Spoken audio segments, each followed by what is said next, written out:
hold back. They are kind of, again, experts at it. They're going to give it up. Not sure what made them second guess that B bomb side, but they weren't quite feeling it. Slowly gravitating back to the A ramp instead. Crucial. Taking a look, but doesn't really want to do too much. Oh, he's going to try for a late wallbang. You can do that. Yeah, I like it. I'm a fan. Yeah, I like it. It might have cost him his life, as they knew exactly where he was. Anders, the wallbang attempt seemed to have alerted K to his presence. And at this point, they've lost their sniper now. Volt trying to body block the smokes. Their sniper now up towards the back here as well. I like this reaction. Good protocol to try and survive the assault towards the A site. An even better shot takes down Hades as well. Dismounts, and Rylan joins in for the second frag. They've got the man advantage now. Minio will pull it back. 15 seconds remaining. It's going to come right down to the wire as Thomas comes out on top of a scrappy duel, and looks like he's guaranteed the round as well. Minio left looking at 6s and 7s here as Volt closes things out. 3 players survive, and into the breach go marching on. Really, really well done. Yeah, in spite of that early casualty, just a good turnaround. This is so refreshing, Henry. I feel like it's so far, a lot of the games that we've had, at least one of the teams has shown up and kind of had to, you know, wake up a little bit, and it's been a little bit slow, but it feels like Into the Breach are certainly ready to play, even if they lost the pistol. And 9, I mean, they got 3 rounds. It's a decent start. Maybe Goofy is a little bit sleepy still, but other than that, you know, I like it. I want a close match round out of the gate here. That's going to be, it's the best kind of Counter-Strike we get to see. Kyler's still playing very well, like you said. He's kind of been the highlight for a couple of days for the team. Yeah, really enjoyed his contributions. But this is a little bit alarming for them. Like, they're not used to this much resistance on Vertigo, Anders. Like, 3 in a row. Don't see that happen too often for 9, and they've maybe hamstrung themselves to the financial decisions. They're about to lose the lead here, and it's barely even a partial buy. This is Eco. You can see Desert Eagles, just 1 Tech 9, no armor, no utility. So yeah, Eco round. They have the potential to win these, but Crucial's looking so assertive on the A side of the map. He's got full control now. No question marks. They can't take his vision away with a smoke. They can't creep up towards scaffolding. They have to go for these more open options. And Thomas, he's more than happy to oblige. He holds towards middle right now. He's aware of the possibility of a boost as well. Drops the incendiary. Is that going to persuade them to jump up? It certainly is. Nice work. Takes down K. And now he knows at least one more player is here. Won't take care of him, but does substantial damage at least. Yeah, interesting, because he definitely knew that there was a second player that he was about to fight, but still wasn't quite able to do it. Hades taking his sweet time with the deal. There's something nice about it. Something very zen when you don't just spam away with the deal. You're just like, oh, I'm just going to line up another kill. Yeah. It is actually probably worth it, but it can be hard to do to maintain that composure in the middle of a fight. Rylan sneaking. Oh my god, that was a flick from Goofy. He was ready for it, but through the smoke, Cypher going to be taking down Kyler, and it's still looking decent here. Less than 40 seconds actually for Minio and Goofy to try and do something in the 2-on-3. I doubt it, but they could do some more damage. Which obviously still worth it if you can try to pick that up. Yeah, we're dropping down to close to 20 seconds, but they are going to get a bit close. Try and see if they can maybe get something done with the AK. Missed opportunity there for Crucial, but he's going to take the second one. Nice to see him get that AWP warmed up, although Goofy will get one more headshot. Man, that's an expensive round for Into the Breach, even if they ultimately win it. They ultimately win it, and I suppose the way the round started, that'll be a sigh of relief either way, and is the fact they were getting one deagled all over the place, and it felt a little uncomfortable. The headline is they've got the round of their belt. Money's not great, but they've got the lead here on their opponent's map pick. Just got to focus on each round as it comes. Now, they've got AK-47 for Cypher still, who hasn't really yet to come online. He hasn't had one of those remarkable moments, and now he's got his weapon of choice. That could all change. As Minio will be going in towards B once again, trying to beat Cypher to the punch. Damage really inflicted, but certainly a warning shot through the smoke there. Kala will join him as they try to break through into the B side. We've got a bit of a boost potentially being set up towards A. Yeah, how many people are getting boosted there? I know. Well, it was just one, but they did have 3 people at the corner, didn't they? So started to look like it was going to get a little bit spicy.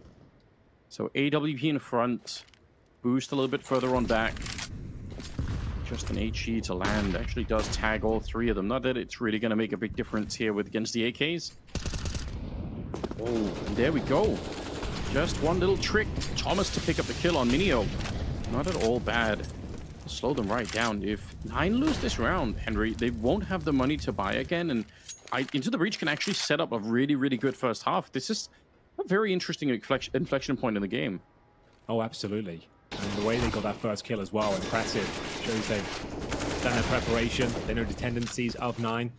And for now, Cypher getting combative at the top of B. It costs him his life. Down to a 4-4. It's round 8. And a huge round ahead of us. Boosts all over the map, it seems. They had one towards construction there as well.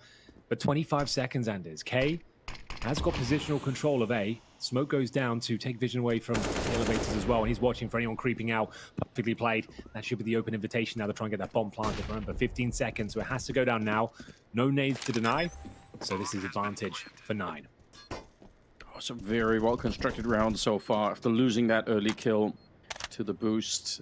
Question for Into the Breach as well. Do you want to go for this? You're not going to have very much. You have a bit of a bank on Cypher, so if you save the rifles, you can actually probably get a really good buy, but that's not going to be a possibility any longer. Crucial, 1 versus 3. He's picked up 1 kill, but missed opportunity right there. Out in the open, and he'll miss again, and I don't think he's going to get any more chances. K will take him down, and the game is tied up. Bit of a rough turn of events there. I don't really mind that they went for it. It's just saying that economically they could have saved and they had a full buy in this one, but sure, if they're feeling confident, I think it's okay to try and go for that kind of a round. Yeah, it was a deficit going into it. It comes down to the 2 versus 1, pretty much what it started at as well in terms of manpower. But yeah, it wasn't the worst decision in the world. And they've got a buy here. It's feasible that they could win this round. 3 rifles, a couple of SMGs as well. Fast towards middle, but an off angle for Rallen. He doesn't quite handle the spray though. Goofy, good awareness. And we will see now Crucial drops as well, pushing through the smoke. You see them trying to catch 9 off guard if possible. Unpredictable positions. Neither have worked out so far. Volt would need multiple frags here to survive this one and give them a fighting chance, but they are dropping like flies, Anders, and the round is over. It's a very quick one. A little bit uninspired there. As Into the Breach don't really get much done at all, but very well done from 9, hitting all their shots and aware of all the potential threats in those off angles. Yeah, good recovery. Again, there was that round a couple of rounds back where it could have turned the other way, right? Nine's economy could have been crushed, and Into the Breach could have been smooth sailing. Probably it would have ended up, at a 7-3 type scoreline if that would have happened, maybe a little bit less, but still just a good lead that could have been built on the British side. Now they're really in trouble. Back to the USPs. Again, this is why we keep bringing up the economy, is because it does have such a big impact on how much you're actually able to accomplish in some of these rounds. The USP rush almost down the ramp. They're going to try and see if they can take the fight. And so far, they're going to get a couple of kills for it at the very least. Maybe a chance here. They get the dink onto K. And yeah, this is very expensive. I don't think they can win the round, but that's super well done. That's probably more than you could expect. Yeah, probably won't win. You're dead on 12 HP USP, but surely there's a gun to be picked up here, but would he even be able to save it? That's another question in itself. Looks like he'll just be accepting the fact he's only got this pistol, and with 2 kills to his name, there could be a third, but it's looking unlikely. We've got a number, and should take him down. So yeah, as you said, that's the full eco. They at least keep 9 modest here, as the money, it's still pretty decent. Let's have a look where it sits after the reinvestments of grenades. So on average, about $3,500 with Goofy 7K there. So not too bad at all. Definitely got one more buy in the bag. Into the Breach, back on the buy themselves, but there's no Crucial AWP. He's onto a rifle, pretty handy with the M4 himself. Cypher with a FAMAS, that's not ideal. You should start rifler on the lesser of the weapons, and that smooth run boost that 9 are known for, Anders. Doesn't work out for them this time. It's a bit of a calling card of theirs. It is. It's a signature move on the map, and it's such a delight to see it. But yeah, I mean, obviously, the fact that it has become a signature move also means more and more teams are going to be wise to it. Like, that's how this works, Eventually, they're going to find out how to counter it, and Into the Breach ready on this front. Oh, Volt, it's real close, but looks like he's going to decide slightly to back a little bit further on up, and that was a good choice. He's going to get the kill on Minio. He spotted the backpack of Minio, so obviously that's very, very accurate information because you've seen him. He doesn't know that you've actually got the intel, so could reposition, take him down, and had the advantage throughout. So Goofy does pull one back, had to be honest with you. They were losing too much manpower here, and this is looking somewhat promising. Smoke's going down, flashes to grant them access closer towards the bomb site itself, flashing towards heaven as well, but here comes the flank. Into the Breach, getting their skates on here, not allowing 9 to get comfortable even in the post plant, as they'll be fighting tooth and nail here towards the A-ramp. Allen goes down first. equalizing thing in terms of the retake, and that's a great shot from Hades. And now it's into the breach on the back foot. We've been left wanting for Hades' performance for a couple of days now, so it's great to see him have this. I mean, he has had some impactful maps, but he's had some real downturns where he's disappeared with the AWP and actually gave up on it at one point to start playing with a rifle, which I think could be a good choice. So yeah, watching him hit some of those shots, that makes me real excited. Walt and Cypher, they're just going to be, you know, walking away trying to save this, and that's perfectly understandable here. Okay, almost could have had that one, but fair enough. Going to be the end of the round here, and 9 up to 7 rounds. They are having a really, really good time right now on the T side of Vertigo. Henry, we were talking the other day about, you know, I was subjecting myself to Twitch chat. Yes, I wanted to talk to you about Twitch chat today. Like, what's the kind of vibe on there? What's the conversation going down? They're happy. They seem to be in a good mood. Good games. Like definitely a Brazy environment. Obviously on the Twitch chat, no question. Oh, there's a person in chat that is called Smooya. It's your fault. Which he actually made that account. You know, that takes some commitment, right? Like it takes a little bit to try and set up a Twitch account. You know, I don't know what the context is. Maybe he'll tell us in the chat later on. But it's you know, that's it seems like there's a story behind that. Like you've got to be, you're probably very angry when you're making that account, presumably. Good times. Yeah, that's some commitment, and well, I'm hooked now, Anders. I'll have to find out more. Let us know if he responds in the chat and wants to get involved, and we'll get a statement from him perhaps. As Hades will be towards middle. Pretty lackluster round from Into the Breach coming up after getting the first 2 opening picks there at the A bomb site. Slowly but surely, 9 is finding those incisions, taking manpower down, bomb planted, and the retake completely denied there. And they'll have to operate with very little here. Cypher, like we said, superstar of this team, currently 4 and 5 at the bottom. Haven't seen him really have one of those high impact rounds. He's gone for the boost this time, a different boost. Before they were on the corner, now in the middle. Yeah, 3-man setup. See if they can get a first pick. It gives you that really deep angle. So this could work because if you're on the T side, you might not. You probably think you can walk to the sandbags like on the T side before you get spotted. And obviously in this scenario, that's not going to be the case. They are getting kind of close here. This could really work. Flashbang in. Cypher, he's still waiting for it. Minio, you could see he's not thinking about it yet. It's not in his brain that someone could be checking. This could be really sick. They're falling back. Oh, I wish we could see it play out. That would be so much fun. But looks like that somehow they're just going to walk away. And B is completely open as well. That's such a shame. Of course, it takes 3 players to make that boost a reality, so your resources run very thin. We've got Volt.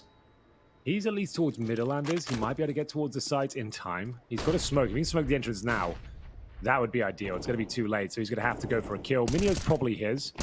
No more, I would say, though. Yeah, down he goes. And the smoke down, that's going to be denying the weapon. But Valen, well, at least he better pick up the M4 at the very least.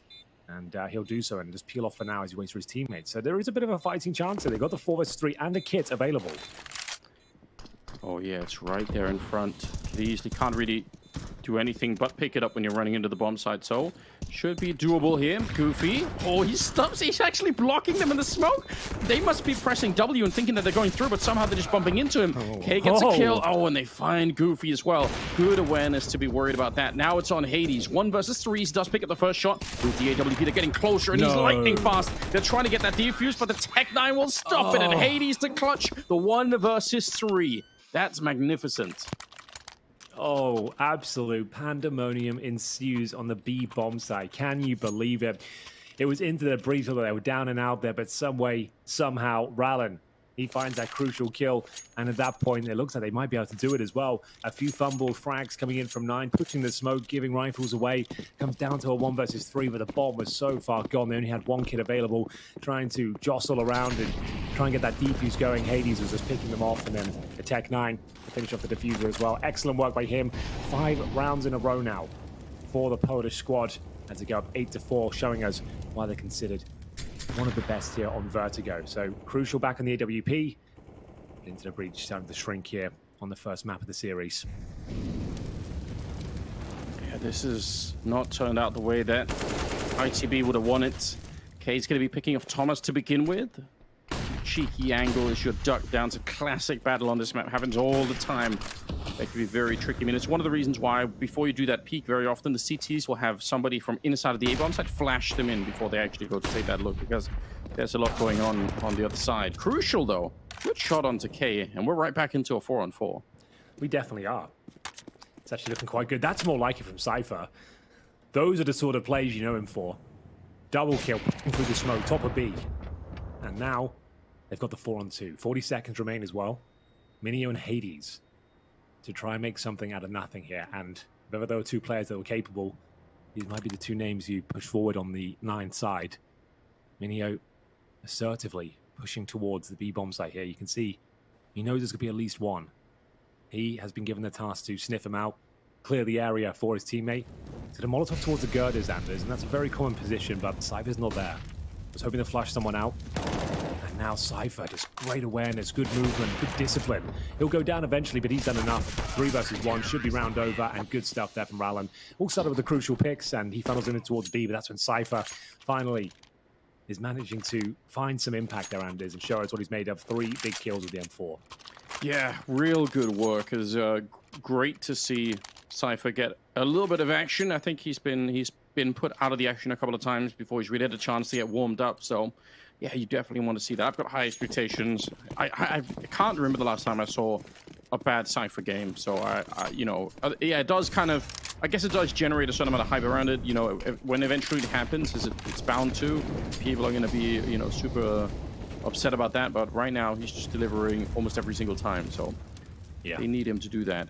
14th round is coming up here. We've got the AKs out, the 1 Tech 9 as well, and no more money really either on the side of 9. So yeah, there's a chance here. I mean, if this could turn into a 7-8 half, which definitely could happen if the CT side could win this, then this game is right back on. It's anybody's game. Oh, totally agree. It's still unclear who will be taking the lead at half. Like 9 have won it, but 8-7, yeah, you're dead on. It would be right back on, and it's the advantage. 4 into the breach here as well. They're up against Galils, Tech 9s, 3 AKs, and bare bones utility. Goofy and Co. working towards the B side of the map right now. They've boosted 1 player up. That's going to be Kyla. As the smoke comes in as well, Molotov deployed, and to allow Kyla with the sound cue to get up and try and get a position in. It's a classic move. It's something they love to do, and they're just so good at executing it. So we'll see if the flashes are going to be enough. They actually run for the flames right at the end of the Molotov. That's pretty aggressive. K's going to be going down in the meantime. 4 versus 5, but look at Hades. He's snuck through. He's actually traded places with Rallen. He sees the gun barrel and tries to go for the wall bang. He's going to keep going aggressively, and that shuts down that defense. What a move through the smoke, and a little bit of an attempt there. The nade actually might kill Kyla here. He's a little bit closer. He walks right onto it. Oh no, bomb is planted, but it's a 2-on-2, Henry. It actually is. I didn't think they stood a chance after those flurry of frags towards construction, but they're right back into it now. Bomb's only just gone down, but Hades, prime position. Crucial goes in first, and Volt can only sit back and wait, watch it go by as the round falls apart there. It was looking so good. They got the opening pick there as well, but just a little bit too defensive, focusing on the boost, trying to look above the utility. Didn't preempt that Hades would be coming through up close and personal. Of course he would, by that generated position, and makes absolute hell for them as mows down a few in the smoke. You can see this is where it all falls apart. And yeah, the nice grenade from Crucial. That was a real chance here, but he goes in first, goes down, and nothing can be done as Volt will drop as well. Final round of this first half. Compromised by, as you might expect, for the British team, as we'll see the A ramp. The end of scrutiny once again. They've already got up towards sandbags. So Volt, how the hell does he get out of this one? Oh, well, turns out Thomas with the FAMAS even going to be able to make it work. Volt, the answer is he will not get out. He just got found inside of the smoke. Hades is having himself a day today. We've been waiting. We've been left waiting. So if you've been joining the other day, you're wondering why. Oh my, where did the bullet go? That was right on him, surely. It was. It looked like it. Oh, he got caster cursed in the middle of it. That's a real shame, but yeah, it can happen. It can happen. We've already shown it. Crucial, he should be dead here, and he will be. All right, 3 versus 3. What a wacky round. Oh, wacky and goofy, just how we like it here. And speaking Brazy. of which, and Brazy, yes, who could forget? Finishing up towards A here, Thomas only got 19 points of health, playing a very defensive position, hoping to catch one above the smoke or through it potentially as they creep on up towards that bomb site. Kyler seems to have full awareness though. Goofy will beat him to the punch, and Rallen trying to deny the plant if possible. Nice grenade, should do significant damage there and takes down the planter as well. That is massive. And now they know players towards sandbags as well. Cypher can't quite find the killing blow on the first player, takes down the planter, and that should be enough. 9-6, good recovery for Into the Breach in the final round. You love to see that. Second half is coming up right after this short clip.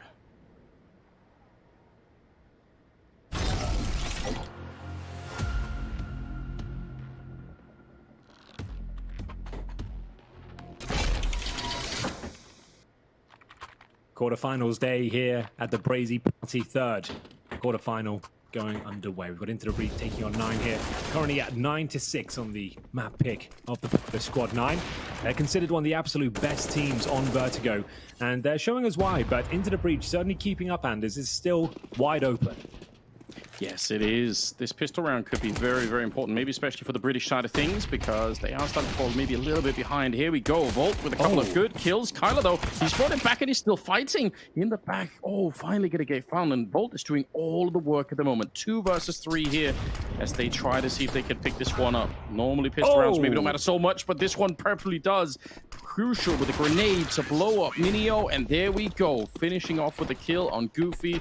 It doesn't get any better than that. Into the Breach, announcing themselves in the second half as they pick up the pistol. I think that had to happen there for them to stay competitive.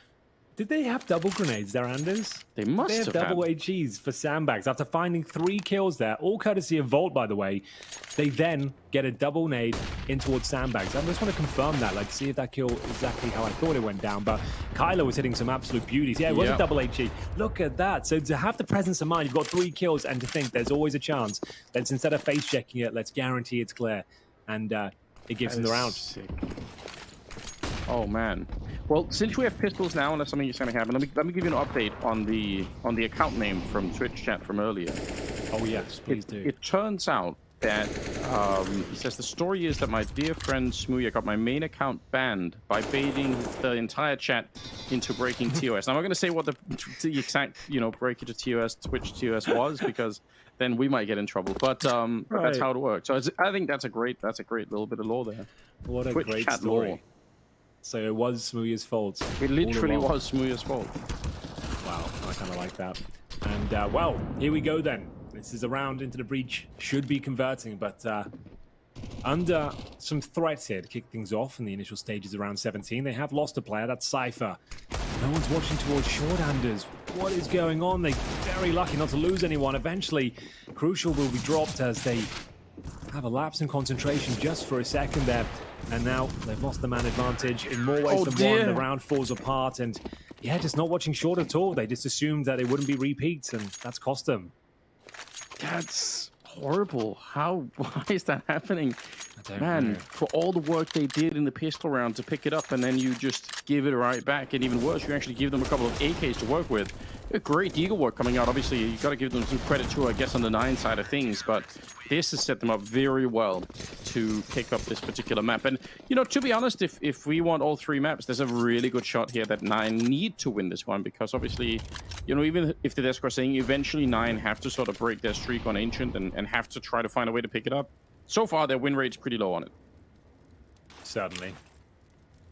So, 4 Spy in response after having so much amazing presence of mind in that pistol round to know players towards sandbags to remove their vision from shore. That's going to be frustrating. What a way to give it up in round number 2. But round 3 doesn't seem to be getting any better, Anders. They are taking a lot of damage en route towards the bomb site. It feels like a foregone conclusion now, and even with the team kill as well. That's going to be leaving a bit of taste in their mouths, as that couldn't really have gone any worse for them, as we see a full eco up next. 11-7 and 9 feeling very comfortable now. That's a Brazy Party classic, yes. The team kills. Yes. We've had at least, I think, 2 per day so far. So it's pretty good, I appreciate it. They're keeping up with, the tradition. Shout out to Dinko and Moses as well for their 3-hour shift earlier. It was good to see them kind of have a nice little warm up to the show. I know they just roll in here. They haven't been keeping up. You know, Vince and Blair obviously dropping casual, 14-hour days, and then Dinko and Moses show up and just hardly put any work in at all. It's in their contract, I think. They said they would only commentate 2-0s, so it's fair enough. To be honest, Moses has been through a lot throughout esports. I feel like, there's a lot to redress there. You know, the universe probably owes him in some sense. So thoughts and prayers for Jason. Exactly. Absolutely. As we'll see, into the breach once again being mowed down here, and they're in T-spawn, just trying to have a little conversation, perhaps a little bit of a timeout themselves, but they're being bullied as pushed back right into their own spawn, farming the money. Might as well send a Mac 10 in, get $600 per kill, and Hades just absolutely dunks them to close things out as he gets 4 kills and $2,400 bonus. Yeah, they did try to do that existence timeout, and then they show up and say meeting's been adjourned. it's all done. Get out. And the fact that Hades is the one to get all the money as well, he just bought his own orb with these kills. That is pretty sick. Okay, well, so far so good. I mean, this is the trend now. It just feels like how do they even get back into this? I mean, we know already 9 are really good on this map. They've won some of the really crucial rounds, obviously, to get this, and especially that second round after losing pistol here. That is just so devastating. I feel like the only way you are going to beat them is if you do get given the advantage that winning with this, so you need to find those 3-0 conversions. Otherwise, you're just not going to have the resources. You're going to be on the back foot. You're going to be force buying. And at the very least, then you need to be winning those force buys. That hasn't happened either. So they're coming into this one pretty weak. They don't have the crucial AWP. Not the end of the world, but certainly something this team relies on, I would say. He's a fantastic and gifted sniper. But what's the play now? 1 minute 10 remaining. 4 players starting to coordinate towards the ramp. We've got Volts holding towards the ladder room, looking for any mid pushes. Just Mini on the other side there, actually playing on the front foot, to be fair. Goofy, same story of B. So they're going to have relatively good information. It's going to be an A-side attack. Hades, the danger man. What the hell is that timing? So the Molotov comes in, he goes to move, and Thomas completely eradicates him there. Optimizing those tiny maneuvers is part of what Counter-Strike is about right now, and especially some of these, that we can't keep calling them tier 2 teams, but I don't have a better word for it at the moment. But this is major legends into the breach. It's true, like that's the problem, right? But that's their timings and stuff like that is so sick. It's part of what makes them so hard to play against. Kyler's gonna get 1 more kill, still a 3-on-3, and the Molotov lands on the wrong side there. Rowland's gonna be able to get the bomb plant. And that's going to be potentially a tricky retake. If Goofy goes down, I don't think it's going to be a retake at all. And they are already, I think, maybe not. That's scary. Rowland out in the open. If he stays here, he might just get shut down. Getting all the attention, and Goofy's not sneaking up for the back, and that's great. Pistol comes out, and he's just winning this round on his own. Volt in the back, 1 versus 3. It shouldn't be won by him, and it won't be either. They do have a defuse kit, so they're going to go straight for it. Very good retake, especially for Goofy. Yeah, it looked a little bit too comfortable though, Anders. As soon as Rowland had the AWP, his positional control didn't look amazing in the open. Was getting baited out by the little jiggle coming in from Boost. Didn't look like he was going to be finding the pick required, and as soon as he went down, that was the cue. They had the man advantage, and they just stifled their opposition, closed the gap, flashed them off, and even with those advantages into the breach, I think he went anywhere near winning the round. It all started with, I'm not going to say a fortunate kill towards short. Thomas had a lovely shot, and it was all by design, but I don't think Hades is going to be giving that one away too often. No, probably not. The timing on that was really wild, but you have to assume that next time he's going to be a little bit more ready for it. Yeah. Here we go. Cypher is playing around. This is something to be thinking about, though. Now Cypher is on the T side, which means he has a lot more control over when to take these fights and engagements, and I expect to see some openings out of him every once in a while, because, again, he is really fierce with the rifles. Already looking for it. There is potential for a boost on the other side. Just about when they actually get the final peek up. There's K on the other side, and he will take 2 kills, and the boost comes in. My God, they got blown up. Yeah, they've absolutely schooled them this round. Like, in terms of the outcome of a defensive round, it doesn't get better than that. You've stacked all your resources exactly where they're going, and then you've also got the crossfire of doom, the double setup towards short, the boost, watching the ramp itself, and all 4 players go down in a matter of seconds, leaving just poor old Crucial here with a Galil. Sure, he might be able to find a pick or two, but this round is done, let me tell you. as just waiting for it to come to its logical conclusion. And that's a very convincing round. Could be one of the last we see here, Anders. It could be. That's, yeah, there's nothing much to say about it. I mean, when every part of that plan works out, you get K on the double, you get the boost at the exact same time. Like, there's nothing, anything the T side could do to respond. It's just like, oh, it's all over. And with like no one, I don't even think they finished making the calls there. Wow. The AWP there as well, like, it was an absolute fortress towards the A side of the map. Nothing could be done. That is going to be demoralizing to see it go down like that. As you know, you're just a couple of rounds away now from giving this one up, and you barely even got close to the bomb side there. It's going to dissuade them from wanting to enter the A bomb side once more, but here's Hades. Aggressive, of course, working towards the A ramp. Crucial. Still licking his wounds in the previous round. He's got no helmet, but that wouldn't matter too much. But against the M4 could be problematic. Cypher, though, that's more like it. Fends the aggression. And actually, they've got the 5 and 4 in their favor. Yeah, it's time for Cypher to come alive. I don't think he's necessarily had a bad game. I think the scoreline that he has right now is a little bit deceptive because of the position that he was playing on the CT side. I think that's, yeah, it's just how it is. But now on the T side, this is where he could really shine. Getting the opening is a big deal. Taking down K. Hades walking in from the other side. Hades is 24 and 10. We've been patiently waiting, and we've been a little bit critical of him too at times. But this is what we've been waiting for. Well, if ever there's a time to show up, Anders, the playoffs might be a good idea. True, very true. He's patiently waiting on that side. Kyla is going to be moving forward, so trying to get some info. Oh, and tries to find Rallen as well, but that's not going to work out. Gets countered instead. There we go. A little bit returned finally. Goofy going to be getting that kill. We're into a 3-on-3, so still quite the winnable round here for 9, as they are getting closer to picking up their own map pick at the moment. Is 10 seconds. This has to be a perfect plan. It's been anything but to kick things off, but at least Volt will trade it out, but that's it, round over. They get the first 2 picks, but can't find much more, I'm afraid. 2 seconds. That's crucial. We'll survive at least. They'll keep the AWP, but we found map point. And it will require 8 in a row on the T side here of Vertigo. I think you can tell by the tone of my voice. This one probably not going to be happening here for Into the Breach. Not a bad performance by them. The first half was very good, Anders, but they win the pistol, lose the second round, and it's just been a flurry of rounds. 6 in a row now for 9 on their map pick. I don't think it's been especially bad from Into the Breach. It's just, you've got 9, firing on all cylinders, 26 kills on Hades. Once these games do come through, it's very difficult to get him out of the zone. Yeah, I don't want to sound like I'm on too much copium, but I do feel like the scoreline is a little bit deceptive here. This 15-7 scoreline sort of makes it look like they've just got blown up, and I don't think that's quite right. I agree, like they did put up a pretty good fight, but yeah, losing that second round was really a big deal. And they had a bunch of really close games. I think that's probably when you go back, if you go back and review some of these rounds, you're going to see that they were really close, you know, into 3v3s, 2v2s, but a lot of them were 1x9. Crucial with an opening here as he takes down Goofy and Thomas. Oh, that's good timing. Minio's going to be found. Now Kyla, the only one to defend, and he swings right as they're ducking away. They were just scattered on the other side. This should be their round, but okay. Has different plans. Oh, dear. Oh dear, double kill makes me a little bit worried. Well, that can happen. There's no bomb planted just yet, so all it takes is one more kill to make this one really uncomfortable. Grenade to be thrown in, and that should land quite near Rallen's head, down to 65 points of health. Smoke's coming in now. I seem to think it could be a B-sided attack, but a great preemptive shot comes in, as Rallen will take matters into his own hands here and manage to find a killing blow. Another pole on the server, Rallen. I'm sure he's very familiar with the players he's up against. I think he attended his first major in 2015, Cluj-Napoca. And as you remember that one, if your memory goes far that back.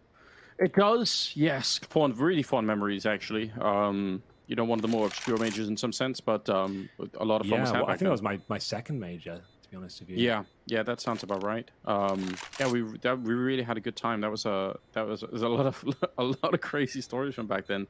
Oh god, yeah, I'm just remembering now what the venue was and what was underneath the basement, in the basement of the hotel was like a nightclub / erotic adventure. That's what was that. So there's definitely some good stories. It's a real experience. No question. So, someone eventually will write the definitive, I know. post-esport I'm trying to book. be careful. I know that it's a It's gonna be sacred wild. bond we cannot break, but that does make me chuckle. Some of those Um, stories from back in the day. Ralin is another one of these Polish players that I think of, like Diha, who again kind of almost had to escape the Polish team because they were just getting Yeah. crushed under the weight of Virtus Pro back in the day. Like they left just to try and get, because there was no way to put together a Polish lineup. It felt like without those people involved, and now that we're years on from all of that. I mean, some of them are still playing and playing really I guess well. like, all you could really hope for as a Polish player is you'd like stand in for a few months of VP while someone was having a baby or something, right? Or someone was ill for an event. Some of those people like Menis and they really got crushed doing that. Like, it felt like that was actually not a benefit. Mihu as well, right? Mihu, yeah. It seemed like some of them really had a hard time in that system because obviously, like, who's going to be living up to the hype of like a Taz or a Neo or something back in the day? Like, it's not going to happen, right? Yeah, totally. Yeah, interesting the Polish seeing this now. It's great to see. Like we spoke about this in great depth already, but just having a Polish team here, it's very exciting, and it's been far too long. So I'm all for it. And same with the British guys as well. Not a fully British team, but the fact we've got 3 Brits at the major, make it 4 with Mezzi, right? And it's just great. Really enjoying that. But can they hold on? Doesn't look great here. 15-8 down. Could all come crashing down here as well if Goofy has his way with them. Can do damage, but not finding multiple frags. Minio, can he do any better? Again, damage inflicted, but the bomb will be planted. They might have to call this one off. We'll see. It's up to K. He's jumping up towards construction, see if we can find anything through the smoke, but Into the Breach should have done enough here. In terms of utility, no grenades at all. CTs are going to explore their options. They still got plenty of time. It all comes down to this first frag. The bullets don't connect. How does Volt not take any damage there? He ends up getting the double kill. And we go 15-9. Money not broken, but Into the Breach one step closer to salvaging this one. And it's going to be a tactical timeout as well. That's a very interesting couple of, I guess, fortunate turns of events there for the T side, because it really looked like the jump up timing for K, I believe it was, to get that spray down was pretty much perfect, and it still didn't really matter. They managed to get all the kills they needed here. Some of them very, very low on health at the end in the 2v3 even. They could have turned around, but well done. 15-9. Still feels like the overtime scenario is quite far off, but I mean, in terms of raw math, it can be done. It definitely can. If we get to 15-12, I'm willing to have that conversation with you. Okay, not bad. I'll take. We'll write that down. Yeah, keep it safe. Don't lose it. That could be a very valuable conversation going forward, especially for Into the Breach fans. His tactical timeout called by 9, just to note that. So I like this approach. They could have definitely got a round out of this, like a nice full buy. They go for the partial, and Hades AWP, it can win multiple rounds by itself. So this is certainly feasible, and we'll see them set up grenades towards the bottom of the ramp. That should do some damage. Oh, quite a lot actually. Cypher down to 78, Crucial 82. And the Hades AWP positioned towards scaffolding right now. Quite a passive position, not looking for the opening frags down at the bottom, waiting for them to commit first, and then potentially be a little bit more dynamic, but changing the methodology now. Encroaching towards short, but they're actually starting to enter B, I believe. But BA ramp, Hades will be challenged, and that first shot lands, and it's Thomas that gets taken down. How uncomfortable is that when you have to swing back around, scoped up at close range, and you still get the flick, and he wants to come back for more? He should have got that kill, but still, Crucial is legged. Hades not backing off the fight. He takes down Rel, and he's just so good. Crucial going to be able to finally get the wallbang shot off on him, but Hades has done so much in the round, and with the only rifle that they had to play around with. But the question is, can the rest of his team win this 4-on-3 that they got going on? The Deagles, all it takes is one good Deagle shot here, and that could seal the deal, and they could move on from the map and just take a victory. And there we go. Crucial low earlier. Goofy will pick it up. Volt and Cypher left. Well, we did say the Hades AWP can be enough to win some rounds here. He gets 2 frags. Now the Deagles doing God's work out there. I think it's all said and done. It will be 16-9 here on the first map between 9 and Into the Breach. A good game, and I think you summarized it well, Anders. I don't think the scoreboard reflects the true outcome of the game now. I think it was much closer in terms of the individual rounds. Sure, it was an amazing game for the likes of Hades, but we haven't seen that form from him pretty much the entirety of the tournament. So was this a flash in the pan? They are Vertigo specialists. We move on to Ancient next, where they are streaky to say the very least. They've got a 13% win rate on there. I still feel like Into the Breach can bounce back and take us to a third. Yeah, I expect that too. Very exciting times. I mean, they've been winning without Hades. Now that he's here, they do look like a really strong team. So I'm excited for it. I'm sure the desk are as well. So let's throw it over to the gentleman on the desk. Yeah, thank you very much, Anders and Henry. Yes, we are in the playoffs. Что? Ничто. Nada. No. But duh, if you pick 9 there. Not even close, right, guys? I mean, they're talking about it a little bit, how the game was closer than the score. I can see where you're going with that in terms of, 9 did end up winning, well, not both pistols. They lost the second pistol, but won the second round. So had good starts to both halves and whatnot. But I think it tells you how good they are on the map, that if you fail to convert, like if you lose, even the last round was 2 pistols, like if that happens, just the scoreline is going to be this much. ITB couldn't hit double digits. ITB kind of had a decent showing, to be honest, like considering how good 9 is on the map, like Vertigo.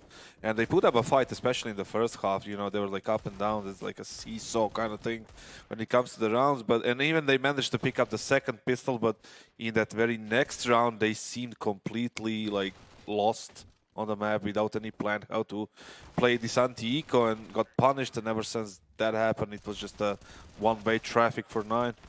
One-way traffic. I like that. It does make sense.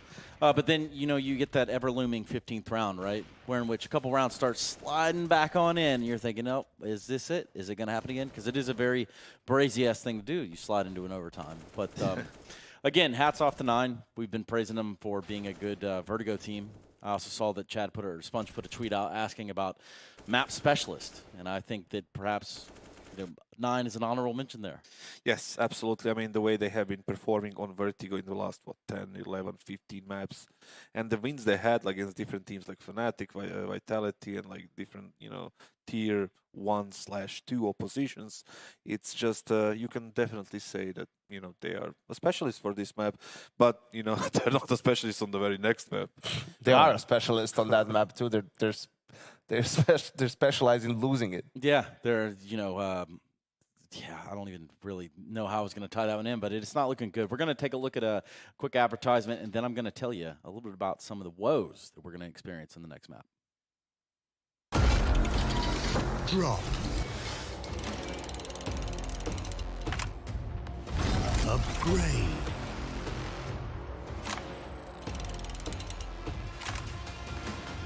Enjoy.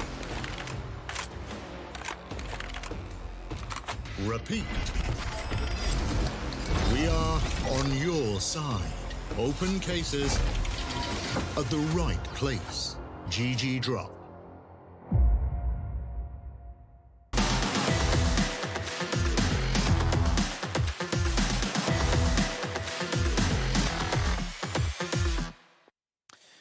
Open cases at the right places. My name is Trace. There's an S. Trace S. Saranthus. Anyway, point being, we look at what is going to be Ancient coming up. We know that the numbers aren't going to lie, are they, Kassad? No, 10 or 11 losses in a row. It's a test for them.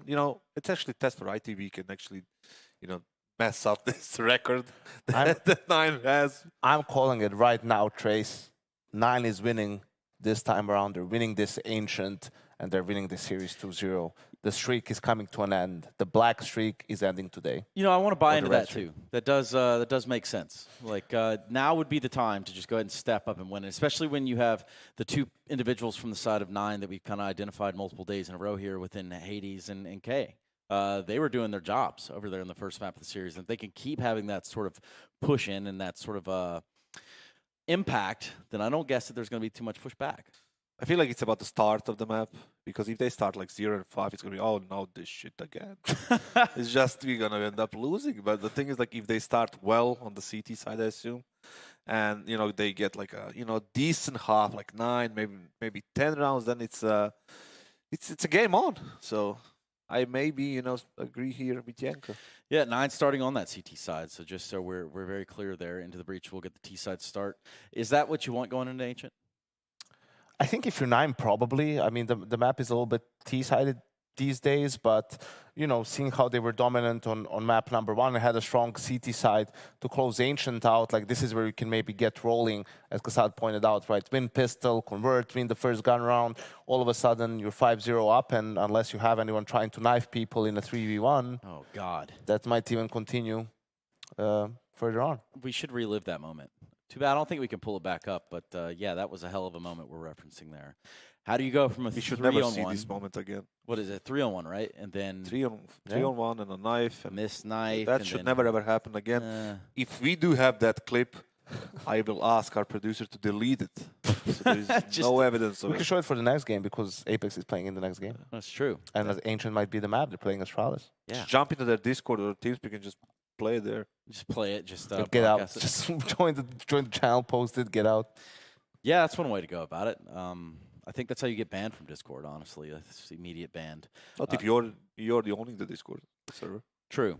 Now, Yanko did say he thinks that this is where that nasty streak ends of L's taken on Ancient. Kassad, do you also buy into the same formula and program here? I mean, why not? Why not? Okay. It's a fair assessment. Sometimes it's a game of numbers. It's just you can't really lose forever. At some point, so it might as well be now. Is that like a law of averages, right? Like eventually it's going to happen. Like you might play G2 10 times. You might win once. They might win 9, but you're going to have that one in your pocket. And for 9, this is for going to be 9. the one time out of 9 that 9 wins on Ancient. This is the time. Probably for going 9. to be 69. That's a whole lot of 9s, guys. What's that? Who made that noise? What? What? Oh, что? It's not sto. It's sta. That's what I said, что. Sto. Sto That's what I is said, more of like a Russian thing. I said что. Like STA. SHTAW. Just Like a straw. stop. Like, Straw. hey, can I get a straw for my drink? Or you can get this. Oh, wow. Okay. The cannon. The cannon steps back. My goodness. Damn, son, where'd you find those? Left, Huh? right, good night. Yeah. Like, is it the boxing match? It was Garcia Davis, I think, recently. I don't know if you guys saw that. But, Last time I watched boxing was Mike Tyson against Lennox Lewis. was that like in the What, you were 6? 90s? Yeah. Damn. Mike Tyson, goated, by the way. In case anybody doesn't know who that is, go ahead and Google him on your own time. If there's some individuals that remind me of Mike Tyson, it'd have to be like an Anders Henry type. The left, the right, and then just go to sleep. Just good night. Get the tattoo on your face and buy a tiger. Should be fine.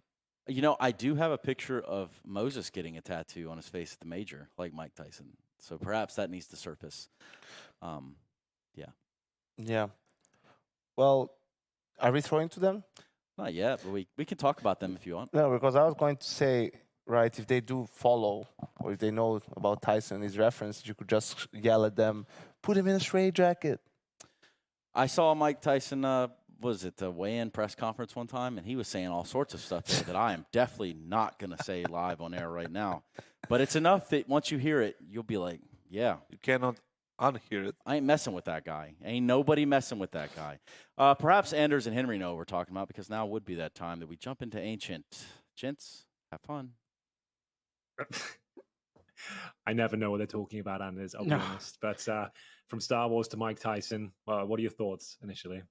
Yeah, we're covering a lot of ground, which I guess is good news. I mean, I used to do boxing back in the day. Okay, here we go. Yeah, Tyson's great to watch, but what's really insane to me is that if you watch some of the videos that are on the internet now, when he's like 50, 60 or something like that, he still looks just as dangerous. Like he looked like he'd kill you in one punch. Oh yeah, don't talk shit to him on a plane either. No, don't do that either.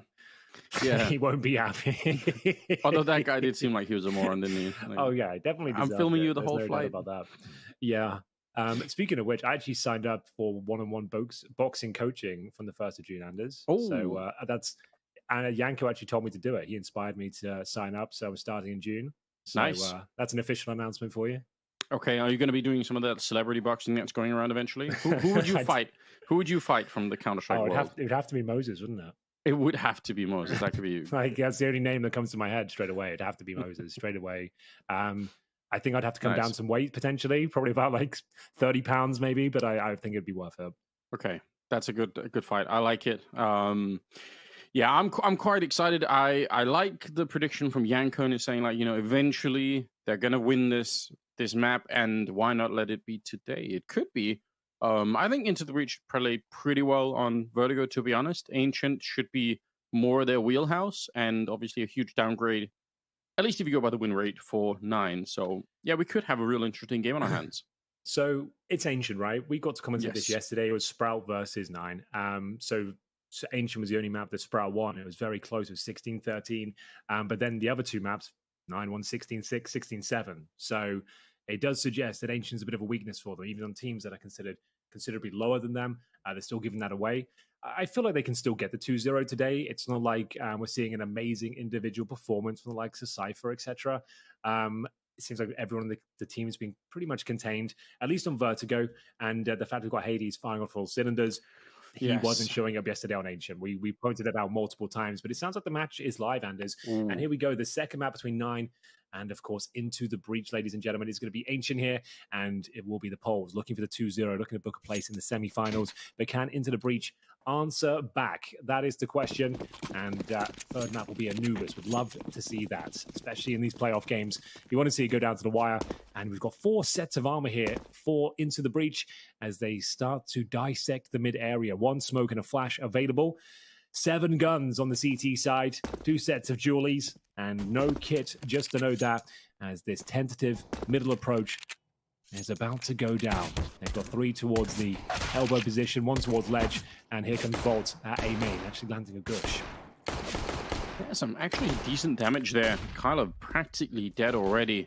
But now the dualies have been wheeled into place. Good shot onto Cypher. That's Minio starting off really well. Out in the open as well. He's going to find one more player, and Crucial will take him down. And now the kills come back in return of ITB. 2 down in the bomb site, and the bomb plant going to be following swiftly behind it. Very good conversion. After that first death coming out of the donut position, I thought it was going to be the end. And look at how long he's waiting. Ryland, this is so patient, although I just say it, he gives up on it. If he would have waited, probably gets that kill on Goofy almost certainly. 3 versus 3 now, and Goofy is cruising into trying TV to retake the bomb site. Not going to happen. Hades almost certainly dead in this position as well. K going to try and bring it back, and there's the kill. K, I don't think he can clear this out. I don't think it's possible. I think you might be onto something there. We did mention there's a lack of kits available here on the CT side. K will find a lovely headshot. He can no longer win the round, but still trying to make it as frustrating as possible, find some extra cash, and it will be into the breach. Closing out the 1 versus 1. Crucial with 3 kills into the round. Helped him out tremendously going forward as the AWPer builds up some nice finances. As 9, you would expect a force buy here. Shout out to our sponsors as well, our main sponsor, GG Drop, who have provided the prize pool here, $333,000. If you'd like to get involved, use !giveaway for a chance to win our lovely minimal wear Dragon Lore, which we're giving away on the final day on Wednesday. So make sure you check that out, as it won't. Oh, it is the force buy. Take it back. I thought I saw just a pistol there, but it's going to be a couple of MP9s, some armor, and a full investment here from 9. A map that they're not known to be very good at. Ancient has been problematic. K will be flashed in. That's actually quite effective. And they've found a couple of kills here. Crucial gets one in response, but they've actually managed to get away with this one, Atlas. Yeah, this is looking a little bit interesting. 3 people left on the ITB side. They lost that second round on Vertigo, and obviously you can't let that happen again in the best of 3 like this. You need to be sure that you capitalize on the advantage of winning that. Tapping away, the burst fire comes through from K, and he almost got the kill. Cypher is on half health, and Volt is practically dead, so there is still a chance, even in the 3-on-3 here, that something could work out. So flashbang on Kyler. So if they get the timing down right, if Hades can live for that flash to get put into play, it could be really sick. There's the first shot. No flash coming in yet, and it's not quite going to get there in time. Instead, Kyler going to try and use it for his own devices. 45 seconds here for the 2-on-2 Henry. It's going to be very difficult for 9 to close this one out. They've done incredibly well to find themselves in this position, but still only have these pistols. But Crucial's losing so much HP. Anders, it's now down to the 2 versus 1. Volt can't hold on, and once again, same story as the second half of Vertigo. Win the pistol, lose the second round, and this is where 9 ran away with the game in the first map. Into the breach, had to convert that one. Quite disappointing it goes down in that manner. It was a very nice little B push, though. The flashbang was absolutely spot on. Into the breach, didn't see it coming. An absolute pandemonium ensues. They lose 2 frags. A lot of damage as well. Comes down to that 2-on-2, and they don't even get a plant out of the round. That is a little bit alarming for them. No plant found, and they've lost to the pistols and MP9s. Yeah, that's not really, it's not satisfactory, is it? You want to see them continue to press the issue. It's like the Prophet Yanko's already said, this is, this is going to be the time where 9 finally turn it around and actually pick up a bit of a win here. So good start for them. Oh, nicely done from Cypher. That's not even a deagle, that's a P250, and he just blew up Kyler. For the rest of the team, they're ready. An unusual amount of players on the A-bomb site for what is a normal defense. Sometimes there are no people on the A-bomb site defending it, and they're just all towards Donut and middle instead. But this time they actually had 3 people there rather quickly. So in spite of a great early shot, it still will be 9 that pick up the round. They only lose 2 players and no bomb plant either. Into the breach are going to have to save their way through this one. It's a little bit uncomfortable at the moment. Doesn't bode well for the future of Into the Breach here in the quarterfinals, I will say that much. Has to be the full eco now.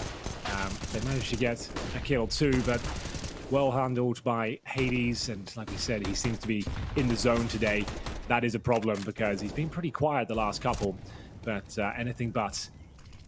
As we head into round number 4, as I said, can't really invest anything. Azus has been brought up by Cypher. He's actually here towards the cave as well, so he's pulled it out, Anders. He's thinking about it. Why not? Oh, it's a bit too far away, unfortunately, as Hades, it's actually going so well for them. Of course, it's the MP9 that farms all the cash, gets all the kills as well. So, yeah, this is about as bad as it can possibly get. Like, winning the pistol and then losing the follow-up 3 rounds is about the worst start you can possibly ask for. Yeah, I don't disagree. Kind of awful. Hades had like 7,000, I think, at the end of that last round, and obviously buying straight into the AWP. They even stole the Zeus, I think. So, they didn't, did they? Well, or either that or leave them with something. Leave them with something. Don't do that. Imagine getting killed by the Zeus that you yourself bought like 3 rounds ago. If that happens, like it just keeps getting carried over. That'd be too much. Well, it is the Brazy party, so you never know. It could be the there hasn't been cards. much braziness. We haven't seen any team. Well, we've seen 1 team kill. We haven't seen anyone go for a knife attempt at a crucial round so far. No, that's true. When we know. And this is the map that normally delivers, to be honest. So we'll see if that comes through. Yeah, we left some of the braziness behind in favor of really good Counter-Strike, and I guess that's fair enough. It's a good trade-off, but it is. I don't know. It's not really in the spirit of the tournament, but I suppose we'll accept it for what it is in the playoffs. It's Cypher now looking to show us what he's made of. Big spray down comes through. Crucial. Cypher mowing them down out of nowhere. And finally, some signs of life here after 3 in a row into the breach. Absolutely wallop them in round number 5 here. The B bomb side. Look at all the kills in the mini-map in the top left. It was all in that tight choke point. Yeah. So, yeah, they'll take that all day long. Descend to the B bomb side, fire off 1 mag into the smoke, and take 4 players down. Yeah, there were some lines that crossed there with Crucial on the one side, Cypher on the other side. And as soon as they stepped into those lines, it was just boom, quad kill between the 2 of them. That's really, really well done. So that'll get the job done. And obviously into the breach. Just what they needed as well, Anders. Considering they've had these really quite underwhelming rounds where there's no bomb plant, they're not finding any kills. To have a gun round where all 5 players survive, you might be making up for that fact that you didn't get the bomb down previously. That's actually injected a lot of money into the coffers of ITB here. So they've got another buy in reserve now, even with the minimal loss bonus, which they won't have. And Crucial and Cypher, like we said, just mowing them down. They didn't have to actually see anyone. Doesn't matter. It all counts. And we will see a buy coming in from 9. They've got a Hades AWP, so this is where things become a little bit more problematic for the Brits. Round 6 might be a tactical timeout, considering we get into that awkward moment of the economy. And indeed, who's called it, though? Doesn't say, but I guess it would be 9, considering they're the ones who have got the financial woes here. A couple of compromises to be made. A FAMAS for Goofy. Yeah, and it just slows down into the breach maybe a little bit too. So not necessarily a bad idea. There are some tricks that people can pull, even if it's a little bit difficult on the CT side. But one of them is obviously pushing that A hallway on the C. You can push in towards T spawn like that. I mean, if you do it in the right round, it's absolutely godlike. And we've seen 9 try and do it yesterday as well, so it's not out of the question. K looking for a potential jump up there. Rallen is on the other side, and smokes are going off left and right here. Grenade not going to do too much. Goofy, though, is on a mission. Just sneaking down the ramp. He's got a teammate with him. Are they going to boost in the middle of it? Yes, they tried to do it, but that gets them both killed. Obviously, once you see the one player, you know there's a second one there. K, the only defender right now, that would have had to have been almost a triple kill for him to really get back into the round, and this is really good. It's going to be tied up, but into the breach, they are right back in this game. Oh, they absolutely are. And they'll be gifted some of these opportunities as well. Trying a similar approach they deployed on the pistol round. 9 planning to get aggressive there towards the B ramp. They had the AWP of Hades behind K, but yeah, detected, flash, taken down. Didn't really put up much of a fight whatsoever, and ITB get a bit of a red carpet in towards the B bomb site. 4 versus 2, no choice to save as they'll hold towards the temple and indeed the A bomb site in general. ITB have confirmed that their round is theirs, and we know the radius of the explosion is rather large, so they're going to be booking it all the way back towards T-spawn here. Great round as they didn't have to work too much in terms of tactical approach, just holding up in their default, and were gifted a couple of kills towards the B ramp, and they, of course, they oblige and find themselves in a very promising scenario going forward. Here's the replay. Oh, they spotted the head. They went for a little boost there. Yeah. So that's what gave it up. So yeah, that's a great replay. Now we have the context. Yeah, really, really. I mean, it's a sick idea. I would have loved to have seen it actually play out, but when it doesn't, yeah, you're probably just both dead every single time. I imagine, though, that it could work in the future. Like, I imagine a team could pull that and actually have it be successful. Still, 3-3 right now is the scoreline. And Minio in the middle. One of the M4s. Kyler's got the other one. And just trying to take some shots to the smoke. Oh, he's going to look for this one. That'd be sick. If he could find the kill over on this side, it might give them something to work with. They've got to be careful, though. It is Cypher is at the bottom of that ramp, so you don't want to overextend the fight too much.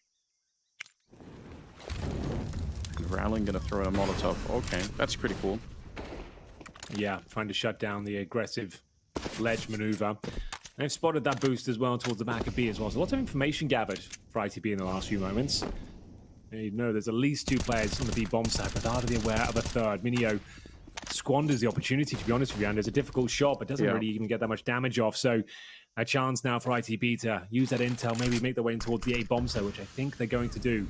Pushing in towards Donut right now. They Molotov the back, and Cypher, what a shot that is.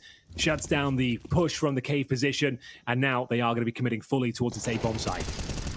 So unfazed, isn't he? Although, look at this, Kyler spraying them down. 3 kills. They had the setup for it. They looked like it was going to be well-timed. Only a 2-man defense, and they know exactly where Cypher is. He just got the kill on the other side. Goofy will pick it up. 9. No business getting back into that round, but Kyler just forcing his will into it. That's really crazy. I definitely looked like they were going to be able to open up that A-bomb site with that many people coming out of Donut. Absolutely. They had the man advantages there as well. The information... The 2 players were back a B boosting. It was a perfect opportunity to strike and make their way through. But ultimately, a fantastic setup. 9 were just playing in front of the smokes, off angles, and we'll have a look at them right now. So Kyler, yeah, he didn't even really receive any utility his way, and you can see they're so preoccupied with taking down K. He gets a 3-man spray down, and Goofy will find Cypher, who we know got the kill towards Cave to open things up. And yeah, it's a little bit disappointing considering all the good work they did.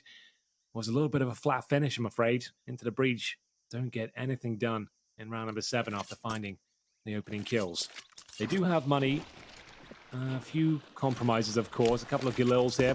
AKs as well. Crucial on the AWP. It's currently 8-4 at the top of the scoreboard. Hades on the other side. Same score as well. 8-4. So nothing separating these 2 snipers right now. Love to see that. Red Room smoke goes down and Volt trying to find the first incision, but he's only got the Galil as well, so a disadvantage in firepower. K has the option to swing out and challenge middle as well. The smoke's a little bit too deep. His screen might be, yeah, exactly. It might have a little bit of grey screen when he goes round. And now he's feeling the damage as the spam comes through. That was a little bit awkward for him. Still no casualties, even if K is dropped low. And they are starting to group up outside of the B bomb site still. They haven't quite cleared the middle, and I guess that's something that you have to worry about on the T side. If you try and go for B, but there could be a CT lurking in there, that's always a problem. Although this will change their minds a little bit. Hades getting found with a clean headshot through the smoke. That's unfortunate. Kyler, he could be dead on that. Surprised that he just walked past. He comes back for more, and Rallen will take him down. They only found the 1 kill in return so far on Volt, so another really good crack at it here for Into the Breach. It's a 3 versus 4 at the moment. Bomb is going to be freighted over to the A-bomb site. Rallen holding up close. This should be their round. Should be. We'll see about that. 9 have been very good on these retakes, and the opening frag doesn't go in favor of Minio. A lot of damage exchanged, but no kills found. And now K, he's dropped out of Temple. He's hit 1, but opportunities starting to subside. But they find 2 out of nowhere. There's still plenty of time for this, Anders. Smoke going down as well. Crucial is in a lot of trouble. He said it looked like a round they should be picking up, and now it looks impossible for them to find that frag. He'll get the kill here, but the defuser coming through has to nail this shot and doesn't find the timing. It is the full defuse. Goofy comes out on top. Crucial did everything he could there. It comes down to the minutiae. As he can't find the shot through the smoke, he'll take him down eventually, but still a gut punch of a round. And it goes 5-3. Oh, man. It even looked like there was a slight chance that he could have made his way through the smoke and actually got it. Had he knifed out and gone for it, I think he gets it. But it's so much to process at that point as well. Like, he's got to deal with that first frag he's dealing with. Smoke down. If he misses the shot, maybe he gets off the bomb. There's a chance of that as well. But either way, Volt goes down early, Anders. We're right back into the action here. An early frag for 9. After losing all 5 players, they're going to have some concessions on their side of the map as well. And it's going to be a B commitment early to Into the Breach. At the top of the ramp, flashbangs coming through, and Cypher open things up. Hades, compromised position, flashed off, and a chance for the bomb to be planted. Cypher is so clean. We're starting to get the hype back again for him. Although Hades actually snuck on through, and he almost had the timing for the smoke. But Thomas does him even better. AK in return, and a 3 versus 3. Kyler hoping for something at the edge, but the bomb has been planted now. No more grenades left on the T side, and for that matter, none on the CT side either. So, going to be a clean-up fight here. No flashes to set anything up with. We'll see if Crucial is going to be quick enough on the AWP this time. He's been playing very well. 10-4 on him. They hear the bomb tap. Oh, and he took his time. Doesn't get the kill. Thomas is back for it, though. The second spray not going to be working out. And now it's Rallen. He swings wide to stop the defuse, but Kyler is still going to be on it, and he should have enough time for it. Man, it is another really close round, but 9 to pick it up. 6-3 in their favor. And even with the bomb plant here, Into the Breach, they don't have a very good economy.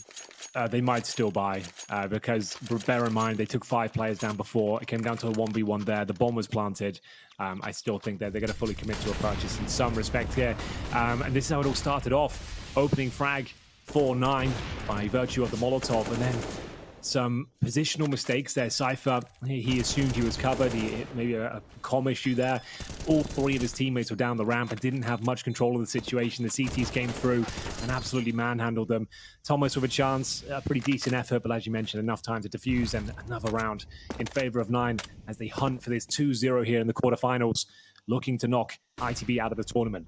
K, presence here towards Cave, and it's Rallen who doesn't commit through the smoke. He actually focuses towards the ledge. Reload has to come in for K here, and he will get away with it. Back he goes. Some really hard rounds to lose here, I think, mentally for Into the Breach, because they've just been so close. They've had some big advantages, and now they're in this really weird spot. Cypher goes down to the beginning. Hades is still finding an impact. If they let go of this round, then they'll be forced into a full-on save.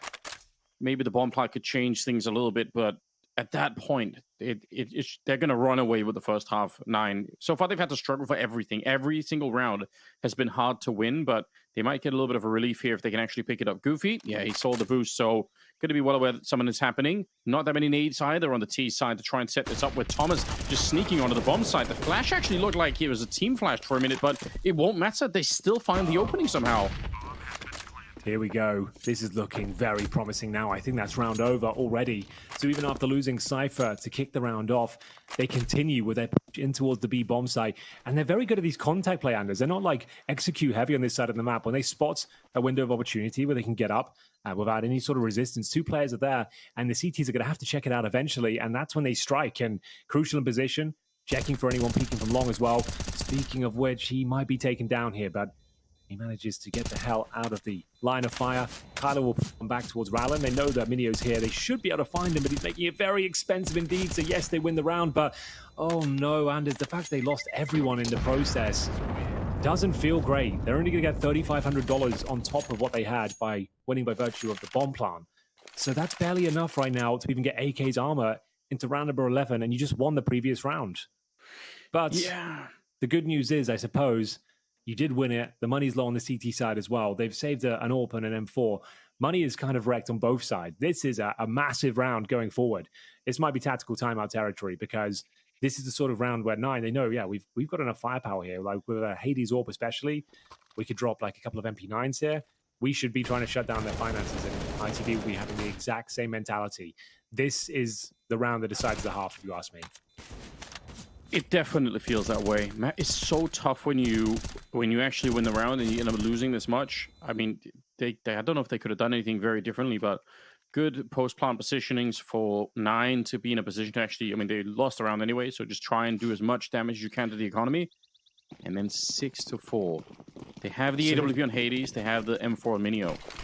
They've gone all in, but Kyler's staying on, he's gone helmet, USP. Oh, there's an MP9. I was going to say that was a wild buy, my friend. And now he's got an MP9. It's been dropped for him. Like, you've gone for the helmet with no gun. Like, that's unorthodox approach, but respect.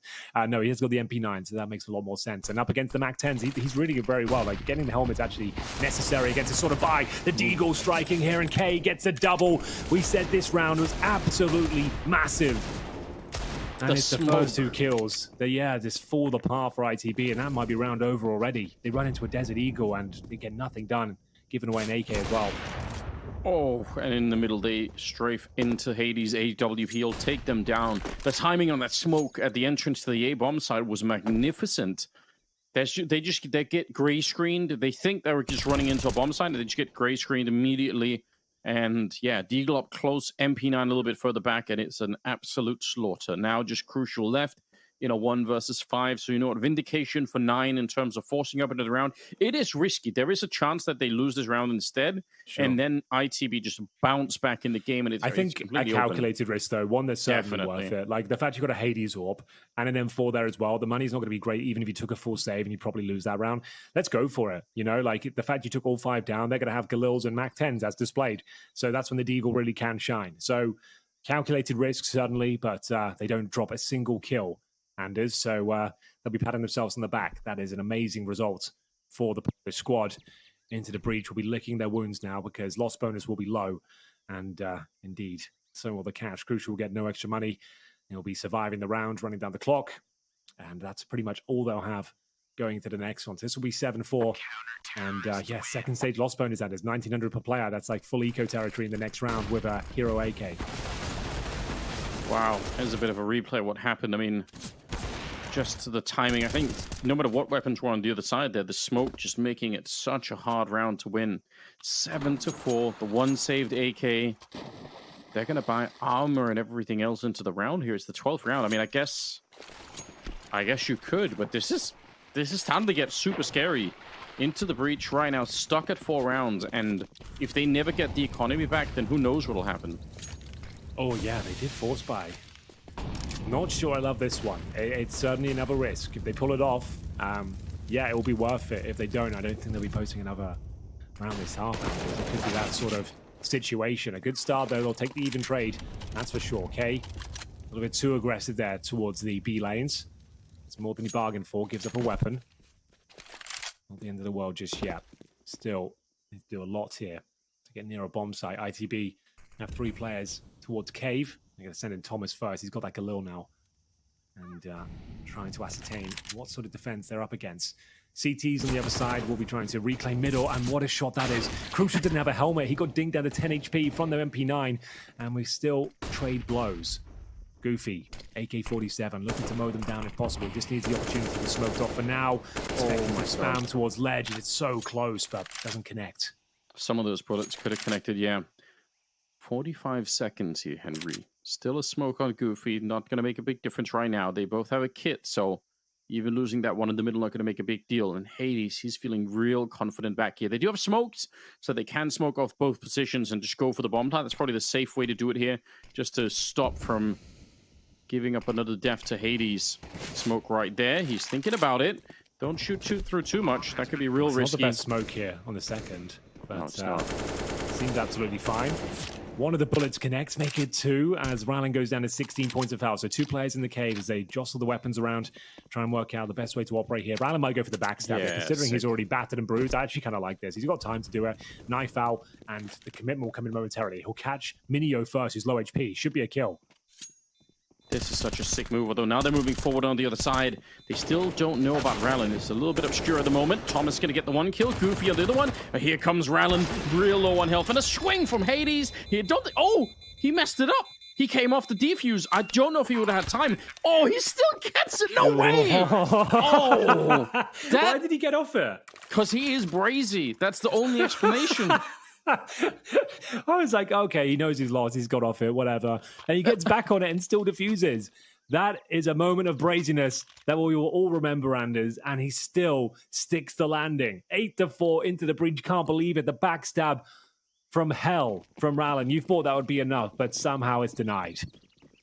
Unbelievable scenes. Yeah, that looked so lost once he came off. I thought as well. I thought he'd just given it up, and then they still managed to pick up the round. Unbelievable stuff. Well, that is going to make... it's already been heartbreaking, but this might be even more so now. How do you come back from this mentally if you're into the breach? There's so many rounds you can look back on and say, we pretty much had that round. Well, Cypher, he's behind enemy lines. Oh my god, what's going on? Double kill with the MAC-10. They've done it once more. They're so good at getting through behind the defense and shutting them down. It happens time and time again. And it's actually K who gets lost in the smoke. So this is a bit of a lifeline here. And didn't need much tactical execution. Just walking in, threading the needle, Anders, and finding 2 kills with the MAC-10. Cypher saves the day. Well, okay then. It's now it feels more like the Brazy party that we're used to, Henry. We're Yes. starting to get back to the... It's officially started. Yeah, good news. Some really unpredictable rounds here. It's going to be 8-5, obviously, after this, so a little bit of a chance for something to work out now for the British side once again. I can't believe he got that defuse in the last one. I would have never guessed. That looked so lost. But yeah, the recovery is in. And to be honest, I mean, the difference right now between 4 rounds and 5 or 6, which they could be dreaming of at the moment. Again, the economy's pretty busted. Hades has a little bit of a bank, but they're not really rich on the 9 side either. So this could be such a weird end to the half where all of a sudden it turns into an 8-7 anyway, and into the breach just roll out and say that's all good, we're fine. You're dead on. It's a really awkward situation now because you've only got 1 round left after this one. You've already got an AWP. You might as well go for it. Even if it's the Felico, it's not like you're fully equipped regardless. So AWP, M4, pistols otherwise. We have got an MP9 in the mix as well, I beg your pardon. As we'll see, Volt's challenge towards middle. He's had up and down results here, and this one looks like he actually might be going in his favor. Takes down Minio to open things up. It's a lot of damage, and you can see him just booking it out of that area. Rallen should be able to find this kill, no problem. Okay, some problems, but does get it in the end. It's absolutely fine. 5 on 3. Almost without incident. Yes. 3 versus 5. And this is a full investment, right? There's no more money left now on the CT side. If they lose the AWP, it really could be an 8-7 scoreline, which, again, wouldn't really reflect how mad this first half has been. It just looked like, all right, pretty even game, but so many rounds that could have gone the other way ultimately. The smoke timing on that A push, that close defuse, just, oh man, it's been all over the place. Hades, even saving the AWP is going to be a bit of a tough time. He's moving the right way to try and see if he can shock them in the middle. Still right behind him. Oh, good job on Hades, but yeah, it's too much. Rallen will take him down, and we're looking at an 8-6 scoreline. A very good shot at bringing this into an 8-7 scenario. What a recovery from Into the Breach. It looked like they were going to get destroyed on this one, but yeah, well done. Absolutely. It all comes down to that Cypher round with the MAC-10. When all hope was lost, they find something out of nothing. Final round of the half, and it's actually looking a lot more respectable. They're going to get the 8-7 by the looks of things here. They're up against 5 pistols to close things out here on Ancient. Now, bear in mind, 9 by no means specialists on the map. They play it a lot, but they've got like a 13% win rate in the last 3 months. It's the one map that just doesn't really seem to work for them, but they play it more often than not, it seems. Ralan double kill as they push out of the cave position. They are completely shut down now. There's not really much to do, and Anders were just going through the motions here. It's going to be 8-7. Good recovery. Yeah, it's good to see Into the Breach as well. Just make this. Oh, wait a minute. Minio getting a couple of kills. I was just saying it, and he just blows about what's going on. How does that even happen? The bomb gets planted, but Kyla has a legit shot at trying to win this round. This should never, ever happen. They had every opening conceivable, and Kyla's not quite sure where Thomas is at the moment. Has the Molotov, though. If he figures it out somehow, timing, walks into it, and Thomas, he saves the team right there. That is... Yeah, we're back to the braziness, there's no doubt. After a break, we'll be back with the second half as well.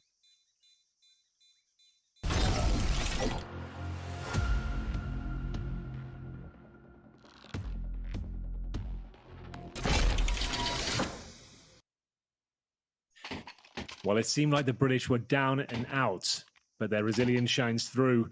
Courtesy of Cypher, he stole a round away towards the tail end of that first half, and it led them to a 3-round comeback.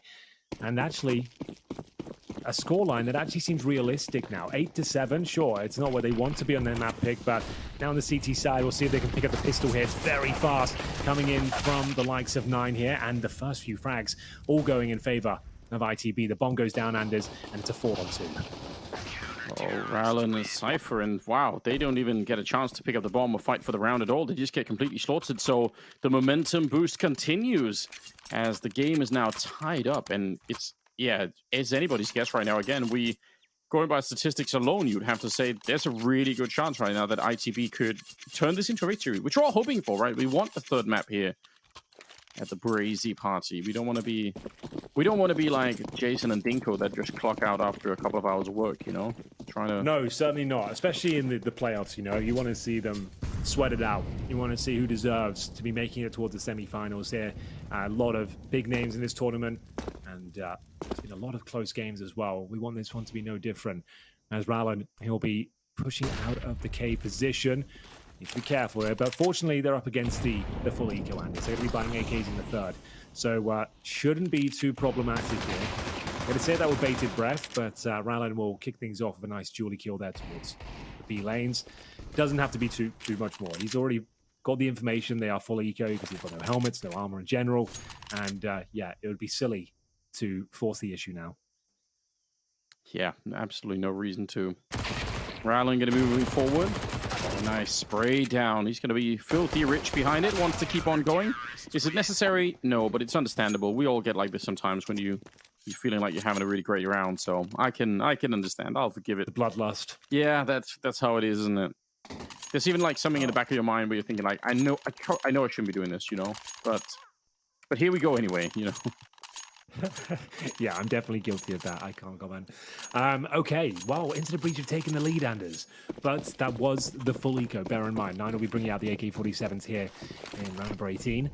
We've got no orb on either side. Oh, a crew shot to get back. He actually has got one, so huge advantage in that sense. No orb for Hades, however. Here's Ralan. Aggressive once again towards the cave. Throws off a grenade towards the position, but no one there to receive this time.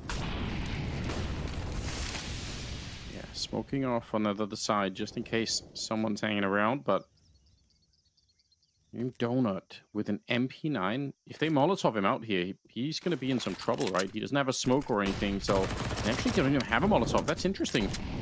9, that's a classic bit of utility to have to clear out this position. Crucial going to be picking up K, and he just continues in the middle. Huge double, and now he's got a rifle backup in there as well, or an SMG backup at any rate. 5 versus 3 to begin with. Into the Breach have really taken over this game right now, and 9 are struggling. This round especially is important.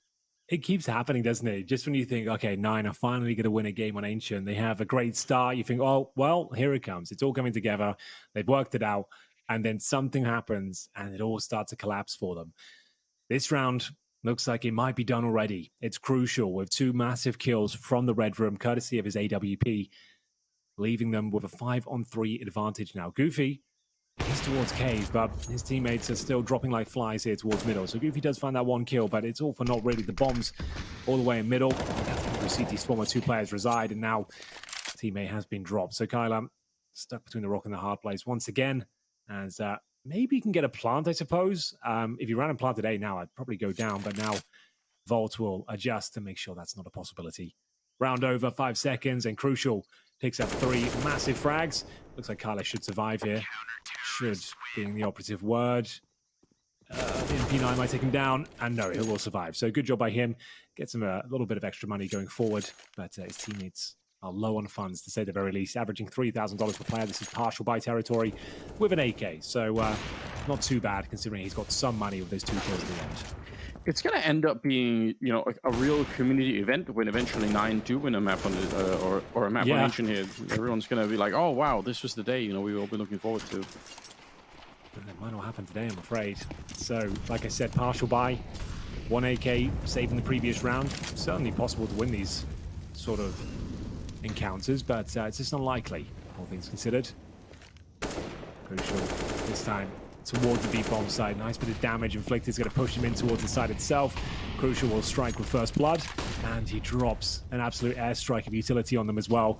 You can see they kind of get near the bomb side right now, waiting for the flames to subside. And Rallen, he'll deny the plant as well, swinging out for a bit more, looking for the triple. Cypher chimes in, and it looks like threat has been neutralized, and there's a very, very effective round there from ITB. Yeah, that's what they're bringing all of a sudden. It's a really revitalized squad that we're looking at. In spite of the many potentially tilting rounds that they could have had, that definitely must have been upsetting the team a little bit. They've managed to live right through it, and it pays off, you know. Typically, if you don't get tilted and you kind of keep your head in the game, there is a reward down the road. It can be very difficult to do, though, and I'm sure ITB must have been feeling the pressure at one point, but they're not looking like it at the moment. 11-8, just a 3-round lead that they're building here. Their economy's starting to look a little bit more healthy on the CT side. Crucial, obviously, with the most money, but even behind it, they're slowly working on it. 9, a little bit at a loss so far in the second half. Starting to slip out of their fingers. Yeah, this is a little bit alarming for them. They've got the first map under their belt, at least. I don't think anyone expected them to win Ancient from what we've seen so far, but it was such a great start. You thought maybe they'd sorted out the issues and ironed out some of the kinks, but actually it's more of the same here. But still plenty of time to recover. It is considered a T-sided map, and for now, lots of information garnered for the CT side. I've got Thomas pushing in towards T-spawn, and that's a big problem. Lots of information. He's not going to find any kills, but he can confirm they need to be focusing the B-bomb side. Cypher holding real far back at the moment. Still 45 seconds. Actually, K will find a kill, and he's going to keep on going. That stab to the middle. It's a double for him, but swift return. And once again, it's... Oh, wait, Cypher. Did he just caught sleeping? He definitely had a chance to react. Yeah, I was thinking the same thing. Maybe looking at the radar for a second. I don't know, but that was very slow by his standards. Thomas, though, looking to save the day here, Anders. Could have a chance. Gets the information of one player towards long, but gets caught off guard by Goofy. And now just Rallen. He's got 100 HP. Oh, make it 0 now. He has got a head. Hades removes it, and a much-needed round there for 9. And that was looking so good. The Thomas pushing towards A main, Anders. They had all the information there. He not only put A, he got mid-control as well. So they've guaranteed it's a B-side attack. But I don't think they had the information. A player had already made it towards Red Room. So maybe it was actually bad info. He's calling middles clear, but a player's already deep in Red Room. And I think that's where things fell apart. Because then a double kill came through, and that really threw a spanner into the works of the defense. Wow, that's a little bit unfortunate, because otherwise they've been running it back, but allowing 9 to get back into the swing of things, and they can buy into the round. But you know what? It's 2 MP9s. They're definitely going to be lacking some utility here. This is such a close game. I feel very uneasy trying to guess who's going to be winning it at this point in time. It's just 2 rounds separating them. The money for both teams is pretty questionable. Wow, it's more regular Counter-Strike than Brazy at the moment, but, you know, it's quite enjoyable. And I'll tell you who the real winners are, and that's the viewers at home. What a great tournament it's been. It's been, 5 epic days of Counter-Strike so more. We've got a couple more coming up as well. The Brazy party rages on, and we get into round number 21 as Volt. He'll kick things off with a double kill from the ledge position. That is absolutely fantastic. Great awareness there. Shuts down all threat in middle, and he gets the hell out of that as well. Rallen, what are you up to? This is unnecessary, Anders. This is not required, but annoys Q, and Rallen will get one. That is absolutely fine, and Cypher chimes in as well. They are off to the races here. That is wonderful response after giving out that previous round. What a recovery. What a response. Yeah, you're right. It is risky with that kind of push, but I mean, again, it's also a way to make those MP9s way more efficient, right? When you are being aggressive with them, as opposed to if you're holding really far back on the bomb side, I guess. So it's kind of cool. Could have backfired, but this time it did not. So into the breach. They are back once again. 12-9. Kyler just sneaking around the map, hoping for something. Thomas waiting out in the middle of nowhere. Just a huge off angle there in the middle of the tunnel. Going to be able to pick it up. Volt, though, starting off very, very nicely. And they're right back on track. That was a scary moment there. If they would have lost instead, they would have had to eco. And probably the game just gets tied up at that point in time. But yeah, Volt here at the beginning. Look at this. Beautiful stuff. Yeah, really, really nice round. Thomas has a great understanding of that A push. His timings have been nothing short of stellar so far. Could be the crucial factor here to finding this win. And another buy available for 9, but compromises to be made. A distinct lack of utility. Deagle for Minio. And Rallen, once again, he loves pushing this B-lane position, and this time it cost him his life. They're aware of it. Yeah, I feel like the last push he was actually pushing his luck. And yeah, punished for it this time, Anders. A little bit unfortunate, but yeah, I mean, you get the success once, you feel like you come back and do it again. And Rallen's been playing out of his mind as well. He's got 20 kills, so just probably feeling confident enough to want to try and do it. ITB, the moment to close out the game is coming up pretty swiftly here for them, right? They if this keeps happening, if we get having these really close rounds right towards the end of the map, there is a chance that it could flip, and the script could play out in favor of 9 instead. Cypher's pushing up. A risky move to turn that corner. Oh, what? Crucial! He's blown them up, and Cypher giving him a chance to spin around and get the kill on Minio. A 2-for-1 shot, and Kyler and Key now 2 versus 3. The bomb is dropped all the way back on that ramp, real far back towards the T-spawn. Cypher's going to go down eventually. It's still on, Henry. It's not done yet. Wow. This is what the Brazy party is all about. Back and forth rounds. It's unclear who's going to be taking it.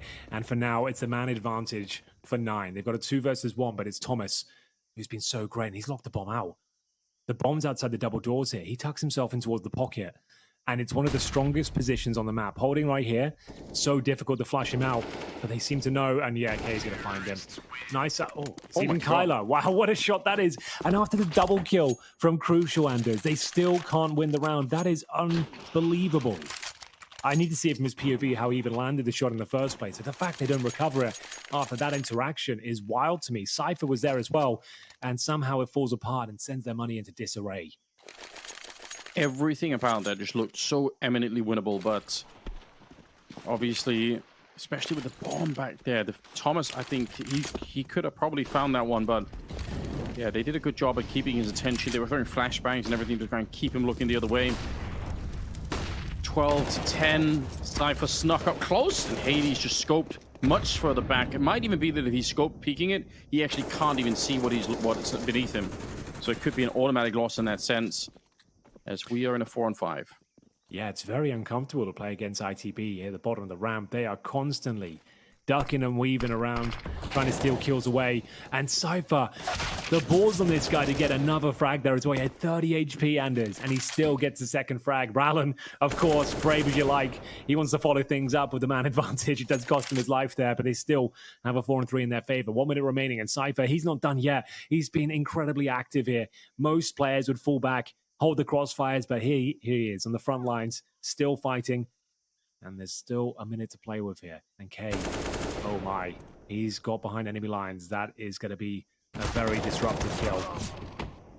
Oh, the one in return though. Still a 2-on-2. Goofy getting caught from us in the right place at the right time, Kay. He's got the right idea. Don't know how he knew, but he definitely knew. And now it's a 1 versus 1. Crucial.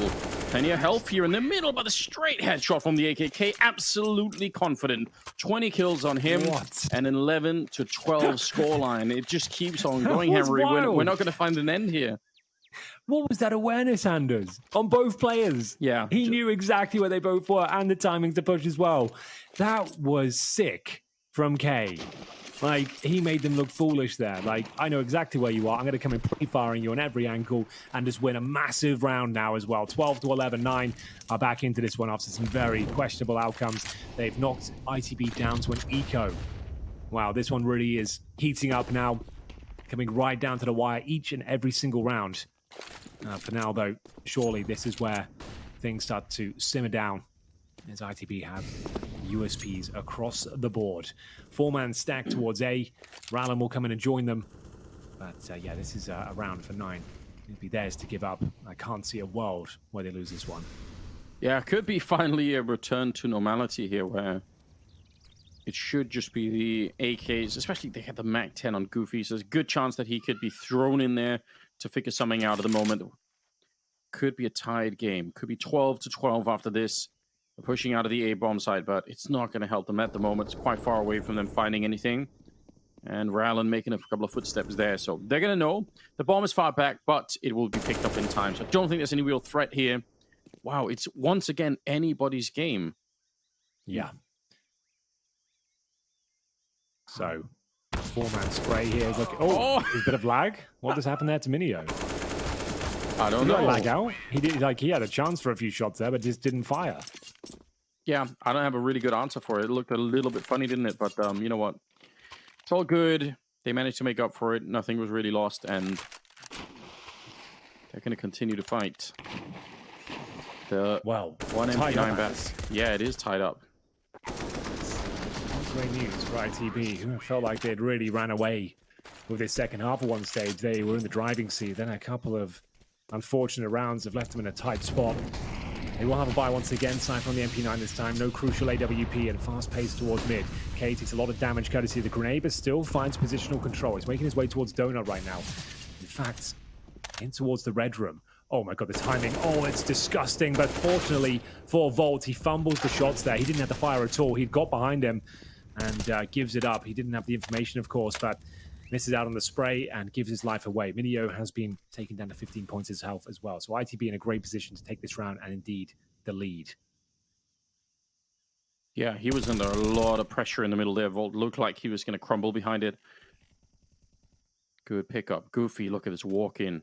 Is he going to realize crucial? He sees the gun barrel, and that's enough to get the kill. My god, if he had gone the other way, he might have been dead. Still could be. A little bit of a wallbang shot, actually. Hades. Again, he loves the aggressiveness. He loves these forward plays. It looks like they are well aware. They're thinking about it at any rate. Kyler's going to get a kill on the other side. Hades, get back around the corner. I'm shocked that he lived. And we've got 45 seconds here. The bomb looks like it's going to be planted on that A-bomb site. And now Hades' position is actually a bit of a thorn in their side. Yeah, because now they have to be aware he can come for the backstab at any point as well, the AWP, and to start picking them off. This would be a terrible round for ITB to lose. It's a 5-on-3 against them, and now Hades has actually got a guaranteed frag. Oh That's no, the kit. Cypher drops, and that's the kit. You're absolutely right. Big frag coming in from Rallen. Hades looking to save the day here. Have they got a smoke? He hasn't actually got vision on the bomb, so the defuse will come through, and it's going to be a long old defuse here, boys, as we'll see them hold on. Crucial with the double kill. He saves the day. The only play that would work out for them, as they'll hold their nerve. Rallen just had to put full faith in the low HP Crucial, who finds the double kill with the AK-47 towards the donut. What a sick hold. Again, in the context of the fact that the defuse kit was down in the middle, that was the only thing, you're right, they could have done. If they die in the middle of that, it's round over. This kill right here had a huge significance all of a sudden, but the bomb was planted real far out and Crucial. Look at this lockdown. Whoa. Instant headshot on Hades. Beautiful work. 13 to 12 into the breach. They keep that 1-round lead. They're 3 rounds away from getting us a third map. That was absolutely wild from Crucial. One of those bullets from the SMG takes him down. He manages to dodge them all, save the day, and win a very, very important interaction between 9 and ITB. 13 to 12 now, a buy available, but a shot in the back. Rallen, super aggressive, of course, will find the bomb and put him in towards the A-bomb site. Crucial to defend once again, but it's Thomas to strike first with the MP9. They've got some footing on the bomb site now. Crucial needs to wait for his teammates to arrive. They need the utility, and speaking of which, there's none available for the Polish squad. They're going to have to plant dry here, Anders. They've got away with it, but the retake will be very difficult to fend off. Cypher trying to clear out the middle. They have some great grenades, ITB. If they can get onto the site itself, maybe get that first kill on Goofy, they can pretty much block off that donut position forever. A little bit of a jump past Volt. realizing at least where one of them is. Crucial going to be taking a sneak in. Good shot. Kyla, though, and Minio, they're fighting back in the bomb. Yeah, sure, they're going to be able to smoke it up, but Crucial, how do you actually get this defuse? One missed shot. He tries to go for it. He has a kit this time, and they're panicking. They're running straight at him. Kyla, he's still got the lineup memorized. That is huge. A triple for him, and it's back into a 13-13 scoreline. We're tied up again. Oh, this one's really delivering. What an amazing map this has been so far. It's had absolutely everything.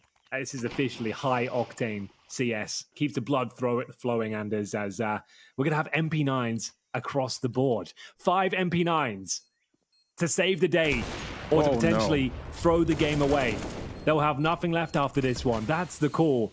I kind of like it. It's going to be a real brawl of a round here. They're going to have to get up close and personal, try and steal these frags away. I've never seen anything like this. Here we go. Rallen pushing off towards the lanes, as you might expect. He'll smoke off so he can focus towards middle. But here it is. The MP9 strat. Anders, it's been years since we've seen anything like this. Yeah, what a rare sight. Although I've got to say, this is so smart for 9 to slow it down, because they can only keep this mid position when those smokes are up, right? As soon as they start to fade, it's going to be a lot more uncomfortable. Maybe even more so with an MP9. So I like the fact that they're taking a slow approach in this one. They don't have helmets on the CT side. Bear that in mind. There's 2 Mac 10s for the T side here as well. So they can fight fire with fire here. They're happy to get up close and personal. Crucial. First line of defense here towards middle, but ITB, they will have to wait their opportunity. And Rallen, he actually gets his. A bit of a one-way smoke towards the B lane. They've got the first kill under their remit. Crucial. Can he get another? Good damage. Volt will follow it up. And Hades watching for that B push. CTs, a little bit scrambled right now. They're not together. It's an even playing field. A 3-on-3. Players towards Red Room, Donut, but not really working in tandem right now. Here's Rallen towards the cave. If he gets even one, that wouldn't be enough. He needs a double kill here. MP9, the perfect weapon to potentially do so. First kill will be his. Can't find the second, though. So we continue with this B push, and there's no CT presence there now whatsoever. It will be a chance to actually try and break down the offense here. One, they're going for the bomb plant, but that Molotov shuts down that idea, and the bomb will go down cleanly. Oh, wow. 2 versus 3, make it a 1 versus 3 now. In fact, as Tyler goes down, Hades up close with the AWP, but he can't get the second shot off there. Run down by Thomas, and plenty of time for the defuse as well. Wow, they're just fighting for every single round, down to 1v1s more often than not at the moment. 14-13 into the breach. Take a step closer, and they are the ones with their backs to the wall here. They've lost the first map already. They need a third one on Anubis. They need 2 more rounds, Henry. Can't believe it. The MP9 across the board. Never in all my years have I seen it, but I kind of like it. It works out for them. Thomas saves the day, saves their bacon, as we get into round 28 here. 14-13, a 4-spy in response. Crucial with the AWPs and an absolutely epic performance at 25 kills. Minio. Oh, and K trying to infiltrate the mid area here if possible, and it's going to be aggression, of course, from the CTs. Normally Cypher, and indeed once again pushing that B ramp. A little more subdued this time from Rallen, who's normally out in those B lanes, but holding his ground for now. K has taken significant damage, but he's in the red room. CTs are aware of that possibility. As Goofy waits for that set aggression. Crucial should have the kill if they go any further here towards red. Yeah, but putting a lot of pressure on. I like this because once you throw the flashbang, you also kind of give away the fact that you're in there. So the element of surprise is gone. But still, it's quite frustrating for the CTs to realize that someone could be hiding in there. No matter what happens for the rest of this round, they have to worry about that fact. And looks like this will turn into some sort of A-hit with a very, very late lurk from Goofy over on the B-bomb side. How does Goofy get the timing down for this lurk, though? They need to get into the A-bomb side before we can even talk about it. HE does land right on top. K nearly getting killed behind it. 40 seconds. Minio find the kill on Thomas. That's in the middle of it, almost towards CT spawn. Rallen's going to get one in return. Still 30 seconds. They haven't checked the entire bomb site. That might be to the detriment. Volt is here. Swings out for a huge double kill. And that should almost seal it, Henry. 2 versus 3. Should almost seal it. We'll see. Player towards Temple. As we'll see K go down. Goofy would have to do something unspeakable at this point. I can't imagine what kind of player would have to be brought out with the MAC-10 to make this one work. And there it is. ITB will answer back, and they'll find map point. 9 have done it again by the looks of things, and is so close yet so far from picking up the ancient victory. Some good attempts here, but ultimately it comes down to that 5 MP9 round to really save the day for ITB. That is a wild purchase into the game, and it saves the day. Got to respect him, and they might have done enough here. The loss bonus just isn't there. There are $1,900 for this round, I believe. So it's going to be a dicey one. They've got what, the Galil's, AKs, a couple of pistols, etc. And yeah, could be the final round, as Crucial and Co are fully equipped, to say the very least. 2 chances here into the breach to close it out. Bring us Anubis instead. Or maybe play overtime if 9 finds some freaky way to get back into this. 1 AK, 1 Galil, and some pistols. I mean, this team has done stuff like this many, many times. They do seem to be very dangerous. And look at the run. K, he's actually got into Donut already. This is really wild. Thomas, though, he should have won that fight. He definitely had the better crosshair for it. But K flicks him down. And now Volt started to show up. This is not really the best start necessarily for the round. And there's not that much money either on ITB. They actually need to win this round. They could be in a tough position otherwise. Volt, a lot of damage, but the bomb, it's going to get planted finally. Oh, Henry, they need to close this out right now. Not like this. Yeah, not like this. We'll see what they can make of it. The retake should be fine, Anders. It should be under control here. Lovely grenade to do significant damage towards Kyla. Time is of the essence, of course. They do have kits. They've got smoke to put down on the bomb as well. Hades will be aware of that. They know they have to find up-close kills before they have a chance of suffocating the bomb itself. Rylan opens things up. Cypher will follow. But here comes K on 6 points of health. Oh, he has been detected. Great awareness there from Volt. They've got the man advantage now. 3 versus 2. The defuse will come through. And Goofy, he can't deny it. And Crucial to one defusing on 10 points of health here. If the pistol can land 1 bullet, it does! Oh my god! It's the Glock! They've done enough! They've actually pulled it off there. Absolute pandemonium ensues here on the A bomb side, and they win with just the pistols. The Glock sprays 2 of them down, and they get through round number 29 by the skin of their teeth. They shut down the resources for ITB, and we could be going to overtime. That is unbelievable. They tried to bodyguard him. They actually tried to stand in front to stop any bullets from coming through. They gave their life for the cause, and it still was not enough here. Goofy, he can't see anything. There we go, right through. Imagine you got the knife to follow it up as well there. Oh, wow. Okay, that might guarantee overtime. Just when we thought it was all said and done, now the advantage sits with 9. They have the cash. It looks like we had a bit of a timeout as well, but still, my God, this one has delivered on all fronts. Ancient, still within their grasp. 9 can still make this happen. If they get to overtime, who knows what could happen. Round 30, and we've got 2 rifles for the British. Cypher and Volt will have to operate with very little here. Grenade comes in towards middle, doesn't land, and we'll see a bit of a default spread here. Nothing too aggressive from the Polish side. Oh, okay, has found the opening kill, but it's always traded out. Anything that's a bit of an upgrade for the CTs is now they've got an AK. Yeah, what an important trade there. If he also went down, they would have lost one of the M4s and got nothing in return for it. There's still, though, a 4-on-4 here.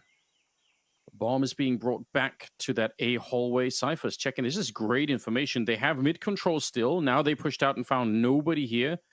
Question is, how long before they can start to rotate people back to the A bomb site? Because that's what they need right now. Thomas, feeling lonesome with that 5-7 of his.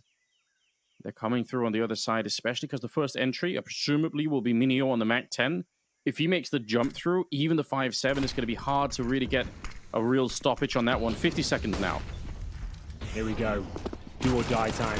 4-on-4. Thomas striking first. He can't find multiple frags, but he has weakened them up. Crucial responds in kind as well, but they're just finding the equal trades. It simply won't do. Trying to deny overtime. Rallan, he might have to put through the smoke, and he has found something here. Needs a 1-dig now. His teammate Cypher coming in through Donut finds the timing. Have they done enough to end this right here, right now? It's Goofy to try and save the day. An absolutely stunning shot towards the default boxes. The flashbang comes out, and Goofy has done enough. He takes us to overtime. Another 2 versus 1 goes in his favor, and it's the great reset as well.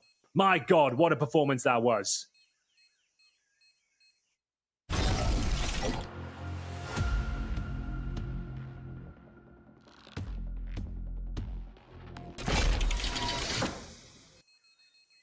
What a spectacular game, Henry, that we've got on our hands. Goofy, but such a casual headshot on the first player, and then the second one with a flashbang to set it up, and we are in overtime. 15-15. Yeah, welcome to the Brazy party, ladies and gentlemen. This is what we're here for. This is the kind of Counter-Strike that we love. Oh, I have no problem with this whatsoever, Anders. This is high-octane stuff. Adrenaline's pumping through my body right now just witnessing this. Can't imagine the kind of mentality right now on the TeamSpeak servers. Everything on a knife's edge. We've had so many wacky rounds as well. So many ecos won. The rugs have been pulled.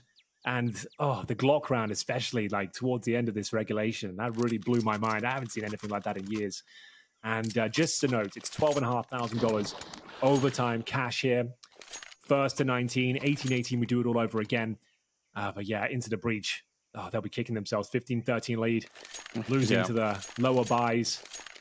Glock double kill to end round number 29. And then a 2 versus 1 for Goofy to bring us here in regulation. 9 are still on for the 2-0. We'll see what can be done here. Molotov in towards Cubby. K has been good. He's been annoying to play against here towards middle as he tries to crack things open once again. Yeah, he's expecting someone to come out of that smoke. He wasn't wrong. It's just that Volt was better this time around. Lands the headshot on him and shrinks back into Donut. And a kill as well on to Hades. So a brilliant start to the overtime here. Minio going to get a little bit of a say in return. Crucial. He wanted to escape Goofy. He looked like he was flashed and he still got the double kill. 2 versus 2. Another unbelievable start to a round here. That definitely looked like it should have been the defense much tighter here for ITB. But instead, there's still a Molotov on Minio. He's walked quite far away. They have a smoke on Thomas, but if they use it early and they already have, now I'm real worried. If he knows the lineup for this Molotov, Henry, it could be devastating to ITB. Yeah, good point, Anders. Well spotted, I have to say, but Goofy does go down. Oh, another fantastic shot! Can he get away? How's he survived that? Down to 12 points of health now. The bomb is ticking at an incredible pace. He hasn't committed to the defuse now. He's going to have to swing on it, and he knows it. The time is too low. I'm not sure if he's got this one, Anders. He'll commit to the defuse, but it looks like it's too far gone, and the round will be going in favor of 9. Oh, no, another heartbreaking moment here for the British as it all falls apart in the final milliseconds there. So unfortunate once again. The 2-on-2, low HP, and they can't get it over the line. Yeah, and it was right there for the take-in. And it actually almost, as it turned out, the Molotov almost killed the T player instead. It looked like it was maybe going to be for the bomb, but yeah, sometimes pulling out those nades in tight situations could absolutely backfire. What an unbelievable show. 16-15, first round of overtime, and it goes in favor of 9. Question is, do they shake off the loss? Oh yeah, they're going to go for it right here. You're not wrong. Oh, the smoke dissuaded them. They were going at some pace, let me tell you. They were trying to look for that knockout punch. They slowed it right down. The smoke dissuaded them, and Volt, well, he'll get one through the smoke. He's actually been very handy towards middle, like more of the support anchor rifler, but he is delivering on all fronts. So he finds the kills when required. Rallen gives them the man advantage even more so now. 5-on-3. Now they can't afford to lose this round. That would be it for me. If they give this advantage up, they won't be able to recover. But this looks like it's locked in. They don't need to push any further. Hold the crossfires, maintain the bomb sites, and run the clock down. That's all that has to be done right now. Yeah, they've lost some winnable rounds already. This surely is not going to be one of them. Molotov on Kyler, but he's alone over on this side, just working this part of the map for himself. And actually, the Molotov is really well placed, but he was flashed while it was happening. Volt's going to be taking out Goofy, so everything is working out just fine. Into the breach. Pretty good round right now to shake off that earlier loss in the previous round. You know, just come in swinging. Don't let it grow on you too much.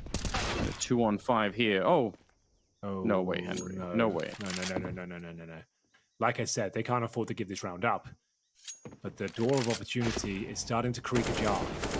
This kill, God, if Carla hits that, yeah, maybe start saying your prayers for ITB. But Cypher saves the day.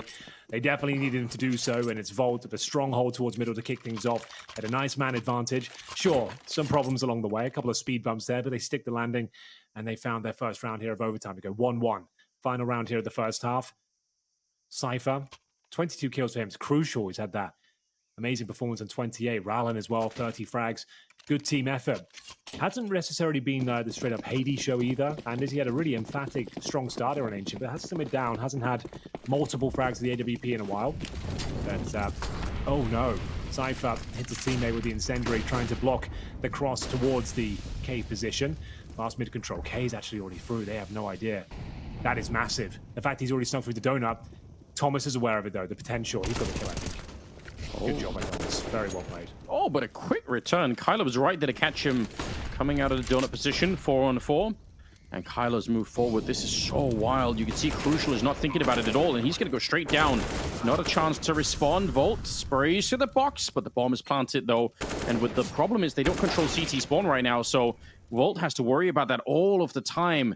Minio holding the other side here. They're going to smoke off the bomb, and that's probably their best bet here. Try and get that defuse inside. Volt coming through, and there's no chance.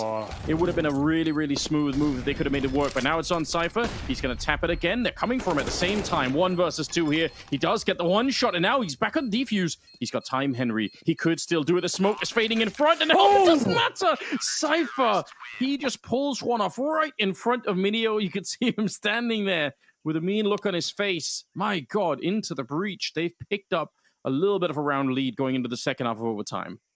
Oh my God. Cypher delivers the goods there. It looked like the round had fallen apart, but still he comes out on top. The balls of steel with the full defuse there, and they go 2-1 in the first half of overtime. Great showing here on the CT side. Nine will be kicking themselves now after they felt like they had the advantages. It is Minio 16-26. If he'd have won that round, it's quite a performance of his. All would have been forgiven, but he doesn't challenge, and the full defuse comes in. He got the great kill on Volt as well. It looked like they'd done enough, but Cypher ducking and weaving around the smoke, suggesting he was full defusing at times. And they don't call his bluff. And just as he peaks, it's too late, as you can see. Unfortunate, but 2-1. Let's see what can be done. All power for Crucial. And remember, first to 18 will guarantee double overtime. First to 19 is the win. That is exactly right. Oh, I can't believe it's come down to this. Still impossible to say who's going to win at this point in time. That's been true for a long, long time. 30 kills on Rallen, 28 on Crucial, but everyone's above 20. I mean, that's the sign of an insane game. The fact that everyone is just playing so well. On the other side, K's at 30 kills, 27 on Kyler, and almost everyone except for Minio is above 20. So this is a very, very tight game at the moment. I have no idea how it's come to this, but what an exciting turn of events. And again, these are two major teams that we're talking about, right? So it's only fitting that they're going to be putting on this kind of performance.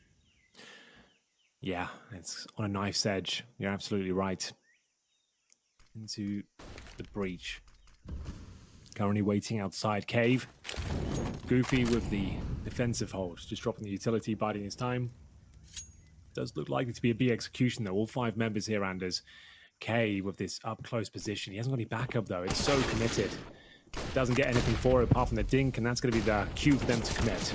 They want to try and see if they could go for it. Thomas, he's got one. Rowland on a good follow-up, and the signs of some positivity here. Into the breach, looking to get at least to secure that double overtime. And Rowland getting a couple of kills, it's definitely done with. Kyler, nothing he could do about this one. Gonna get caught by Rowland, finding his 31st kill, or 33rd kill, I guess. And it's 18-16. They are 1 round away, Henry. They could get that third map. It's looking real good at the moment for them. Oh, it certainly is. And we have got Anubis waiting in the doldrums, ladies and gentlemen. And it's a map Anders and I are big fans of. And looking forward to that, should it come through. Looking likely to do so, though. 1 more round for ITB will do it. They've got 2 opportunities now. 2 for 9 just to take us to double overtime. So they'll need a perfect game. Let's see what they can make of it here in round number 35. Volts probing towards middle, as you might expect. Normally holding for those pushes, trying to shut down any aggression from the CT side. K, speaking of aggression, he's deep inside the cave this time. He pushed towards B round previously. He's got 4 players on the other side. As he just looks for any sort of boost, he can go for some spam damage as well. He's got Goofy joining him with the Org. And we do have Volt, who's actually in towards the A halls as well. Molotov makes things very uncomfortable. K will now be in there alone. If they flash in, he would do well to even get 1 kill. We'll see if that's the case. A little bit of a return there. Actually, a huge trade back and forth with the bomb on the ground now.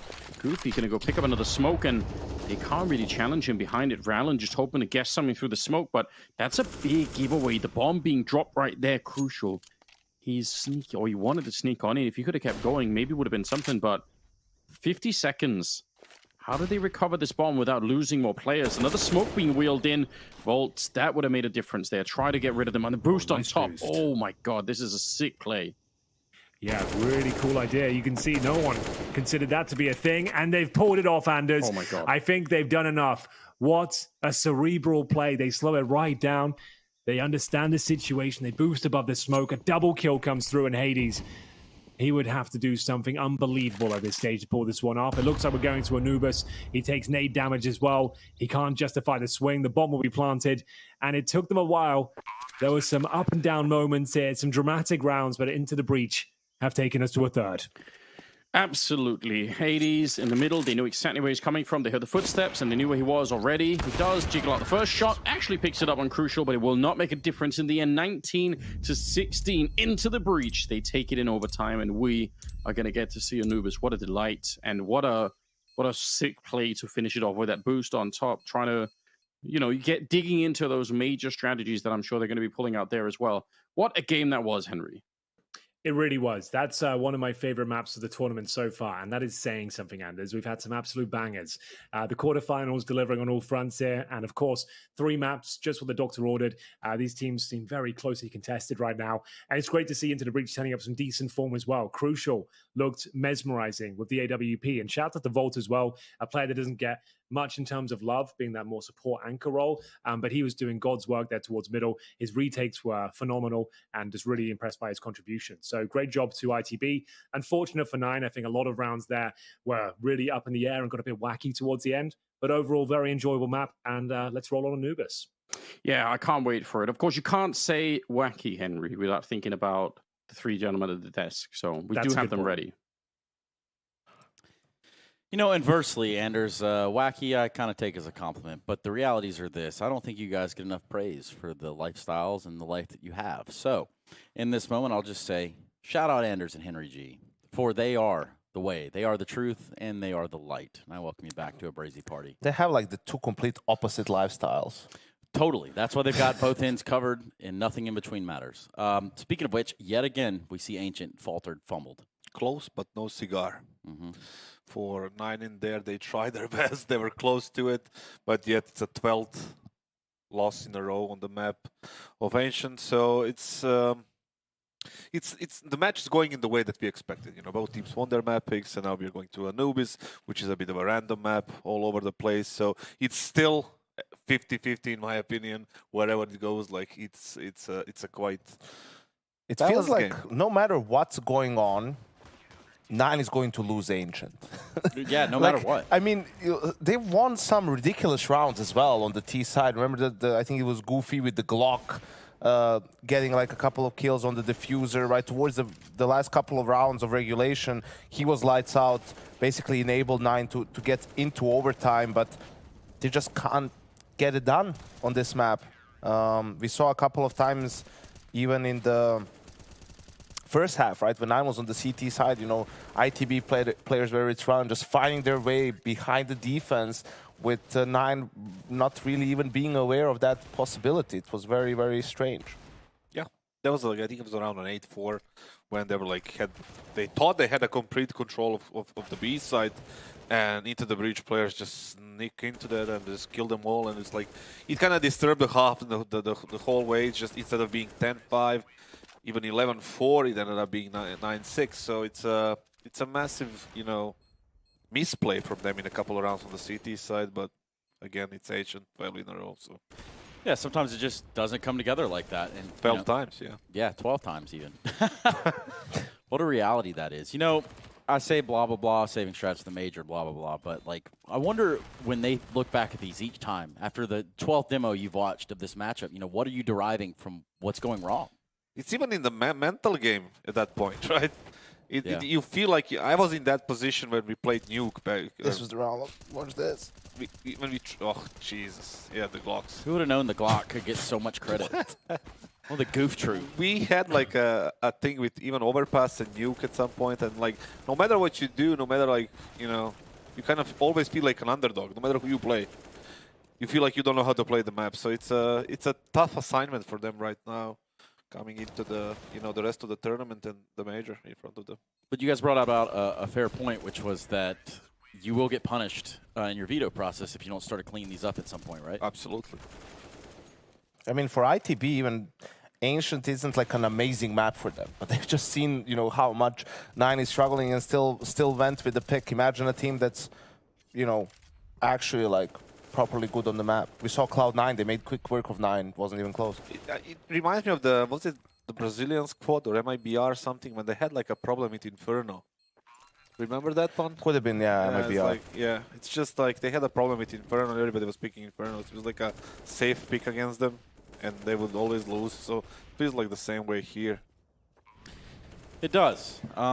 In a lot of ways, you know, for Nine, this was a real opportunity to kind of grab the series. Should they have broke their own streak of L's and then grab the map, you know, that would have been thrusting them forward into a semifinal tomorrow. But first, roll the advertisement.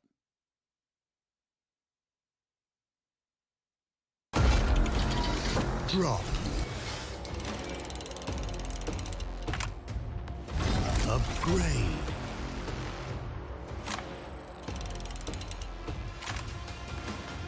Enjoy.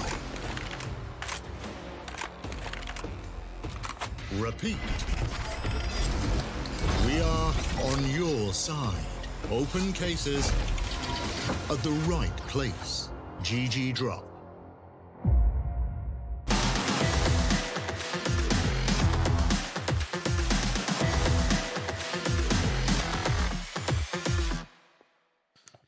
So we head into Anubis. This was the map that Nine found themselves on in the decider that did thrust them forward into the position that they are in now. And when we look at Anubis, I have to say that their T side did give me some hope and, you know, belief there. I think they're a pretty good Anubis team. Sure, they haven't always played tier 1 opposition, but they managed to score a lot of wins on the map. And yeah, it seems like it's, after Vertigo and Nuke, probably their third best map at the moment. Yeah, I do agree. Even though, like I said, we were always talking about the T sides, and today I think when OG played, they were up, at some point they were up 10-0 on the CT side of Anubis. So it's like I said, my map is all over the place. You can't really figure it out yet. It needs adjustments, but yeah, definitely I would agree with the fact that maybe a slight advantage here when it comes to the Anubis on the 9 side. Yanko, I know you're a fan of Vertigo, right? So. Definitely not. So do you have the same sort of disdain for the map of Anubis? Is that the question for you? No, For it's a you. question for you. Ah, because, Pointed at you. because I love And he was Vertigo. looking at I do Come love on in. Vertigo. Come on in. There's a little What's up, dog. dog? He's investigating the room. Hello. How's the How up you dog? doing? You smell them cheeseburgers? Yeah. You're gonna see. Yeah. Oh, no, he's just- going for it. He's It's going a for the trash can. cheeseburger. Well, Anyway, nice. I like Vertigo. Vertigo is one of my favorite maps next to I Nuke. thought you needed to clean the fries off the floor. I did. He's gonna. Oh, he's found one.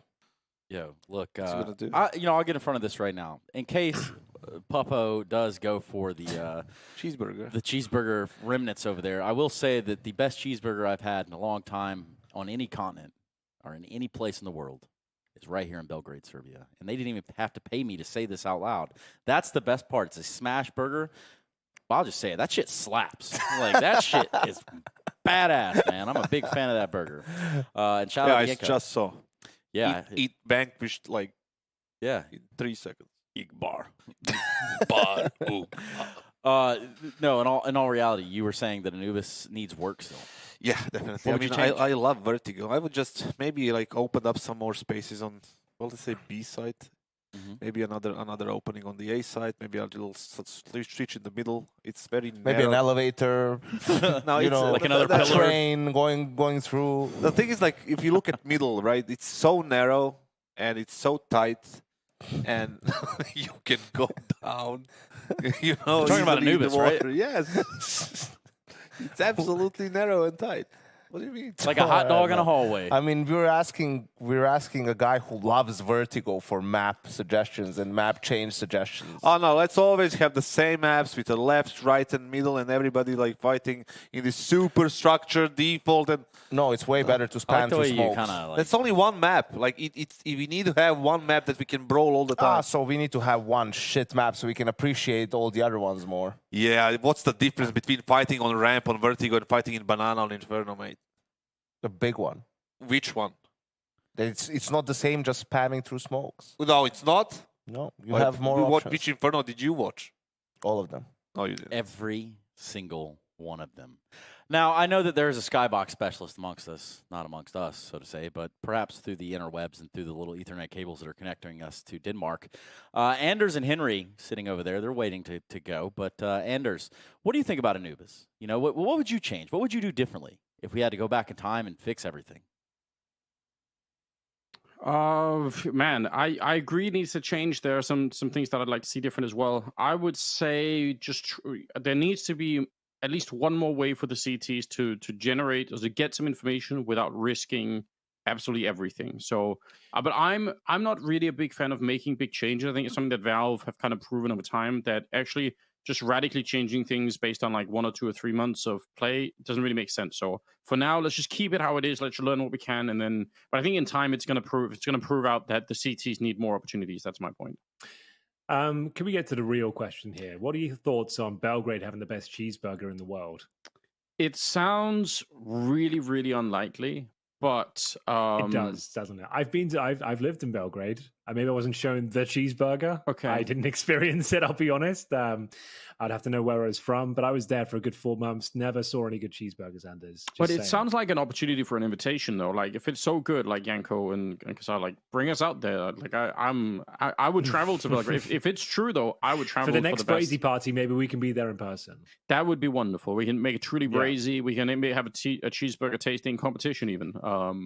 I'd love to go. I actually like the sound of that. And maybe a hot dog eating competition as well. You have like 50 hot dogs on the table, see who could eat the most. We can do the quiz. It's actually quizzes it's and eating competitions. Imagine that content. It doesn't really That's get any what we better. need. Okay. This is actually, I'm glad this happened. So now we've established that Anubis needs changes and cheeseburgers may or may not be the best in the world in Belgrade, which is good information to have. Third map around the corner, though, Anders. Anubis is going to be where the battlefield will take place for the next team in towards the semi-finals. I've got 9 as the favorites, I suppose. I feel like Eat to the Breach, like, sure, they got the win there, but it's on the weakest map of 9. We've kind of become a bit of a meme now, expecting them to lose it every single time. Some very good rounds, some very promising performances from the players within ITB, but I feel like 9 might just have the upper hand here to close things out. You know, something that made it, I think, a little bit concerning, perhaps, when you're thinking about 9 and Into the Breach on this one, is that last time we saw 9 play this map just against Sprout, I believe, it was just very, very impressive for them on the CT side of Anubis, in spite of the fact that obviously we're saying it's the harder side to play. The match is going to be ready, so let's just head into it. But I expect that some of the aggressive pushes that we saw coming out from 9 on the CT side, if we could see that again with some success, that's going to be really, really sick, because obviously that's the kind of thing that can really put you over the edge. They had a couple of people sneak out of the A bomb side and just to great effect. So I would love to see more of that. The knife round is coming up first, of course, to decide who's going to be on what side. But yeah, I'm probably with you. I do think 9 have a pretty good crack at this. But honestly, it's been such an even game. It's going to have to enjoy it here, you know?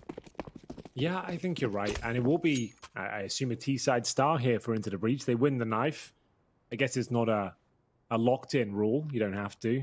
Some teams will feel more comfortable on the CT side, starting defense, I suppose, to see if they can set themselves a target going forward. But what will we see? And they are going to go on the CT side, Anders. Okay. So even though it's a very T-sided map, like I said, some teams like to play the defense first, see if they can get the 5-6 rounds required, and then know what they have to work with on the quote-unquote easier side.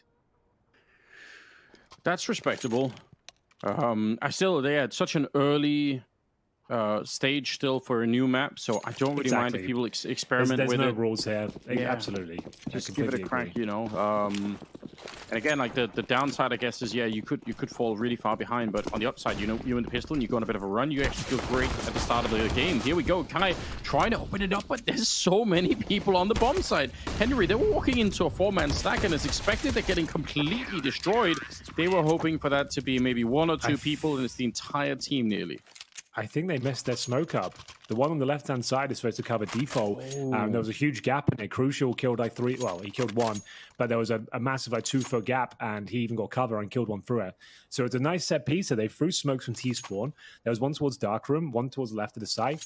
But yeah, like I said, that first one missed, and that cost them everything. There was just open shooting gallery at that point, and ITB just mowed them down. No bomb planted, and a full eco to follow things up in round number 2. Crucial with the M4. that's a similar story for everyone. They're preparing for that third round, Anders. So they'll sacrifice utility this round and hope there will be no buy coming through. And then you have M4s and grenades going forward into the round 3 where the AKs come through. So this is by design and should work out quite nicely for ITB. Just poking into the middle. A little bit of a lineup here. They will lose Thomas, but should be able to clean this up afterwards. They're trying for that wall bang. We did see that work the other day. Got a good dink onto Crucial, but he's still going to be living through the round. And it will be a 2-0. Like you said, all designed because they're going to be buying into this next round.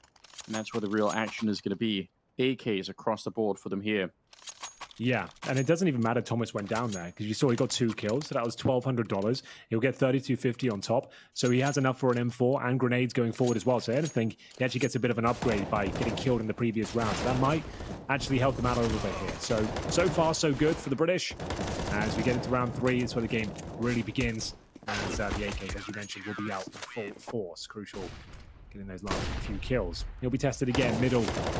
Huge area of conflict. It's Thomas and Crucial getting 3 kills out of nowhere. We normally say this is the hardest spot on the map to hold, and they made light work of it. Within the first 15 seconds of the round, they take down 3 frags and barely take any damage in response. That's round over, 3-0, lock it in.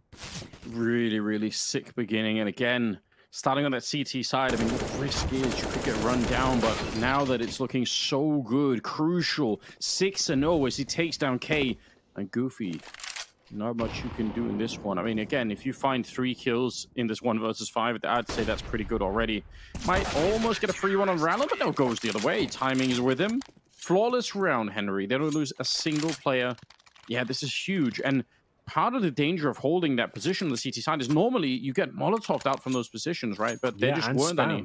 Exactly. There was no bullets in response. There was no grenades. They were kind of just out there waiting to be taken down. And then a 2-man swing came through and 2 massive frags were found. Then a third chimed in from Thomas.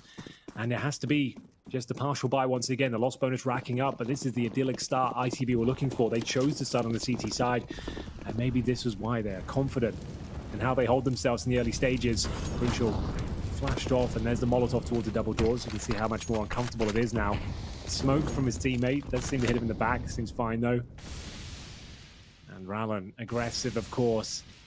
Loves to be exploring his options on the map and hunting for information. And Minio seems to be somewhat aware of that possibility. He's looking for the mid-push. I think he might actually have the jump on him here. Sneaks through. Oh, this is big. The fact he's actually got through the world's Acon, they have no idea how to kill. Minio's got one now and a rifle, Anders. He could do a lot with this. Yeah, he could. Don't give up this round, ITB. You've worked hard for it. Thomas with a good kill, but Kyler is there with a Tech 9. A big double. Volt and Thomas, they get blown up in return. And suddenly we're back in a 2-on-3 here. Rallen with a good flank. Cypher, they know where he is. They actually know where both of them are right now. Kit are on the ground here, but there's still one on Cypher, so that's not going to be the big problem here. Stepping into the fire, and they both get the kills. 9 stepping up out of nowhere to pick up a round and into the breach, letting basically their opponents in a little bit earlier than they probably needed to. Yeah, it's really unfortunate for ITB there. They didn't really do anything wrong. It was just so unlucky with the timings. The fact that Kyler, they're pushed in towards that mid-smoke just as Rallen was pushing behind. He'd called mid was clear. Crucial falls off the angle as well, and that's the moment Kyler comes through. He gets that big kill in the back, finds an M4, and then things get very uncomfortable. Double kill from the Tech 9 at that stage, and it all falls apart. Huge round from 9, just what the doctor ordered, but not out of the woods just yet. They've got a crucial AWP to get past, and he's having an absolutely insane series. As you'll see him open things up, but gets a little bit greedy perhaps, as Hades will be waiting to get the follow-up frag. 4-on-4, Molotov in from Hades as well, trying to deny the recovery of the orb, but Thomas has found it. 1 minute 30 remaining. The bomb outside B. We've got Kyler exploring his options towards the main entrance of the B bomb site. K encroaches towards A main. Goofy will be there to back him up, but it's a bit of a stalemate for now. Not very active on the map. A is reasonably open. They're playing focus towards middle. That's Volt and Thomas with the AWP, hoping that Thomas can turn around and defend A if required. They're getting some activity there now. Molotovs and smokes being deployed, so we'll have to pay attention to A eventually. They've got no eyes in it whatsoever right now. I think this is not a bad idea at all, just to try and have this mid-centric defense and just say, you might even just try be retaking the A-bomb site, but, you know, maybe we win some middle fight, maybe we can get another kill before it comes to the retake. Could see because of the forward position from K, who's almost at the lip of the A bomb site. They're picking up the bomb, and they're starting to bring it back with under 40 seconds now. They have to walk it slowly, and maybe Cypher. Is he going to be able to spot them here?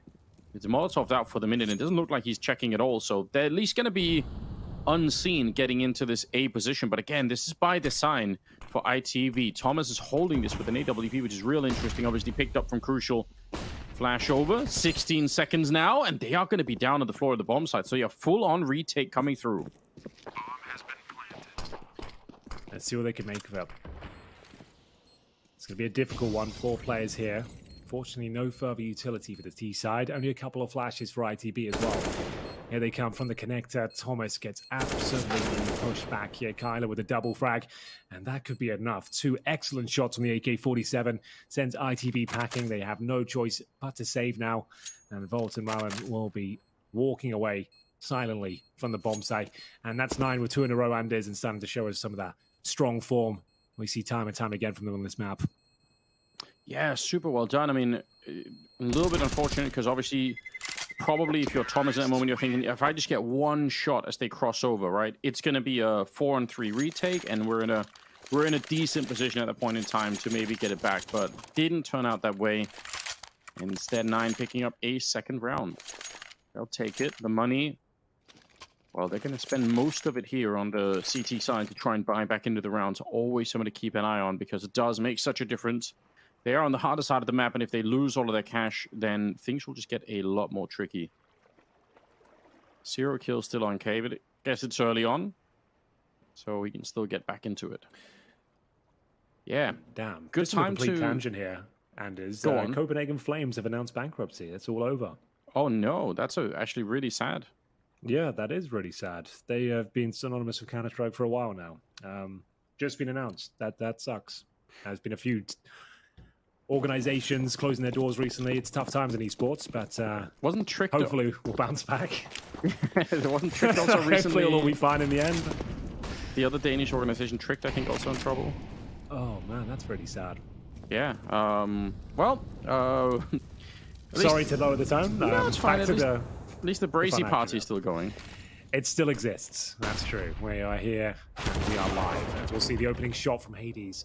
Whistling past the shoulder there of Rallen. He actually come out on top. He's been great for these opening kills. He's got the man advantage once again. 2 rounds in a row tonight. He answered back here, and this is much better. They've got a 5-on-3. They chose the CT side. They seem to have a great understanding of the map and a very strong scope. They just bide some time here to reposition, recalibrate, and retool. As Cypher towards Dark, he can fall back if required. Crucial looking for any boosted players. But they're round to give up now. Yeah, obviously very, very important for Into the Breach that they win this round and, again, keep the economy on their side.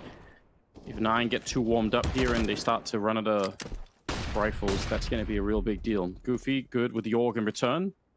And it's just a 5-7 here on Thomas is holding it. Did he get flashed into something? Now Kyler gets a good double kill, and that'll pretty much seal the deal, you've got to assume. Volt thinking about dropping down. He will right on top. Oh, no! He actually landed behind Goofy. That was a funny moment. And it maybe could have been a kill. They were both kind of low on health, but 3-3 tied up now, and a tactical timeout called from 9, I believe. Oh, it's so unfortunate. Into the Breach had the opening frags there. It was looking like their round enders. It was all tied up. But unfortunately, even after this opening frag, it all starts to fall apart slowly but surely. But that it is. That's the 5-on-3. And then some way, somehow, Goofy and co start to fight back. And this could be the start of something very troublesome for Into the Breach. They had the 3-0 start, and these rounds have been so tantalizingly close each and every time. A couple of them stolen away when it looked like they had it locked in. And Crucial and Rallen's efforts might be in vain at this point after giving 3 away in such a disappointing manner. But what can they do with this round? It looks to be the full eco Anders. So this is where Into the Breach will lose the lead, I'm afraid. They've only got a few upgraded pistols and 5.7s and Beagles. Kyler looking to get a nice little grenade there towards the middle. I think that's significant damage. Yep, Volt eats it. They've taken so much damage. Cypher down to 9 points of health as well. They're just trying to get the hell out of there. What's the next play? Cypher will be dropped through the smoke. Yeah, what a brutal start when you get that kind of stack in the middle. There should be a cleanup here. I've got to say, though, I mean, I respect the fact that they go for the full-on save here, because on the other side, the fact that they are already at 3-3, it's probably pretty good news for the CT side. So just try and get some rifles and win some of the rounds that are yet to come, instead of just trying to go for crazy force-ups like we see sometimes. I don't think it's worth it. This is the more sensible play, even if we do love the braziness of the force-ups. I think this is has the higher percentage chance to actually do something. Yeah, certainly true. And as we should say, this isn't the last game of today by any stretch of the imagination. We do have more Counter-Strike action coming your way.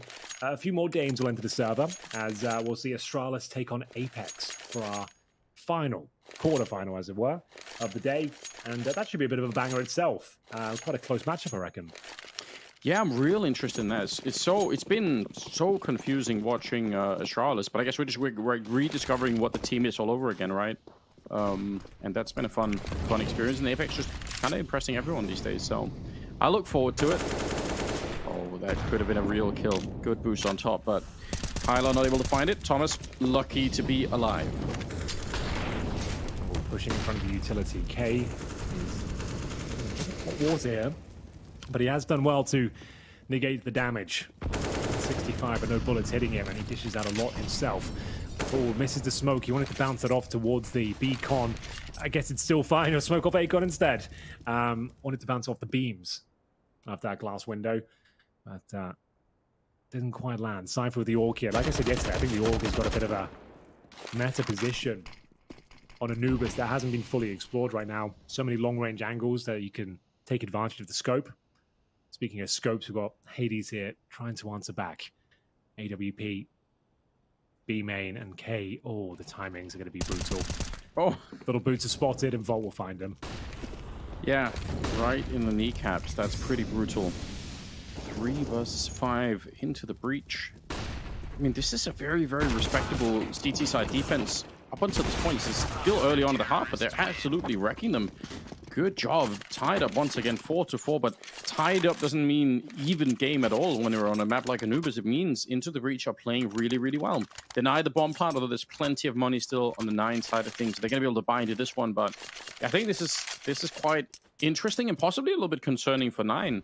If this keeps going, there's a chance that 9 are going to have a huge job to themselves on the CT side, which, again, admittedly, last time we saw them, they were pretty good on the CT side, so maybe they're going to be up for it, but at least the map is playing out a little bit differently from what we normally see.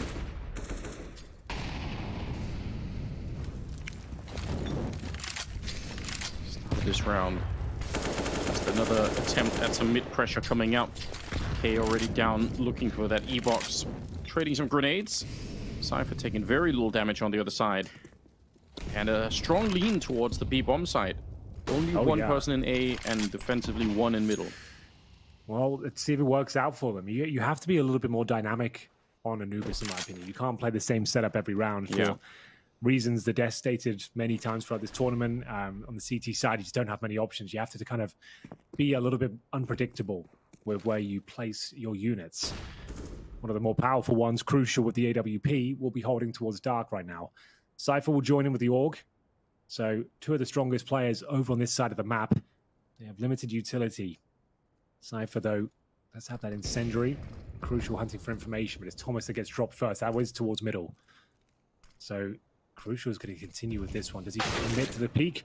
He does. But K is 1 step ahead. That is a massive frag to find. Really, really, really well done. Hades gets 1 there, so things are looking up at the moment. Don't see how they can throw this round away, to be honest.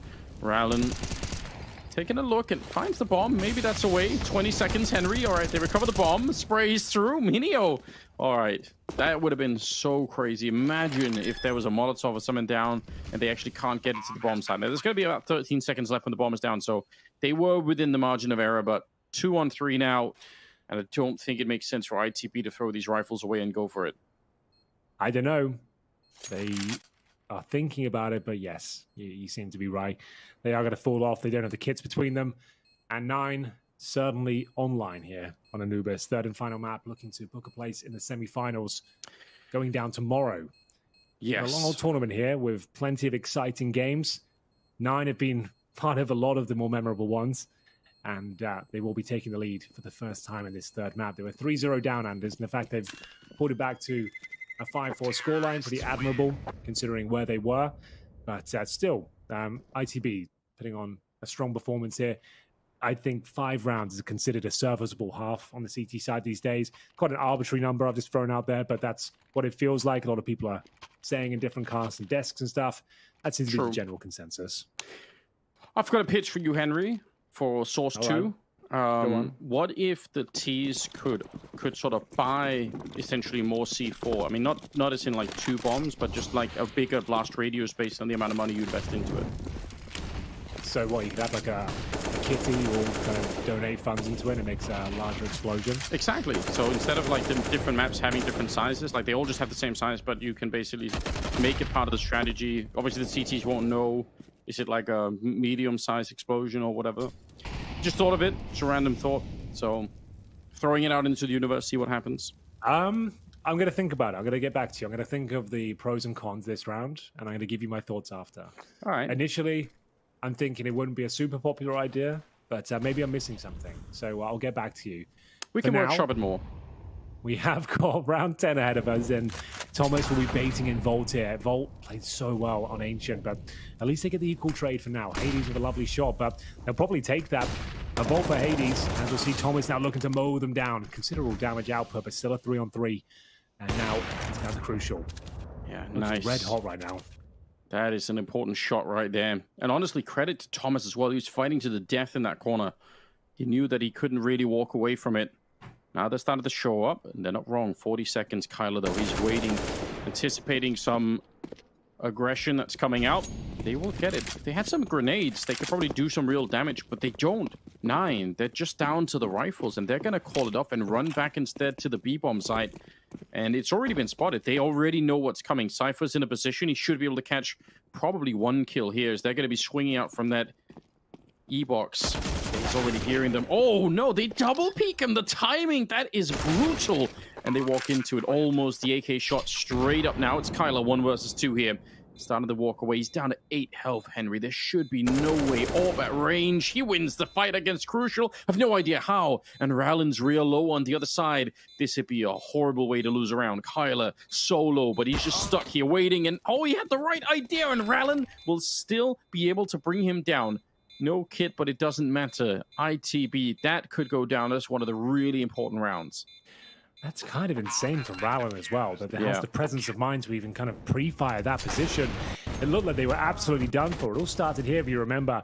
Hades locking horns with Volt, and then Thomas managing to do considerable damage here as well. He managed to get 1.5 kills. Big frag there, gets a dink in as well. Crucial, fending them off and pushing them back towards the B-bomb site, where Minio found that amazing kill towards Cypher, and I thought Rallen was done for here. He comes through with a preemptive shot towards the actual bomb planter himself, and then somehow outpositions the 1v1 and ties things up at 5-5. We've got 3 rifles here, 2 pistols. That's 9, limp into round number 11. Money is very tight for the CT side as well, as you might imagine, so this is another huge round as Volt is Molotoved off towards the fountain once again. They know exactly where he is. He'll try and deploy a flash and get the hell out of there. Hold strong for now. Bomb making its way back. They've put quite a bit of pressure on the A-bomb side. I mean, they've kept 2 people here and a 3rd one in the middle. So if they can get back to B before that counter rotation comes out from ITB, they actually are in a pretty good spot right now. At the moment, if they get 1 kill, especially if it's here on Cypher, I think this B-bomb site's going to fall, and even a retake might just be very tricky. So they found the right timing for it. Cypher, though, moves forward, and the jump right past. What a brutal bit of timing.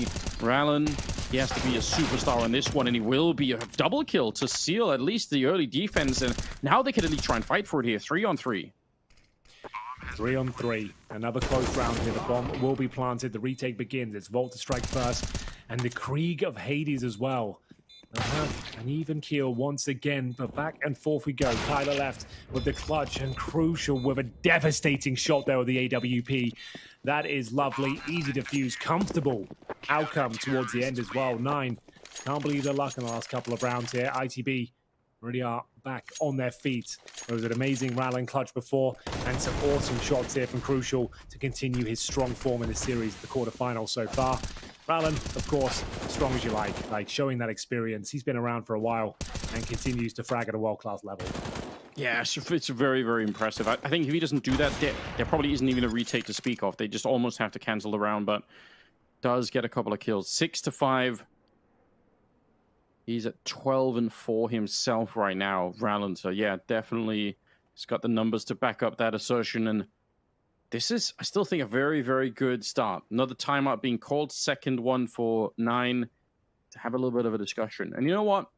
The teams aren't the only thing that could win something here, Henry. Turns out the viewers could also win a Dragon Lore AWP. So how would they do that? they literally type !giveaway in the chat, and you're gonna get all the information there. Also, if you use GG AWP over on GG Drop, which is our sponsor that allows all of this to be possible, you're gonna get a 15% discount on everything. So it's gonna be sick. That Dragon Lore worth an enormous amount, I'm sure, at this moment in time. Gonna be in a special club if you get one. Oh, there we go. Cypher, aggressive move, and he is punished for it. Not like this, Henry. Oh dear, oh dear. Cypher was even preemptively checking that position. And now we'll be thinking, was it worth it? He's got nothing, he's got no information, he's given away a frag, and now you can see how spread thin the CTs are. Crucial's flashed off, and that might be the round, Anders. Like, sure, they'll go for this, considering they're on pistols, but yeah, that one kill could cost them everything. Are they just calling it off? Are they going for this? They've certainly taken their time in maneuvering into position. They might be worried that someone's sneaking through the middle, so maybe they're just a little bit paranoid. You can see Crucial's checking it all the time. It looks like they are going to go for it, but instant knockout. Volt going to be going down, and now they're going to call it off. They realize it's not worth it here. See, this is unnecessary, right? I mean, I don't mind the aggressive push from Cypher. You have to try and do that every once in a while, but yeah. Oh, it just comes at such an awful time. 9 right back into the swing of things. Tied up game. They're loving life at the moment. It wasn't even the forced buy, Anders. That was just a partial little gambit from them.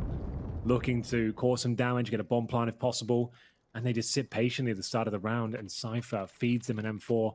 At that point, all it took was one flashbang. You could see how spread thin the CTs were. We've noticed into the breach are very passive on A. They're happy to focus on that mid control, and 9 might have spotted that. They just had one flashbang that completely pushed back Crucial. Bomb was planted, 5 on 4. They tried to go for it, and as soon as they lost the player, they realized they'd just be throwing resources away. And yeah, we're all tied up, and that is a massive round for 9 to find. Molotov off towards double doors.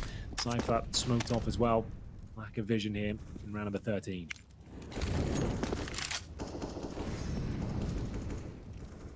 Yeah, they need to hold on to it. I mean, they've kind of proven, I think, over and over again that they know how to win these CT side rounds, but just letting the enemy back in on a very, very, well, almost non-existent buy doesn't feel good at all. I still think, you know, you mentioned earlier, like those 5 rounds on the CT side, usually something you can work with. They're up to 6 now, with a chance to maybe get more. And to be honest, 9 don't have a great economy. Not that the ITB do at the moment either, but there's still a way to get a very, very good first half in here if you're on the CT side. Thomas with an important trade, but keeps on being traded in the middle, so far favoring 9. Kyler gonna keep on going. Wow, they just won't stop the fight. Rallen hunting for it as well, but he can't get the shot off in time. Kyler will bring him down, and now it's all on Cypher. And he's got the skill to win this kind of round, but so far on Anubis, he's kind of been a little bit quiet. He's 4-7. Yeah, that previous round might be in his head as well. It's not all his fault, of course, but he was the catalyst of them winning the previous round with just the Tech 9s. If he could save the day on this one, and if the bomb's not down, all would be forgiven. That's for sure. He's got a smoke, 100 HP, and an M4 in hand, and his first kill, unfortunately, will elude him. It's K that finds him in the back, and 9 will take the lead once again. Back and forth we go. 7-6 here. 2 rounds in a row for 9. Last couple available, and this has to be eco into the breach. Can't just... Well, they could do the 5 MP9 strategy, I suppose. That did work before. It's tried and tested. But I doubt it. Probably going to take the full eco. Presumably quite hard to play with all those MP9s on this map of all maps. There are some close positions, but almost all of them could be Molotoved out. So, still, I would appreciate it. You know, we haven't seen it often, but maybe it could become a mainstay. Easy shot for Hades. And a good beginning as well, as 9 are looking to get up to a 2-round lead, which, you know, if this finishes 9-6 in favor of the T side, I think at that point, it's still a very open game. Nobody really knows how it's going to be playing out. He getting overwhelmed up close. That's uncomfortable. The AWP lost on the ground. Volt, he's going to be getting the bullet at the end, but all right, they can save the AWP. It's all good. 8-6. They lose a couple of more players than they needed to. It's last round anyway, Anders. They've got enough for everything. It doesn't really matter. If into the breach, the most important factor of that is they get $300 per kill. It's an extra grenade or two going to the next round. It doesn't really hold back the teams at all. So there it is. Decent attempt, I suppose, from the CTs, but had it been an earlier round in the half, might have had some knock-on effects. But yeah, final round of this first half. 9 recovered things. Bear in mind, they were what, like 4-0 down. So they've done very well, and once again, Hades pre-firing crucial there on towards the bomb site, and there's still another player at the back, and he makes light work of them. The sniper cracks open the B bomb site here. Rallen has been so good though, and well, he'll be removed as well. That's going to be round, and presumably 9-6 in favor of 9. Volt and Thomas really can't do anything with this. No, especially with that Molotov coming down in return. Keep on throwing the grenades, but the bomb, after much delay, finally going to get planted here. Yeah, I would say it all the time, but you need the enemy team to make a mistake to win a round like this. You need somebody to screw up a little bit, fight a little bit too much when the smokes fade. Instead, K's going to be taking down Volt and Thomas in a 1 versus 5. No way in hell. Smooth finish to this one. 9-6 in favor of 9. That is not that bad. We'll be back after a quick break.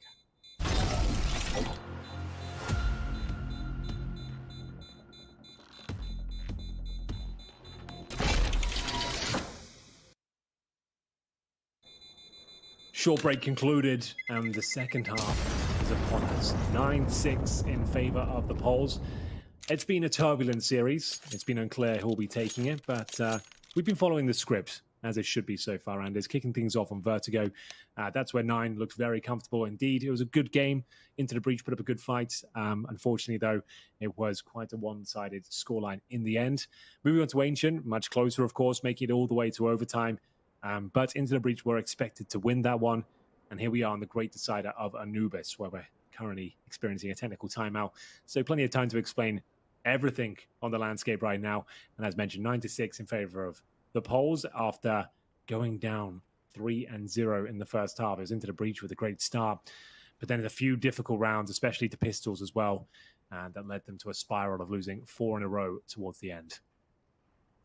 Yeah, what a saga of a game it's been already. I mean, it's been really quite delightful. I probably would have picked 9 to win this at the start of it, but honestly, both teams have just been playing so well throughout that I'm kind of of two minds at the moment. Not quite sure how this is going to be playing out. And as you said, it's only the third best of 3 of the day. We have a whole other series that's going to be coming up later after this one concludes. So there's much more Counter-Strike coming your way here at the Brazy party. We do love it. Is it? It's still going on. How about this instead, Henry? Instead of being able to purchase, more explosives, how about if you could sort of color the explosion in your team colors? Would that make sense for esports teams? Okay, so it's more of like a cosmetic thing. More of a cosmetic thing, Yeah. So yeah, like Navi, Or you could just have bomb skins in general, I suppose. You could just make the bomb look a little bit different. But yeah, the explosions like it did would be like what, like a red puff of smoke coming out for Astralis, maybe something like that. You could try and maybe you can even add like little confetti, into it that has like the team's logos on or something like that. Okay, yeah, I kind of like that. Rains down, just a small. I think now we can see our own feet in CS2. I think moving into footwear, cosmetics is the future, if you ask me. That's a really good bet. I'm get the Crocs out. The Crocs on the server for sure. They actually make camouflage Crocs as well, so I definitely meant to be. Here we go. Volt straight into it. Opens up the second half with a kill on to Goofy, but Hades is back. 3 headshots. Oh my god. He is tearing them apart here. And K, he'll have a say on his own. Turns around. The 180 spins and takes down Crucial. And that is a solid defense. Kind of similar to how that pistol round of the first half played out, to be honest. Yeah, absolutely. Hades just absolutely wrecks house there. He really has found that form. We were talking at the start of this series saying we've been a little bit underwhelmed. You and I, you converted me into a full-time fan after the first day, but since then, he has dropped off in form, but right back into it today, looking very strong indeed, and that's a great pistol to pick up. And force buy in response. No bomb plant, of course, so we're going to see the majority of users here with pistols, but a couple of MAC-10s as well. helmets across the board for the CT side. So 10's not being as powerful as potent as you might want, but it's a B pounce play here, Anders, but they've been found out. They're running through grey screen as well. The smoke goes down at like legit the worst time possible for them. So no one can see a damn thing when they enter the bomb site. Yeah, that's a rough way to get started in a round, but well done for the CT side here. Starting to heavily move in the right direction again. This might be the less favored side, but obviously when you get a start like this one, and you're probably going to be up to a 12-6 type scoreline before there's any kind of a real buy coming out here on the T side. You got to think at this point in time they're feeling pretty confident about the win. They're not really all the way there yet, but it is starting to look really impressive. Full eco. Yeah, I'm afraid they don't have any other choice. They really don't. The force buy in the second. You wanted to try and at least get that bomb planted, at least find a few frags. It was unfortunate that one smoke has completely sabotaged their efforts. This third and final map in our third quarterfinal of the day. And now just posturing outside middle. Hades to receive, and you feel like he's going to get a ton of frags here. They line up for him once again. The MP9 in position, looking to farm cash here. Neo will be dropped, but Hades looks confident. Drops the incendiary as well. Wants to fall back, and nice little grenade coming in from the dark room as well. That's from K.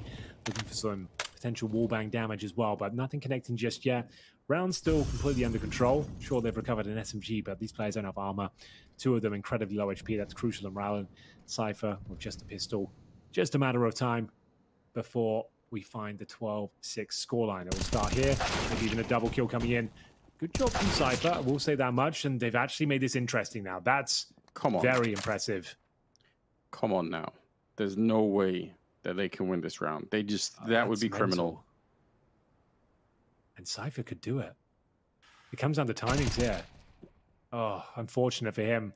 Really nice recovery. Like, the fact they made anything out of this round is impressive.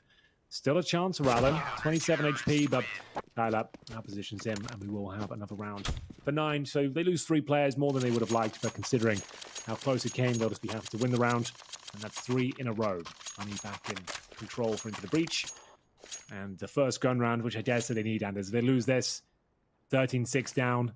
And if they don't get the plant, it could be another partial buy, and it could be the beginning of the end. So not a must-win round, but we're getting there for Into the Breach.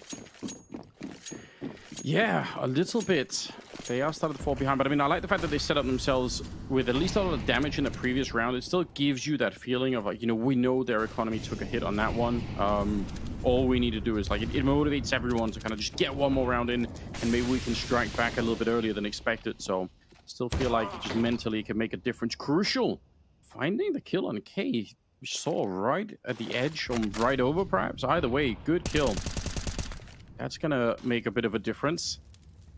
ITB, let's see. They have the bomb leaned slightly towards the A side, still back towards T spawn.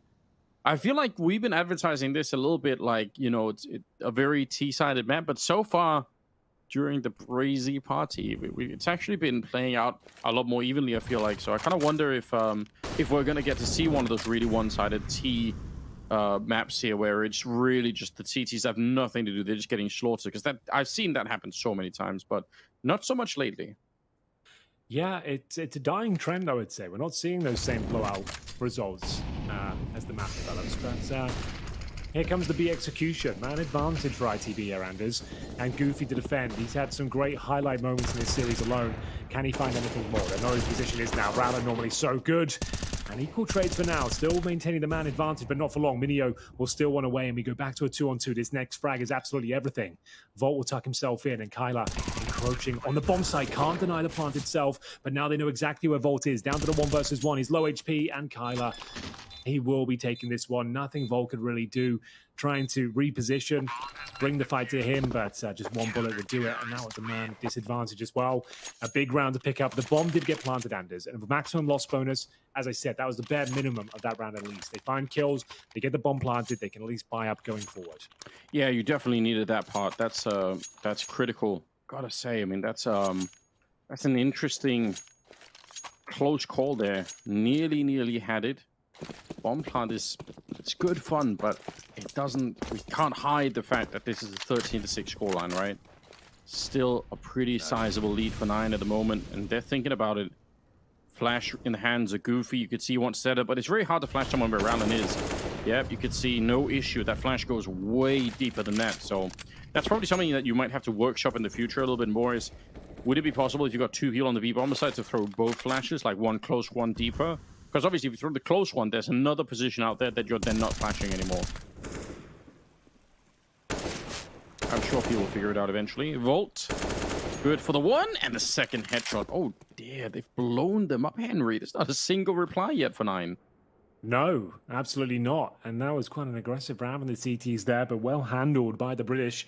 Like you said, they did so much damage in the previous round as well. So winning this will send the money into disarray for the Polish squad.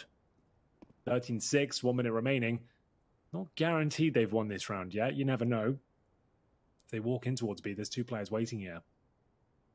But the bomb starting to warm itself back towards the other side of the map. Goofy gets the kill, but takes so much damage, it still pretty much confirms things here.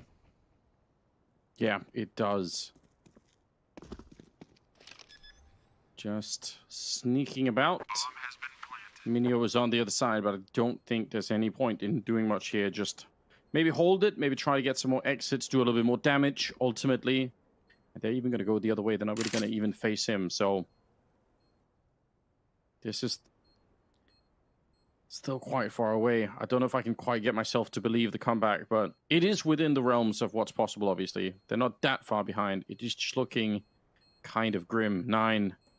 Kylo at 17. Hades at 17. Got 2 of the best players right now that are just really having a fantastic game. How do you put a stop to that?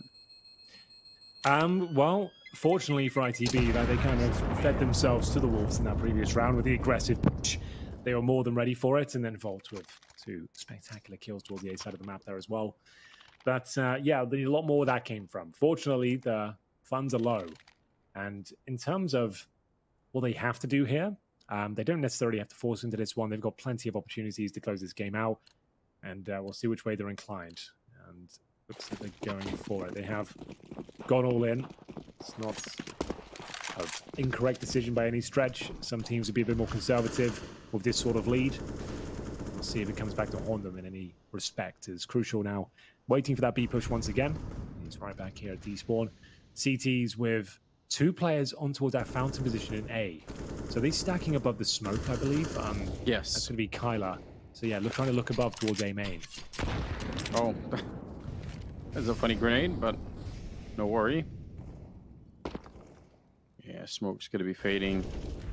There are, I think, a lot of interesting one-ways you can build over there. I haven't really seen people use it so much, but the stairs definitely an interesting next to the plateau bomb site. Oh, missed spray, but it doesn't matter. Thomas is there to pick it up. Minio not able to adjust to those 2 positions, like a secondary position much closer. And he gets shut down. And look at that, they're just abandoning the B bomb site, Henry. They're saying, let's try and defend middle and A and hope that this works. Yeah. Might actually be the right port of call as well, but still 2 CTs ready and waiting there. It could be Hades and Kyla. MP9 in hand as well. 40 seconds, Anders. They have a smoke for heaven. They have a Molotov for cake.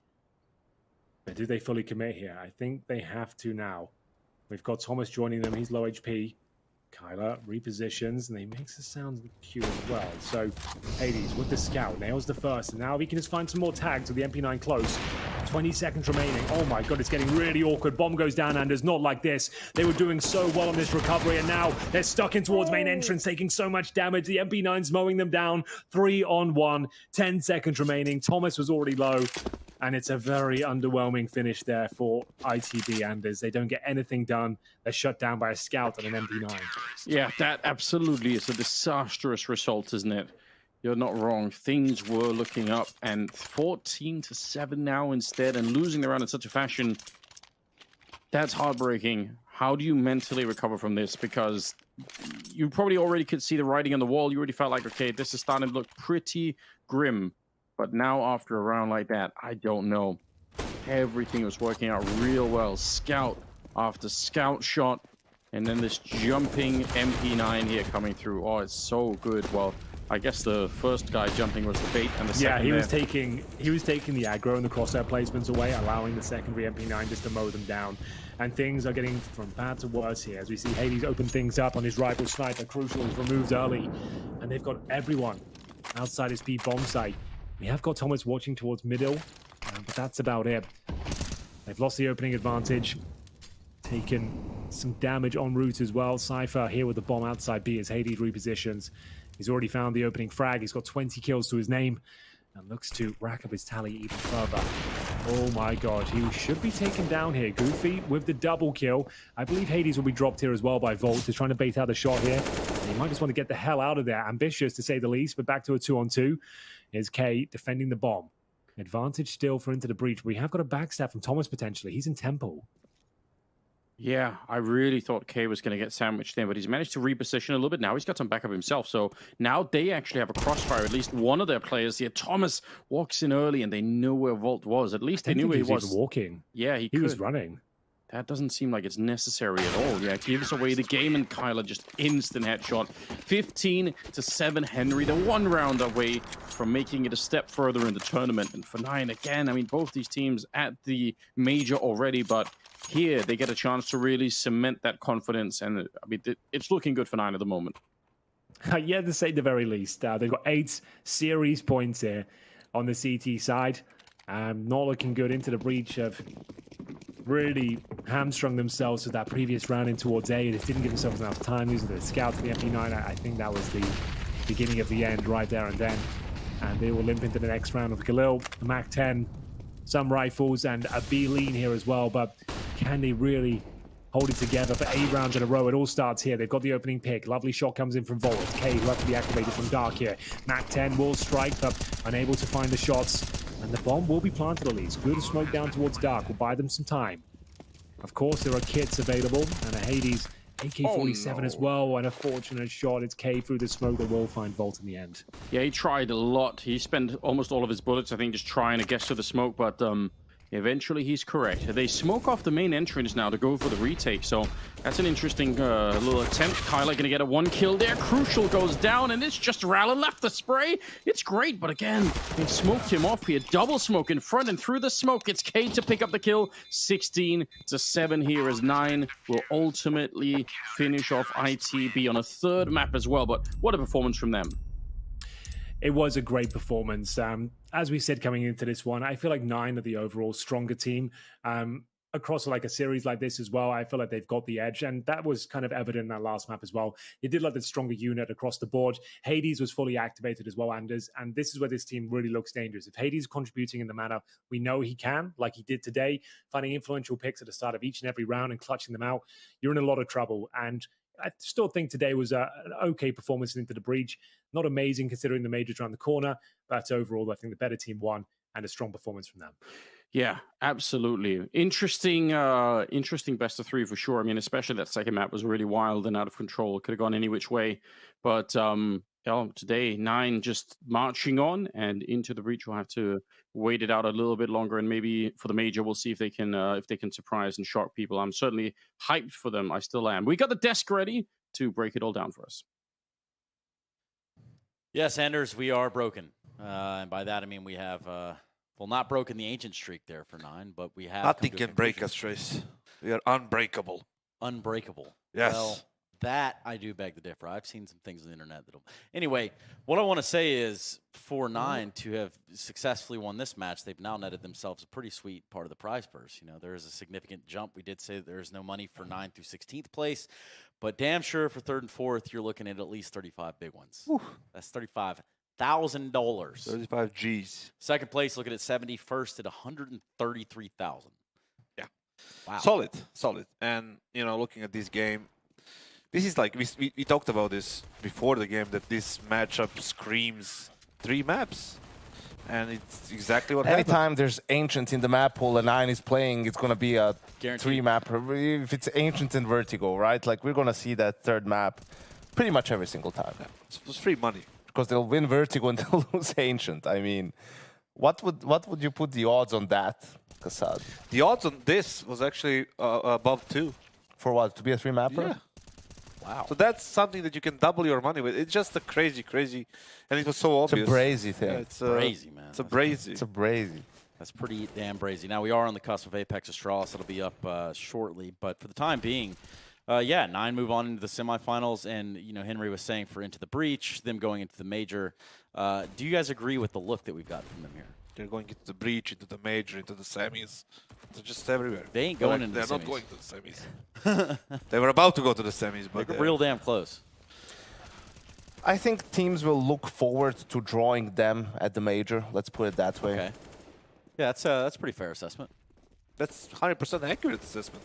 No one will get into the breach and be like, oh no, just not this team. Wait, no, no, and then you get into the breach. I think you're right though. I think that is very true. Let's take a look at the brackets. Hello, OG Cloud9 there on the bottom. That's our first semifinal, already rounded up. Then Apeks Astralis at the top.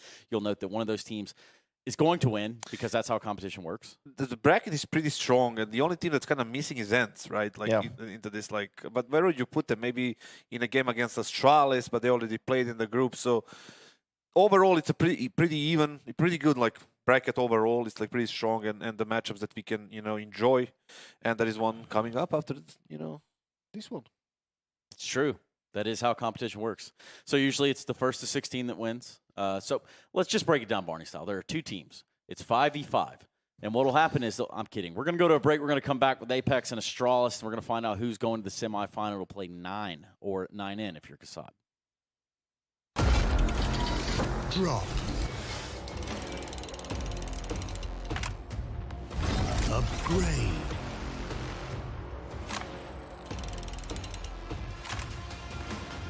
Enjoy. Repeat. We are on your side. Open cases at the right place. GG drop.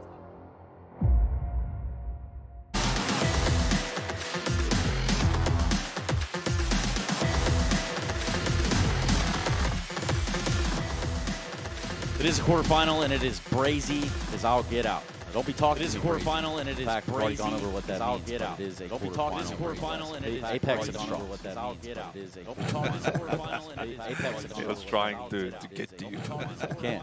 You can be gone. Unbreakable. Yeah, unbreakable. Unbreakable. I think this low-key can be a very exciting game. Something that's flying under the radar at the moment is the fact that Apeks are on an 8-match win streak at the moment. And sure, it's all over the place in terms of the opposition, but still, you need to be able to close those games out and keep winning. And I think that the fact they managed to qualify for the major did loads of good for the fact. I don't think they're gonna be like having much of a say in this matchup per se. I think it's if you're gonna get Astralis or you're gonna get Astralis, So it's just there it is. You're laying the foundation for the joke that is. So the thing is, like, it's about like which team do we get? Yeah. Do we get ass or sad? Because you can't have either without Kasad. Exactly. Honestly, I can't unhear that. The first time I heard it, I was like, damn, that really does stick pretty good. But, it's only at your detriment, so I guess it's okay. I'm sorry, Kasad. You were looking for like the way to say that for the past 5 days. I managed just to do it. Congratulations. It just kind of came to my head eventually. Congratulations, Trace. Yeah, no problem. Okay, so let's start our conversation around Apeks and how they're really good at these knife attempts that ultimately cost them 1v3s and prolong the inevitable.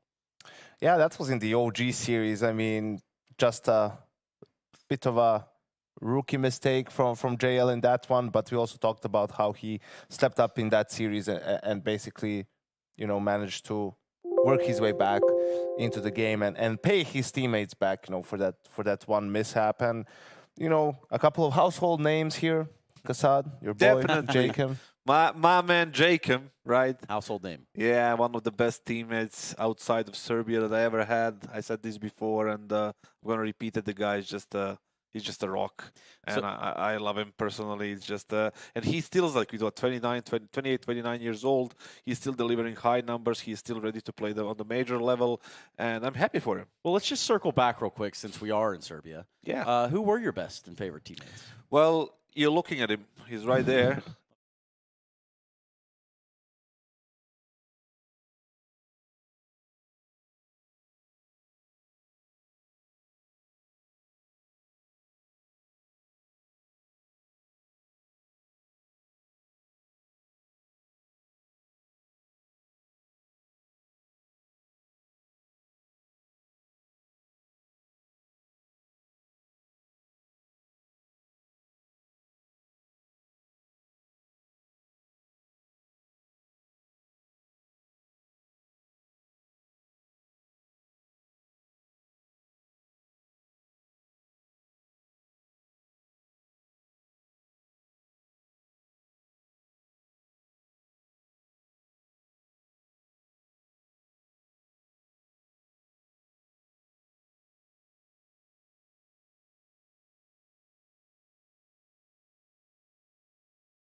an in their decider match, right? Like they just showed up to play, managed to take down Ants, and they were pretty dominant in that opening game against Gamer Legion 2. Yeah, the map that they won against Saw was like 16-4 as well. Yeah. On Nuke, and they managed to screw up the final map, which was Inferno. And they had like 3 CT rounds, which was a complete a disaster for them. But they bounced back tomorrow, the day after, and they qualify for the playoffs. Yesterday. Well, the Hold day on after- now, the day hold after, on. before Before the tomorrow. final, just, before the final. Tomorrow, the day after yesterday. Oh, my God. That's deep. That's real deep. And everybody played well, including our boy Altex. Altex 3000. Yeah, I've been sitting there thinking about it too, like the Altex 3000. You want to know funny information, Tris? Always. About me? Okay. I used to sell vacuum cleaners. Now you just suck? Is that the best you can do? It was you want me all- to say it again? I used to sell vacuum cleaners. So you were the human Hoover. Yeah, that's better. Did you really, though? I did. Like door to door? How did Yeah, that- door to door. I was selling Kirby vacuum cleaners. K and, or B vacuum cleaners? Yeah, exactly. I had to school. I needed money, so I was selling them, and I managed to school. I had to. I had to school, guys. No, Wow, I the didn't thing know is, I that. had to go to school. I needed some money. The times were difficult, and I was selling vacuum cleaners. Did they give you? I respect that. Did you always offer the trained toilet that. brush to go with it? Was that part of the package? Excuse me. The toilet brush that comes with the vacuum. Yeah, sold? but Astralis wasn't like there at the time, so we just had to sell the normal ones. Okay, so not the branded merch. No. Mm. Well, that's interesting, man. I didn't know you used to sell vacuums. Really, the human Hoover.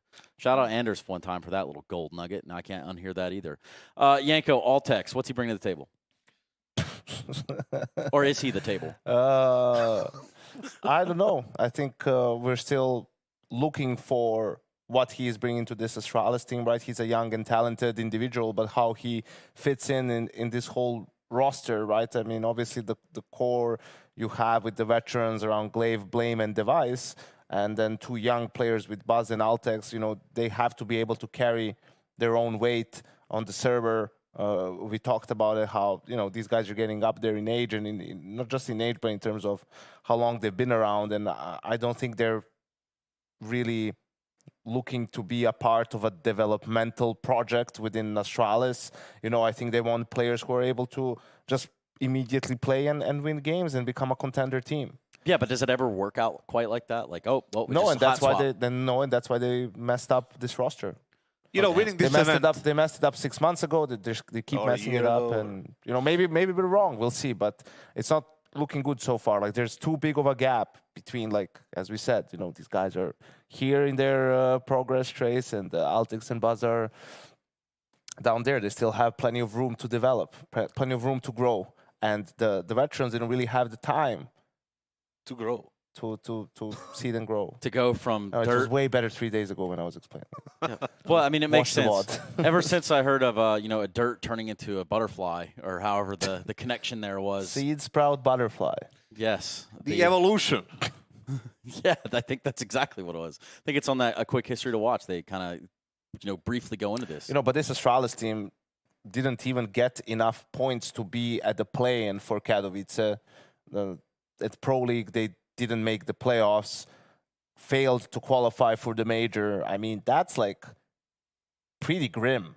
Dark, when yeah. you look at the results. The worst thing is, actually, they haven't looked as terrible, but they just weren't able to win the important games and achieve any results so far. Now they make the move with Apeks. Is this really going to change his Altex, this new prodigy from the Danish scene, like this incredible player? We'll see. It doesn't seem like it initially, but maybe he proves us wrong. They did qualify for Dallas, which is, I guess, a positive thing. Yeah, somebody can hold on to that somewhere. I do think that at a certain point when you look at a And lineup spring finals, and the right? I think so. you look at a lineup and the changes they're in, right? Like specifically this one, right? So you think about, you bring in a guy like Altex, or you bring in a new player. Eventually the blame game, no pun intended, it starts to shift. It starts to look around. It's easy also to point towards the youngsters and see if that's the issue is. But another guy who's going to have to answer some questions is going to be Glaive, right? Like, can he still lead, a team on a high level and deliver individual performances? Sure, there's always this small period when you change a player that's tough, where you have to introduce him to everything and kind of go through the motions and get some reps with the new player. But at some point it's also going to be a matter of I also don't think it's only about the players or Glaive. I think there is a factor of coach they don't have, and the factor of the management that's in shambles, and the things like that are happening around them affected everything, and the fact that they were in a contract prison with Zipniks, who should have been demoted or removed from the team a long time ago, and everything like kind of piles up, and you get these results. I mean, people are acting like it's some sort of a surprise, but just add those things up and you get like even this is a successful lineup of Astralis, considering you can make like probably a 4-5 part documentary about the rise and fall of the Astralis lineup, like of that project. I mean, you do go from a certain point where it's like all highs are with Astralis. You've got all the stars in your jersey, the majors, the lettuce and tomato, all the crap that goes in there, versus where they are now. And it's been tumultuous to say the least. It's funny how as soon as some of the key people in that original project or players or coach left, all of a sudden that whole system, like, wow, they didn't produce like players who can feel their shoes and keep like competing and playing at a high level. It's almost as if it wasn't the people in the organization, but actually the 5 players and the coach who were the ones doing most of the work and you know what's funny about it? They have the resources, they have the partnership spots, and on top of everything, they have the Danish talent. Like, because outside of CIS region, the talent is in Denmark. And now, everyone, if you asked anyone, where do you want to go? I want to play for Astralis. I want to play for Astralis one day. I want to play with Glay. I want to play with these guys. Nowadays, I'm sure if you ask more players, they want to go to Heroic. Yeah. Well, especially not only because it's the better team, but they want to play under Cadian and not under given Glaive. They had a results, chance of Babsky, Stone, Shush, Tessus, all these people, Kerrigan, to go back after the Mouse saga, whatever that was. It was a successful one. They just ignore all of that and went the different route. That they're paying the price, and let them pay it. Yeah. Let them pay. Let them pay it. Let them cook. Let's cook up the vetoes while we're having this conversation, because I do think that there are a lot of things to go on there, because, I think Anders said it best yesterday. It's almost as though Denmark has agents throughout the entire community. They're all over different teams. You got Kerrigan IGLing over here. You've got different Danes, kind of slotting into other teams. We got Mirage back on the cards. This is a fair pick by Apeks, to be honest. Like, I think that it's the weakest map one of the weakest maps for Astralis in bunch of matches that I watched. But then again, we have Overpass pick from Astralis, which you pointed out, Yanko, as a signature map right now, at least in their heads, right?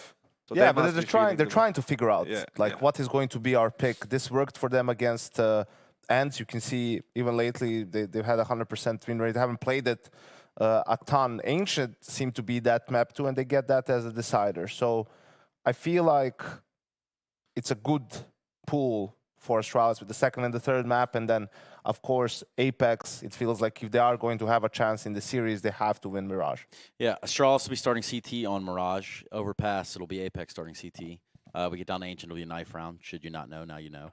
And again, this is a quarterfinal, so the implications are there. You're going to put it on the table. The money's back there. Yeah, it's right there. Blame has been playing great, last year as well, despite all the turmoil that Astralis was going through, and he can have a lot of impact on this map. On the T side, there's a lot of 4-1s in there, him being on the lurk, sometimes a little bit more aggressive, sometimes a little bit more passive. So if he can find some good openings or find some impact from that lurk position, he can make life extremely difficult for Apeks. Yeah, the thing is, like, when Astralis, I think they need this win. I mean, technically they need 3 wins, but they need this win at this event to get like themselves in a better spot mentally coming into Dallas. That's after the major and whatever is left of the season, and then try to somehow get back into at least some of the better days that they used to be playing in. The glory days. Well, that's never going to happen again, but at least a glimpse of it. Just to be a threat to some like stronger teams. That's what they need to become first. Yeah. Right now, nobody even considers them an opponent that's worth discussing too much. Are you both taking Astralis here in the series? Yeah, I have to. Yeah. Yes. Okay. Simple as put. quiet is kept. And that is exactly what we'll do. Thank you very much, gents. I do know that Thank you, Anders and Chris. Henry are sitting over there, and I do know that Anders would love to talk everything Denmark. Isn't that right, Anders? Secret Danish agents spread out throughout Counter-Strike's elaborate conspiracy theory. I appreciate. I like a good conspiracy theory. So, it could happen. It could be the case, Henry. We do have people stationed everywhere. For a nation of what 3 million people or something, it is a 6, bit but suspicious. close. Yes. Okay, fair enough. In the Still area. quite small if you ask me. Shouldn't be Yes. doing so well in Counter-Strike, but here we are. No one seems to know how you got here, but Astralis, yeah, they should be the favorites at least, Anders, going into this one. I agree with the analyst, Desto, that Mirage, it's must win for Apeks. And they've been a bit of a streaky team here. Like, they've had their moments where we've seen some greatness from them, but also they've been responsible for some of the biggest blunders in the tournament so far. So definitely an unpredictable team, but they do have a fighting chance here of taking the series today and going into the semifinals. Yeah, weirdly, this is an absolutely unpredictable game. I just have no idea how to even begin to think about who's going to be coming out on top here, because I feel like Astralis are very good at times. Looks like there's something to build on, and then they kind of disappear, and then it just, I don't know what we're going to get today. So I look forward to it. It's unquestionably going to be Brazy. I can feel that already coming for the last best of 3. Well, that's what we're here for. That's absolutely true. We haven't had enough of it today. There's been glimmers of braziness, but we haven't had the full ensemble cast join us. We need some knife attempts here. We need some failed plant attempts, some full ninja diffusers. That's what we're looking for today, and I'm sure this game will deliver. And we are going to be kicking things off on Mirage, ladies and gentlemen. Nice. The last quarterfinal of the day. Thank you so much for joining us here at the Brazy party as we jump onto the server. Astralis, as Trace mentioned, we'll have the CT start here, and Apeks on the T side. Their map pick: 2 smokes, 2 flashes. A lot of teams favoring towards the B bomb side for pistols, I've noticed as of late, but for now we've got the bomb outside the A bomb site, and Sticko and Jacob with one of the smokes here towards B, just showing some presence. Sticko hunting for a bit of info, wants to be spotted by the looks of things, and hopefully keep the 3 CTs on the B side of the map that are currently placed there. Ticket booth position for Device can really be scary if they swing wide with eventually they will, but Device clean cuts down Nork, takes his head right off. He tries to go for a couple of pre-fire shots out. Oh, wow, Kickstand comes back. That's beautiful. Yeah, he dropped the bomb as well before he took the duels, so no bomb was spotted there. They've still got everything hidden away from Astralis here. There's no indication as to where they're finishing up. Jacob, he'll look towards short, and he's got information, but Glaive has got the superior weapon. The range advantage of the USP comes out on top, and it's a 4 versus 3. He's going to rotate off the B bomb side as well, and the bomb, speaking of which, has actually got towards Sandwich. It's on the back of Kixan, and they still have a fighting chance here. Buzz, he's in towards CT spawn, joined by Apeks. Bomb to be planted. Okay, that's an interesting kind of a slow pistol round. Usually, once the first body hits the floor, it's just you never stop. It keeps on going. Blamef sneaking in a kill onto JL, and it's a 2 versus 4. How do you possibly hold this at the moment? They do have that P250 on Kickstand, so maybe over the day ramp, if you can get another couple of good headshots off, it's going to be possible. But the smoke is up already. Now that rocket going to affect 20 bullets. Oh wow, he's got the lineup for it. Stop Ultex from getting the defuse, but they quickly take down the secondary player. And they're going to be right on that defuse. They do not have a kit, but I think they're going to have plenty of time anyway. So Astralis, good retake. Didn't look panicked at all. They're going to pick up the first round of this best of 3. They certainly do. They did actually have the kit there as well. It was on Altex before he went down. So he got dropped as he was diffusing through the smoke. So although it was quite close, they did have the backup plan in place. And it will be Astralis 1-0. But the bomb did get planted. That is absolutely crucial here, because it does mean the force buy comes out in a second. But I've not seen this approach before. Like, okay, now they changed it. They had 2 players fully invested and 3 were not. They changed their mind and ran back and got the investment required. So that's all fine. This is a bit more traditional. But not rifles across the board, focusing a bit more on utility at the start, it seems, with a pistol for Nork and Sticko. So they've got all the grenades required to dissect the map and try and claim some map control early on. JL and Kixan working through the underpass. Blamef, he's been so great. His form has been unbelievable in recent months. Really one of the shining lights of hope for Astralis. Device, if he can turn up today as well, could be enough. Buzz and Altex, the young guns, as we're calling them, have actually looked quite impressive this tournament. Like, I think this has been real confidence builder for the Manders. Yeah, I feel similarly, and that's obviously, for the future of Astralis, that's got to be something that you're really looking for, just to have them slot in and start to find their own game a little bit within the structure.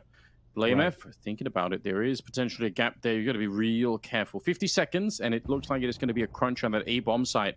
We'll see when they're going to put the last player, who's Stiko, who's going to be playing up from the Palace at the moment. Oh, Jacob, there's an opening for you. Device might get shot in the back. He's not really ready for it. JL will take him down. A double opening, Henry, to start this way. Then actually, you keep it going. One more to add to the board. Buzz, don't think you can win this round here. Even if you get a kill or two, they should be able to get the bomb plant. Should. And that's going down right here, right now. Glaive and Buzz, not really much they can do with this one. Blink and you miss it. It was a 5-on-5 for a second, then it was Blamef that got caught out through the smoke after going for a spam himself. Buzz is going to be dropped here as well. Presumably, JL takes him down to 20 points of health. One more bullet would connect. It does, but it leaves him at 3 points of health. He should be able to get away with the smoke as well. But yeah, then it all falls apart. And Device, he mentioned that he had too many positions to hold. Did get taken down from the window. And at that point, Apeks run away with the round. Only one kill found in response. And that was for Buzz, and he had to fall away off the bomb site. So Apeks, after losing the pistol, they do bounce back in a very convincing manner.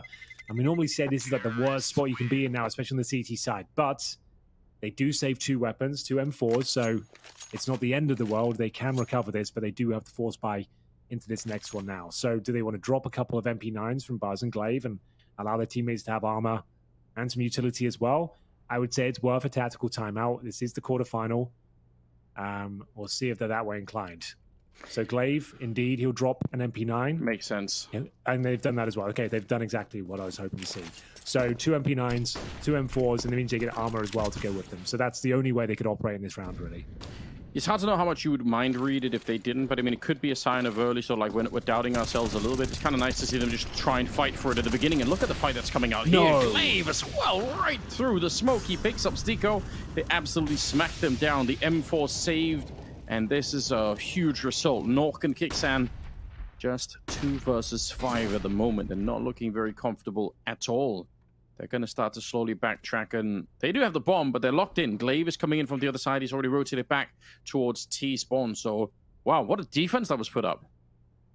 Yeah, that was fantastic. Astralis placing both the M4s towards the A side of the map, and what a call it was. A captain's performance is delivered by Glaive in round number 3, a double kill. Beautiful shot towards Palace as well, cleanly through the smoke as a straight-up headshot. And with sub 1 minute, Apeks in the 5-on-2, this was a difficult buy for reasons we stated coming into this round, but there was enough. It was a very clever way to approach the situation with the 2 MP9s, making sure you get armor and utility. And let's see what Apeks can make of it. It's not a complete done deal. It's a 5-on-2 on a weak buy. So you never know. These AK-47s would have to do something ridiculous at this point, but they're running on fumes, to say the least. 30 seconds, half HP on both. Nork with the bomb. And there might be a chance they'll get a couple more kills, but ultimately looks like the round is going to be falling apart here. Surrounded, and Kixan will have to give it up. And we will see rifles recovered here. The MP9's thrown away, and what a result that is for Astralis. They go up 2-1, no bomb planted, and they don't skip a beat. They're buying straight back into it. So they'll have enough, actually. It's actually a lot more than they thought, considering the bomb didn't get planted. They do have enough for a Nork AWP, but he would be glass cannon. Not sure that's worth it. He doesn't seem to think so either. And goes for AK armor. Mac 10 for Kixan. And the advantage now sits with Astralis. Can they find back-to-back rounds for the first time? Yeah, what a roller coaster to start the whole thing with. Winning a pistol and then losing the following round, and now back to winning again. Apeks, with this kind of situation, they're probably dreaming of just continuing that seesaw back and forth. It's going to be Device, though, to open. Grenade goes way past JL, but the Molotov is good. Oh, he's still going to get the headshot on Device. Must have been jumping for that one. Well done, JL. This is a real war of attrition now. Whoever wins this round will be sending their opposition into like force buy territory again. If you're Apeks, you give this round up, you're probably going to accept the partial buy. If you're Astralis, I dare say they would force again. But time will tell. Smoke off towards connector thrown by Nork, and they might be going back towards the A side here. The bomb's going through T-spawn, joined by Nork as well. We've already got Sticko in towards that Palace position, and they've only got a single smoke. Molotov's available, but it would have to be more of a contact play here. We've got one towards the connector as well. That's JL. He has got one of the few smokes, not a prime position to really deploy it from this spot. We'll see what he can make of it. Yeah, it's a little bit scary, but they take down JL, and that makes things much more manageable. Now there's a much more one-sided hit coming in through Palace and the ramp. Voltex will take one kill there. There's a very labored spray coming out from Buzz. Oh, back into a 2-on-2, but Glaive on the flank, and with 15 seconds, Voltex gonna peek on the other side. Maybe didn't need to, but you know what, it'll get the job done no matter what. So 3-1, you asked for consecutive rounds, Henry, and that's what they've delivered. Yeah, like I said, the war of attrition going to be over at this point. Can't really justify force now. Your Apeks, you'd be throwing the half away. You can't really justify much more than an upgraded pistol per player, to be honest with you. Loss bonus is okay. That's the one thing they've got going for them. But yeah, that's about it. $2,400 into this round. They'll get 29 into the next. So as long as they keep their money around $1,800, they're okay. Blame F, you can see he's starting to find that confidence now. Pushing up towards middle. Wants to shut down the round early. No one there. But they're actually waiting right back at the T ramp. Real bad news for the enemy team if BlameF is able to find that, because he's so absurd when he's playing well.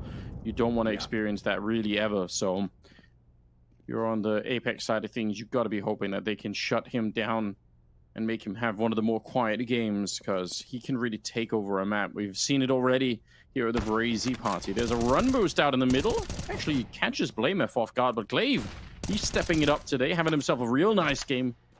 Look at this, 8-0 on him right now. He's just picking them apart. Very smooth with the aim. Device going to try and help him out. And Nork, the only one in the middle here. Lots of more damage, all right. Give us one more. Can we have another one? Maybe. Or you cannot. Denied. Nork will be taken down by Buzz. And Astralis starting to stretch their legs here. On the CT side of Mirage, this was the pick of Apeks, bear in mind. And a map that Astralis haven't looked too hot on as of late, but this is about the best start they could have hoped for, to be honest with you. Sure, a bit of a hiccup in the second round, but they bounce back, and they are looking alive and well. As, well, look at these last few frags in the previous round. Not really much pushback coming in from the T side, but that was just the partial buy, of course. We're back to AK-47 now. Flash towards top of middle, and I believe there's a CT in towards underpass. Who is that? That's going to be Blame F, of course. You can definitely tell he wants to get stuck in, but he's completely flashed off. Surely he'll be taken down. Jacob picks up a bit of a freebie. It's actually Device to flash Blame F there. Yeah, probably an attempt for some sort of a setup, but obviously did not work out how you were expecting, so losing him early on.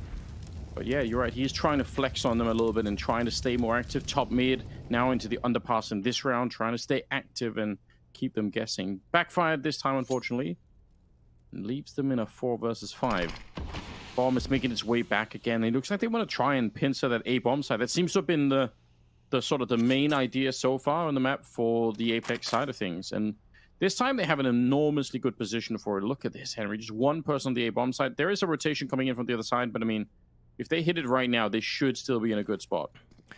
Buzz in one of the cursed corners of Mirage here. Another one that's always overlooked. This time a kick Sam will check it. And that's looking very good for their next round here. Just Altex remaining is towards short. And with 35 seconds, a bomb should be planted, no problem.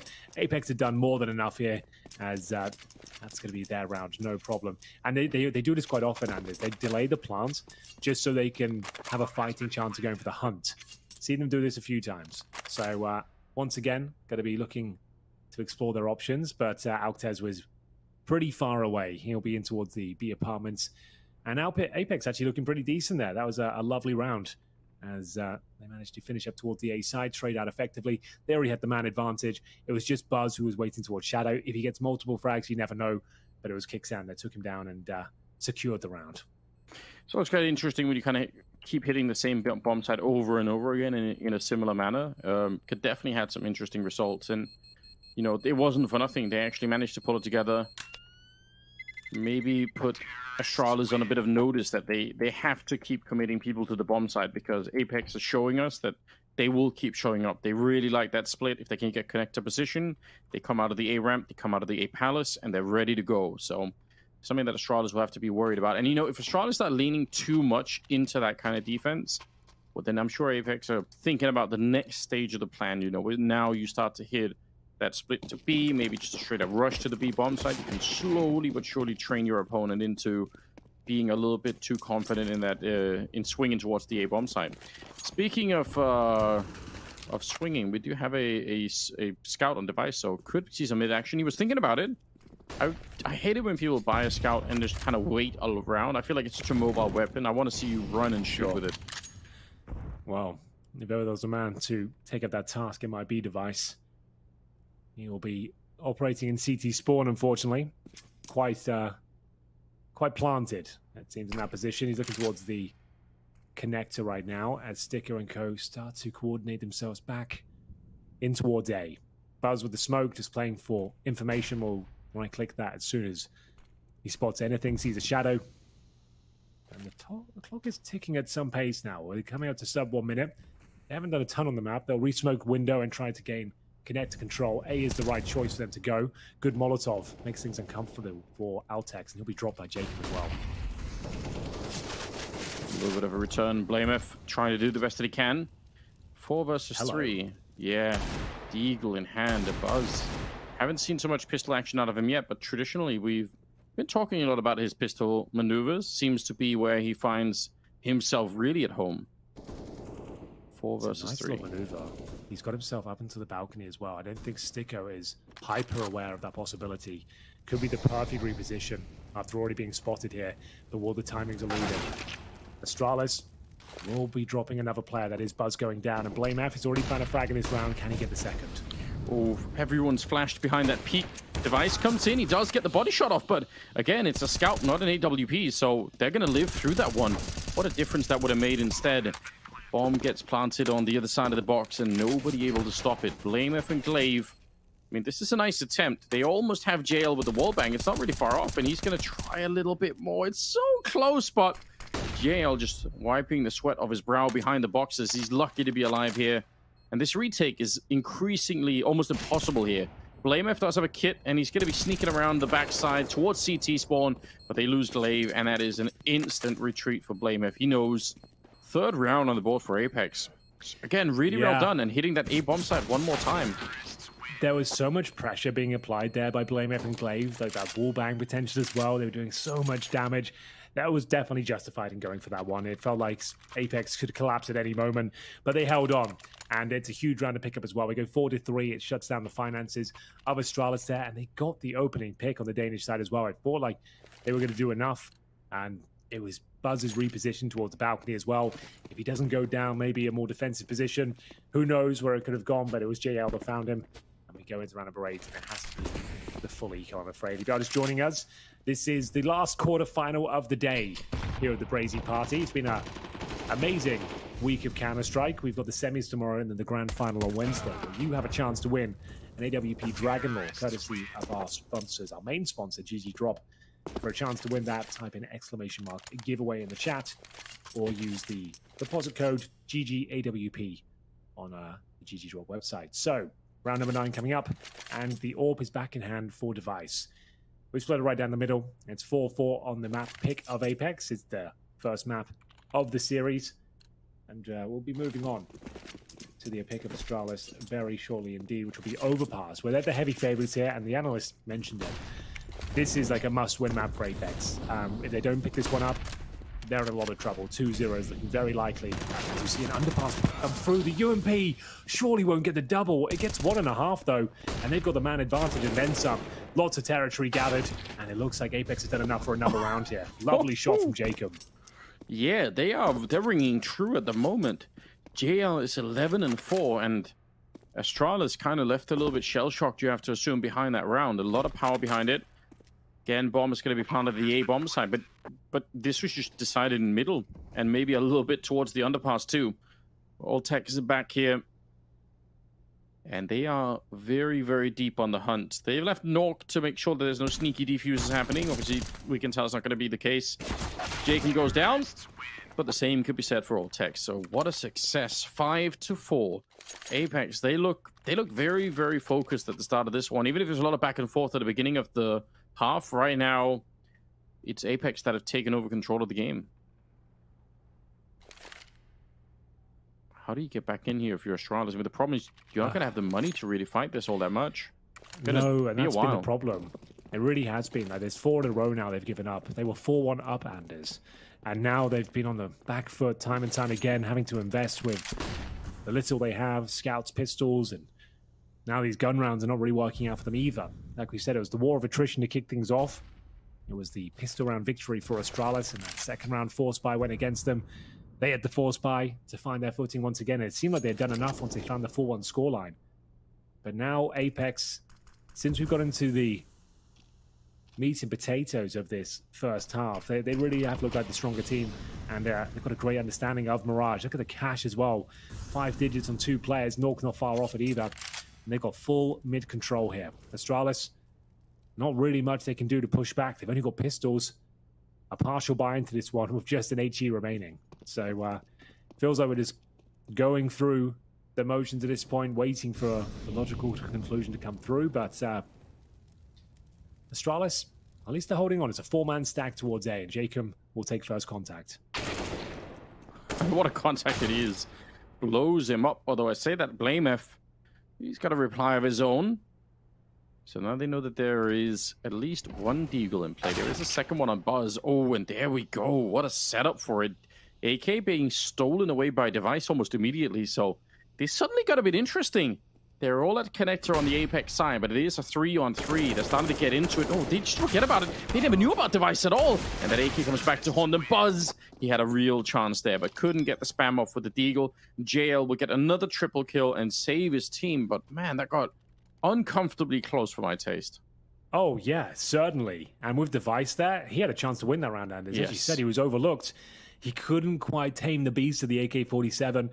Looked like he got a bit of aim punch coming through there as well. So that's unfortunate. A player of his caliber, you'd expect him to win that round, honestly.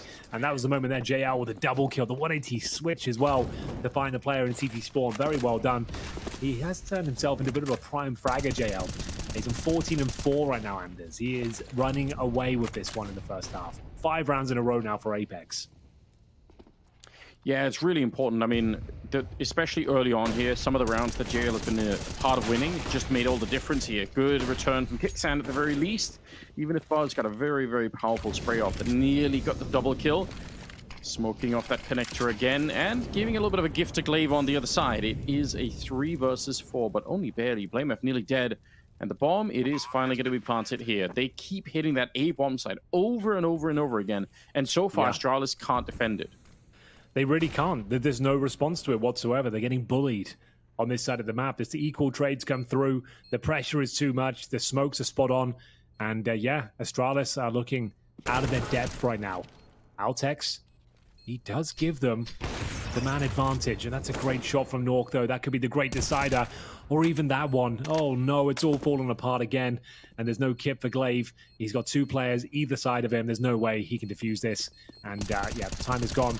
It's all over. He'll get the kill, but I think he goes down with a blast as well. Poor old Glaive. Oh, he survives just about. 22 HP. Nork trying to finish him off. He recovers the AWP, so not all is lost, Anders. At least he can give that to Device. When he's got the armor, he might keep it himself. But Glaive, not known to be an AWP, I think it's fair to say. And Device purchases armor to try and utilize the weapon. Wow. Just, there's something bold and beautiful about having this this repeated A attack. Like, it's almost a way to demoralize your opponent when you just keep doing it and it keeps working.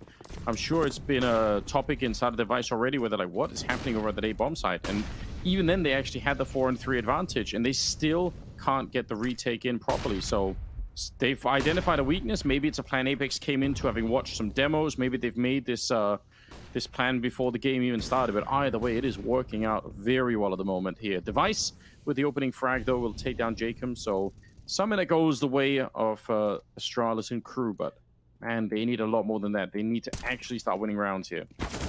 Yeah, that was towards top of middle, that device kill, and Buzz will find a second towards Connector, taking down the Danger Man, JL. 5 on 3, surely this round goes in favor of the Danish. We will see. They've got 12 points of health for Buzz, and it's going to be a B finish here by the looks of things. The bomb's still down towards top of middle. That's on the back of Nork, and he's got the AWP as well. So they're going to try and just explore their options. They need a pick, really. Don't have to commit to this, but they're going to try and work a pick towards Blame F, who's playing very passively, doesn't need to commit to these frags. And as you can see, just biding time. He's going to let them in, drop a smoke, and just wants to make sure he stays alive here. Yeah, and that's how you should play it. No reason to give them a way back in. They've almost lost this round. Finally hitting the B bomb site, and this is not working out. Crossfire there. Nork getting spammed every which way. And really only death is going to be the release here. Apeks will take him down. A flawless round from Astralis. And, you know, it's funny, isn't it, that I guess they kind of end up going B after losing some of the early kills, but it still kind of looks like almost, you know, they finally try something else and it doesn't work out. Maybe not quite fair that way, but either way, that's Astralis back on the board, I suppose. 5-7.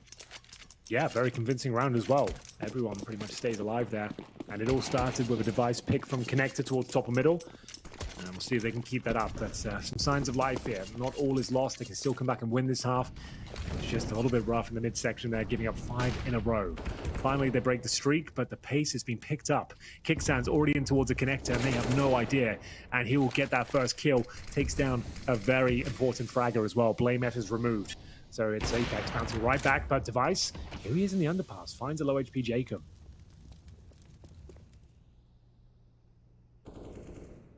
He's looking for more. Kicksan would love to get a kill in here. Try and open things a little bit back up again.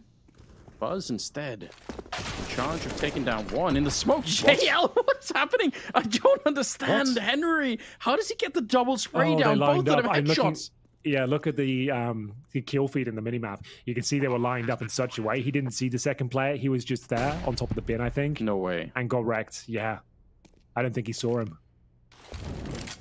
You see where those diffuse kits are lined up? That's the 2 players. Oh my. 2 on 2. And it might be okay though. Sticko left in the clutch. He's in towards Palace. Utility. There's no smoke, no incendiary, so he has got a fighting chance here. Bomb is ticking at some pace, but needs a quick kill. He will find it. Drops the flashbang down as well. He's got the Molotov. Can he get it on the bomb? Oh, he can. There's no smoke as mentioned. That could be enough. That's 7 seconds. He can't touch it. And we'll see whether he can get close. There is a kill available. And Glaive, yeah, he's done enough. He has got it. He says, he gets it, but yeah, nice work from Sticko. I like the idea. Get the Molotov down. Glaive, though, just about takes him in the nick of time. It was half a second in it, Anders, as Astralis pull one back. A close round, but one they desperately needed.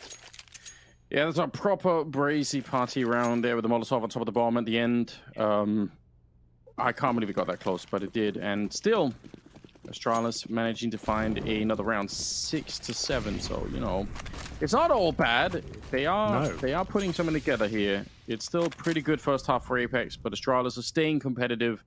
They don't have a lot of money to work with because it keeps being really close rounds. So there is always that risk, even in the 14th round here, that they could run out of funds pretty soon. Grenades deployed towards the A ramp, and JL this time caught out of position. Spam coming in from the Palace position as well, but no real damage inflicted. So we have got that lovely man advantage for Astralis once again. Taking down JL, who's currently on 18-8. So a sigh of relief. He won't be mauling them this round. Otherwise, everyone else in Apeks is yet to reach double digits. So that is a huge kill. They boost up towards the window. Jacob will hold position for now, and Altex given the responsibility to try and fend them off. 1 minute, and another chance for a kill, but Blame F has been struggling towards a connector. A little bit awkward there for Altex as well, but he comes out on top and maintains the advantage. Big kill. Sticko will find the captain, and now Buzz, he needs to deliver. He needs to stay alive and make sure he takes at least one down with him. Yeah, they do have a Molotov. They actually can check this on Nork if they really, really are feeling it, but instead they're going to go back. That's interesting. They throw a flashbang. I wonder if Buzz is going to go take a look. If he finds out that they've left this part of the map, that's a pretty big giveaway. Let's see. They're checking the middle as well. Device Comes back for a bit of a peek. He's going to spot Kicksan out. That's a huge giveaway. That's no one's going to be there with 16 seconds left unless there are more people coming with the bomb. It just doesn't make any sense. So they should know. Jump past this here. Nork nearly getting shot down mid-air, but he just jumps for it. Gives it all to try and get the bomb planted. He's successful. This could still be around. Surely it won't be, though. We don't want to see it go down like this. Device misses a key shot. The bomb gets planted with 5 seconds to spare. And now they are dropping like flies. This would be a disaster. 2 versus 1. Now 1 versus 1. Sticko once again up and towards the apartments. And does he challenge? Oh, the spam could have come through, but the full defuse is there. And it will be Buzz coming out on top. A sigh of relief for Astralis. They had a huge man advantage. A 4-on-2 almost fell apart there, Anders, due to Nork's amazing shot with the AWP towards the bench. But still, they managed to actually recover this half. It was looking woeful at one stage. It looked like they were down and out after having that 4-1 lead. They lose 5 rounds in a row. They had no response to those A attacks. And now, finally, some of these really dicey rounds, 2 1v1s go in favor of Astralis back-to-back here. Oh, wow, yeah. A lot of ways that could have gone sideways. You're right. One missed crucial shot, perhaps, for a Device. Not that it was necessarily an easy one when they're jumping through mid-air like that, but still. BlameF starts this round with a kill on Nork. And we're in a quick 4-on-4. Sticko, and that trading just continues in the middle, but for a minute at least, Astralis coming out on top. JL, he's backing up into that shot. Device, just easy pick off. And Kicksan, he was maybe meant to be some sort of a late lurk in this one, but Bomb is all the way back in T-spawn, and this is going to finish 8-7 in favor of Astralis unless Kicksan can have almost a miracle round. There should be no way to get back into a round like this. The only thing maybe is the element of surprise because they don't know where he is yet, but not a lot to work with at the moment. Not a lot. I think that's fair to say, Anders. You've put yourself out there with that statement. Triply. But, it looks like you're dead on the money. Final round, number 15 here. And Astralis, against all the odds, like at one point, Anders, we felt like they were done because that A-bomb side, they weren't even getting kills when the executions were coming through. And fair play, it's taken some scrappy rounds, some 1v1s a couple of times, but they've actually course-corrected here. Kicksan, maybe he gets a bomb down towards B. It would be an unbelievable clutch if he wins this, but they are pretty far away. Like, he has chosen the correct area. Might as well go for it. He always spotted, presumably. Oh, maybe not. He might have been granted. Oh, this is big. So he suggests, okay, that was kind of a cool idea. He was going to suggest, like, oh, I'm just entering the B bomb site now when he's already in the kitchen. But regardless, it is 8-7. Astralis do recover the half and actually put themselves in a prime position to take this map. We'll take a quick break. We'll be back with the second very shortly.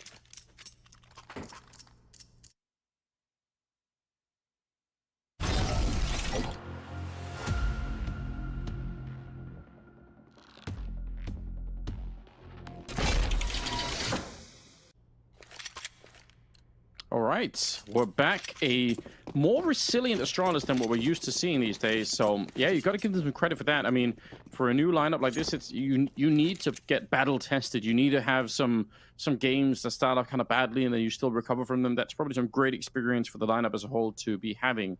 And they have the time for it right now. You know, they have the time, not playing at the major and all the rest of it. So let's see. Jacob, he'll start off with a good little drop that... Oh, dualies, but it's not going to be working out. Buzz will just run him down.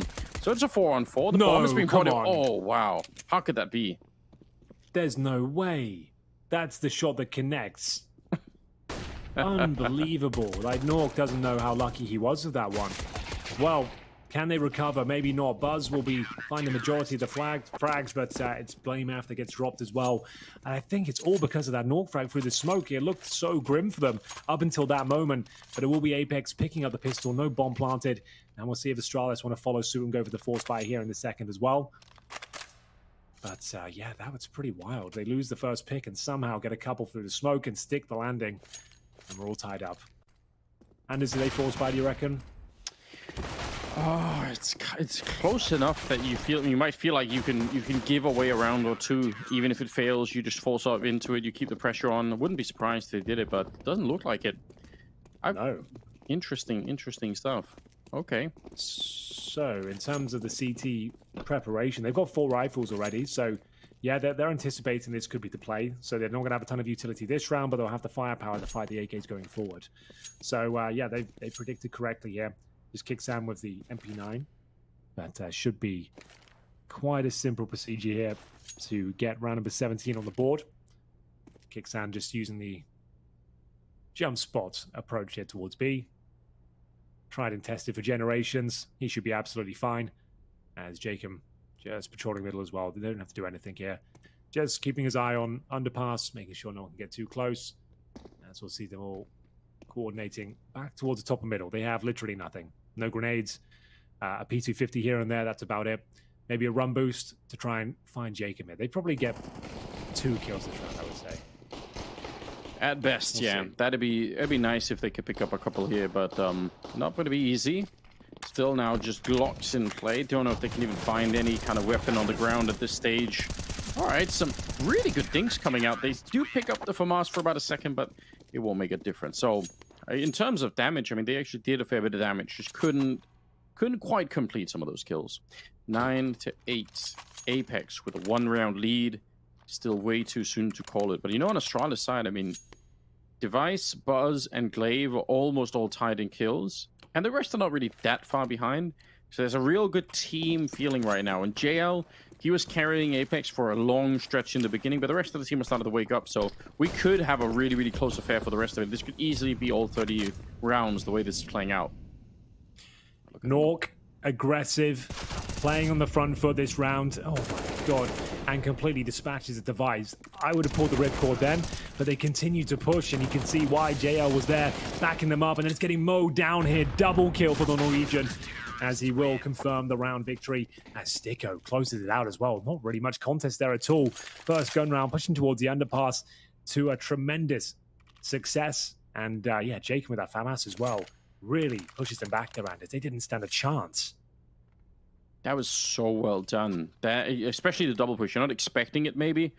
And the FAMAS spray down on the other side. Even better in some sense. 10-8. No bomb plant for Astralis. And they got some Tech 9s here. It's a classic round to try and just go for the B bomb site. You can either rush it straight up, or you can wait in case you think they're going to be throwing down early grenades, which you can tell they already did. There's a deep Molotov in the hallway there at B. So you wait that out. You just hope that you can get through on the other side. Grenade, and they walk right onto it. It's a pretty decent grenade. Kicksan's going to be well aware of what's happening, and I think they have the read already. GL not missing much these days, but eventually he's still going to be overcome, and now it's just the SMG here. Actually, that's pretty important for Kicksan to get that quick double kill. BlameF is on the lurk. How much could you really do from this position? There's one, he's jiggling it out, and he picks up Knock as well. How has it come to this? Oh, all of wow. a sudden, a 1 versus 2. That is huge from BlameF. Jacob, though, looks in pretty sharp form. 11 kills to his name. He can still make this round work. There's the first opportunity, but he can't find the headshot. BlameF will swing wide and take him down. What a recovery from the big man himself. It looked like that round was over. It's the Tech 9 coming in towards the kitchen. His teammates were scrappily trying to make anything happen here towards B, but it looked like all hope was lost. Buzz takes the aggro for a second, and then BlameF can find a massive double kill there. The first kill on the rifle as well. The second being Nork, who had the AWP. It couldn't have been any better for him, and they go and win a much-needed round there. This half is starting to spiral, and they're right back into it. 10-9. As we'll see the money reset. They've got plenty of cash here, and not too many concessions, all things considered, but JL, somehow, he'll open up with the first frag, but Device pulls it back. Oh, maybe. 4-on-4 here. And still plenty of time. Bomb is going to be picked up right now, but yeah, this has 30 rounds written all over it. No team is bending. Even if they lose some pretty heartbreaking rounds, they still find a way to keep things going. Jacob, slightly elevated position looking into that underpass. Worried that someone's going to be stepping into it. They're going to be smoking the window again, so presumably Jacob going to be relocating his position just a slight bit. BlameF now unleashed from the middle. Going to keep on moving forward. There is a player right there. Kicksan. Oh, and he's just back turned into the corner. Not ready for it.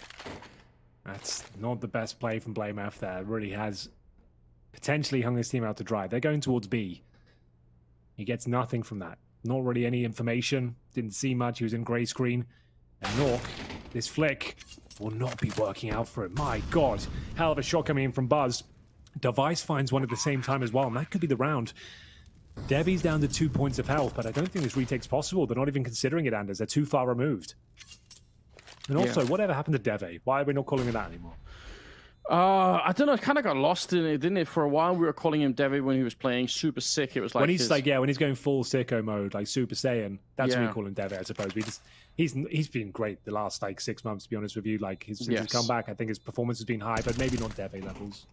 I feel like what we need. I feel like at this point, because he's just been reborn, hasn't he? He's been through a lot, and he's trying to sort of find the second half of his career. And I agree, he does look really, really good. So maybe he needs like a new alter ego as well to cap it all off. It's been a wild ride. Stop capping. Yeah, exactly. What other catchphrases do you like? I've heard you say for real. I've heard you say stop capping. Any other phrases you like? I mean, there's always on God. That's a good one. Another popular one. I haven't used that before in everyday conversation. I'm gonna have to start using that. Yeah, I think you do. I think. It sounds so lame when I say it because I am old and I'm British as well. I've got like that kind of awkward British accent. It sounds like Hugh Grant, so I can't really say the cool things. Well, I think that's what makes it good. Though, like, obviously, you have to be in like you have to be like of the right generation to be able to drop those things. But you do it ironically, and it's all good. It's fine. So definitely some in there. I'm sure more are coming up all the time that I'm not aware of. But I try and stay up to date. Just keep staying young that way. Following whatever people on Twitch chat are saying. That's the way to do it. Can we get a check-in with the Twitch chat? What are they saying about this game? Have you got any insights there from the show floor? Let me take a quick look in here. I think from tomorrow I'm going to get my iPad out and have the Twitch chat on the iPad next to me. I think that's my plan for the semis. There's a couple of comments about blame if having a bad time if nobody is when there's nobody to bait when he's alone, which classic memes, of course. They're sticking to their guns. Yeah, they're consistent over there in Twitch chat. Somebody's saying I want old Astralis back. You can't have that. That's not how time works, so it's not going to happen here. No, if anything, we're getting further away from it. We just lost Apeks. Yes, we did. Old Tex is going to go for a little bit of a peek against the pistol, and actually he loses that fight. AK stolen 2 versus 4, but I wouldn't be too worried. Still feels like Astralis are in position here to take the round lead at 11-10. So yeah, just these AKs are worth a lot more than trying to go for a mad retake. Certainly. Sticko won't be able to hold on to that AK-47, I'm afraid. Will Crixan be able to maintain his? What's he up to? Well, doesn't fancy the AK-47, it seems. Down he will go. 11-10, Astralis. After a couple of dicey clutches going in their favor, they have actually taken the lead here on their opponent's pick of Mirage. We have got Overpass next, and they are the heavy favorites going for that one. It's a map Apeks are amazing on. Astralis probably their absolute best map right now. I think to say the very least. Yeah. And, I think, just looking at the stat, I think they've got a 100% win ratio in the last 8 showings. So yeah, I think that says it all, really. Doesn't really get any better, does it? To be fair, Apeks do play it a lot, 15 times with 50% ratio. So we'll see how it goes. For now, we need to see who we're winning here on Mirage, and it might be Device and Co. That's a beautiful shot from Deve, and he will crack things open and find that 5-on-4, taking down Jacob, one of the key fraggers of the Apeks machine. Blame F chimes in as well. Takes down JL, and finally there is a response. That's Glaive trying to sneak out of the Palace position, but Nork will find him.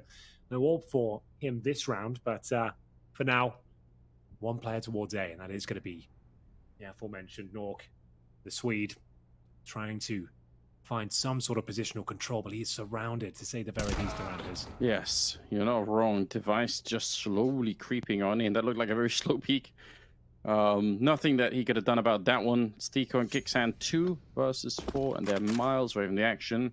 Astralis are about to take a 2-round lead. And that's a good bit. I think that's an important perspective, isn't it, to think about the way that this is playing out. If they don't win this map, Apeks, they could be in a weird position. They could definitely be in trouble. This is looking real interesting. 12-10, definitely going to happen. And Apeks falling maybe flat at the end. Now they're on the CT side. They have to worry about the economy too a lot more. Device has come alive. He's got 19 kills. this is it's a different Astralis from what we've seen on some of the early fights. But I mean, even then, they've played their way. They're really here at the quarterfinals, right? So we can't take anything away from them. It feels like better teams have been knocked out already. This is Astralis' major, unfortunately, and as sad as that is, Apeks, they are going to Paris, Astralis are not. So this is their major. This is a big tournament for them. Huge prize pool, new roster, just brought Altex in. They should be beating a team like Apeks, honestly. Like in terms of the ambitions of this project and what they want Astralis to be, you would go in thinking Astralis should be taking this series, honestly. But yeah, so far so good. Debbie, a beautiful shot. And they will certainly be giving this tournament their absolute everything as they get one step closer to taking their opponent's map pick, 12-10. Money not great on the CT side, but they saved 2 and 4. So it will be the tactical timeout, the second one used so far here on Mirage. If you'd like to win a AWP Dragon Lore, or at least be in contention to pick one up, type in !giveaway, and you'll get all the details. It will be dropped this Wednesday during the grand final, courtesy of GG Drop, as round 23 is on the way. 4 in a row for the Danes after losing the pistol in the second half. Can they keep it up? They have looked fantastic on these T-side gun rounds. A little bit weak in the mid-stages of their CT campaign, but right back online now and looking like they could take this first map. Overpass coming up next as the tactical pause comes to a close. Yeah, I think it's a very respectable result that they're putting up at the moment. JL going to be in the middle. He's been the star for Apeks, at least so far on Mirage. Buzz going to be taking a creep in through the A Palace, and they've left Device in the middle with the AWP. He's all the way up against that left-hand corner. If anyone's trying to peek from Catwalk, they probably die, but we can tell right now that's not going to happen. So setting out a little bit of a spread for information on the Astralis side, just trying to figure out where exactly the CTs are holding. And we can tell in the minimap, it's a pretty big lean deep on that A bomb side, in fact, with 3 people and even a 4th one near the jungle and window area. So in general, that if this becomes a sort of an A split, Apeks should be in a good position. And obviously, when you start with a defense like that, 2 kills on Stiko, it's pretty much locked in at this point. There should be no way to lose this round, given the early kill and the positioning to follow it up. But I say that, and they've lost Stiko. It's a 3-on-3. So, oh my god, you're right. Oh, Device had the chance there with 4 points of health as well. Could have taken down Jacob. That would have been everything. 10 points of health between Buzz and Device. Surely this is where Apeks will manage to extend their lead. Blame F will spot 1 there towards the A ramp. Dropping a nice flashbang as well. It's perfect. Completely owns Jacob with it, but somehow he recovers. He gets the frag, and surely that's it. Like I said, 10 health between these two. 25 seconds. Yeah, there's nothing to be done. JL should be able to find Buzz, and indeed he will. So they'll answer back finally after a slew of rounds goes against them, 4 in a row, and now Device can only save the AWP in towards the Palace, but he is being hunted down. Kixan has got other ideas, and he knows he can find them. He should be able to get the bullets, as, yeah, it looks like a guaranteed frag. Kixan will be picking up the AWP for Nork. Here it comes. Oh, yes. Not at all bad. What an upgrade. 2 AKs and an AWP to carry on forward. And a 12-11 scoreline. Just an important round for Apeks to win, as they were the first map he was sliding out of their hands ever so slowly. But yeah, this is right back on again. I think we've had many ones. I think especially you and I, Henry, we've casted several fairly one-sided matches so far, but the ones today have really lived up to it, which is kind of cool. Which we want to see in the quarterfinals. You know, the playoffs. All these teams worked so hard to get here. It was a pretty brutal journey. Lots of best of 3s, lots of top teams here in the tournament. So yeah, we wouldn't want anything less than a nice close competitive game here. And this one's living up for sure. 12-11. Astralis still in the lead. They have got enough money to buy once again. They're probing towards A. This time Stiko can't find the double kill. Jacob will reply in kind though. 4 and 4. Damage sustained on the T side and narrowly missing out on another death as Nork rattles off another AWP bullet towards the ramp. They'll go for the reset though, feeling like they've done enough on that side of the map and just going to be going back in towards a default setup, leaving JL alone on the A site. We've got Kixan here on the other side of things, but still a minute on the clock. In terms of utility, Anders, we've got no smokes, just a Molotov and a couple of flashes. So this is not a great situation for Astralis. They really are at the mercy of Device finding the next pick. Yeah, that's what it feels like. And it's maybe especially that pick has to be against JL, who's in such a prime position. The Molotov, though, this is one of the few areas where they actually could do something with it. Very curious if they manage to get it in the right position, because they need that opening. Otherwise, they can't really crack this. But if they do, then probably that connector play has to turn around. Jacob, though, he's going to be the first to respond. Device will take him down, so it's back on again. 30 seconds, and no one's checked JL. He's going to get a free kill onto Blamef. He'll trade it in return, and they just keep going back and forth now. 20 seconds left. Oh, no. Right through the smoke. The timing, it could not have been better, putting Device in a very, very tough position here. 14 seconds, and he just has to go straight for it. Planting the bomb right at the edge of the smoke. Got to be careful about the middle as well. He's flashed. He can't see a thing. But that smoke is saving his life, at least for the minute. And now he's going to turn back. He's worried about getting sandwiched in, and he should be as well. One is going to be right on top of him. He should be able to see the shadow, though, if they come for him. Jump on past. Nork goes down, and Device, he's got one more fight here. Kicks in. He's nearly got him down to 5 health. But it will be Apeks to come up and tie up the scoreline. No way. That's so unfortunate for Device. He worked so hard in that one. He gets the bomb planted. It looked like there was enough to work with there. The smoke was a master stroke as he manages to bring it down to the 1 versus 1. And it's one bullet that separates him from glory. That would have been a massive round to pick up. 13-11 up. Money would have been broken for the CTs, but he's just one single bullet away, Anders. That is heartbreaking. Great effort, but Kicksan holds his nerve. And look at that, 5 points of health. Unbelievable. And it has to be still a decent buy. I thought there'd be more concessions than this. You've actually got a double AWP setup. Anders? I mean, it's definitely a little bit unorthodox, but What the hell is going on? they're just feeling it. They just lost the previous round, and Glaive, he must have had the best spawn possible and said, I'm going to buy an AWP, but surely you get 4 AKs around and just give it to Device after. That would be the traditional way to play Mirage with 2 AWPs. That's not a thing, but it's working. It can work. It's not say it can't. Have gone for the Brazy strategy. It's Brazy as hell. I've never seen it before. I've seen it on Dust 2, maybe. Sure. T-side double AWPs are not a thing, but fuck it, I guess. It's working for him. And we will see Buzz being dropped regardless. Blame F. Oh, he's got a freebie. Don't knife him, though. We've all learned about the knives here at the Brazy party. And 4 on 2. Both orbs still remain. I'll be interested to see if they throw one away at the end. It just like, okay, right, that's the end of that idea. Blame F just completely smokes the jungle somehow after getting taken down from the grave. He actually gives him a very promising smoke. That's not bad, all things considered. Not out of the round yet, but it's looking very unlikely. Device and Glaive, the 2 turrets to defend this bomb. I wish we could get some insights why they're doing it. It must have just been Glaive at the best possible spawn. I think so. But again, it just doesn't make any sense why you'd have 2 orbs. You just throw it away after. Device. Oh. Well, both of them found a frags. What do I know? It's just surprising. Just trust me. I've commentated thousands of Mirage and never seen that.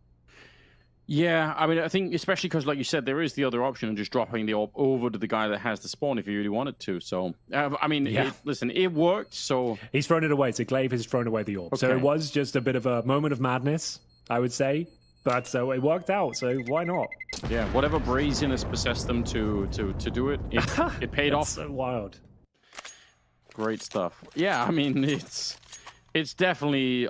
it's quite an investment as well to try and do it, but... Well, he got the opening pick, right? So you really can't be angry at it whatsoever. Like, it really worked. And he throws it away as expected. And yeah, just one of those plays, you think you got that gut feeling that I can do this. I can pull this one off, lads. But Astralis take the lead once more. Kicksan with the M4. That's around $2,000 per player otherwise. If they take the Eco-Anders, it's 14-12, and they've got a huge upward battle ahead of them. But... forcing into it, giving that one up, same story, and you probably give up the whole game.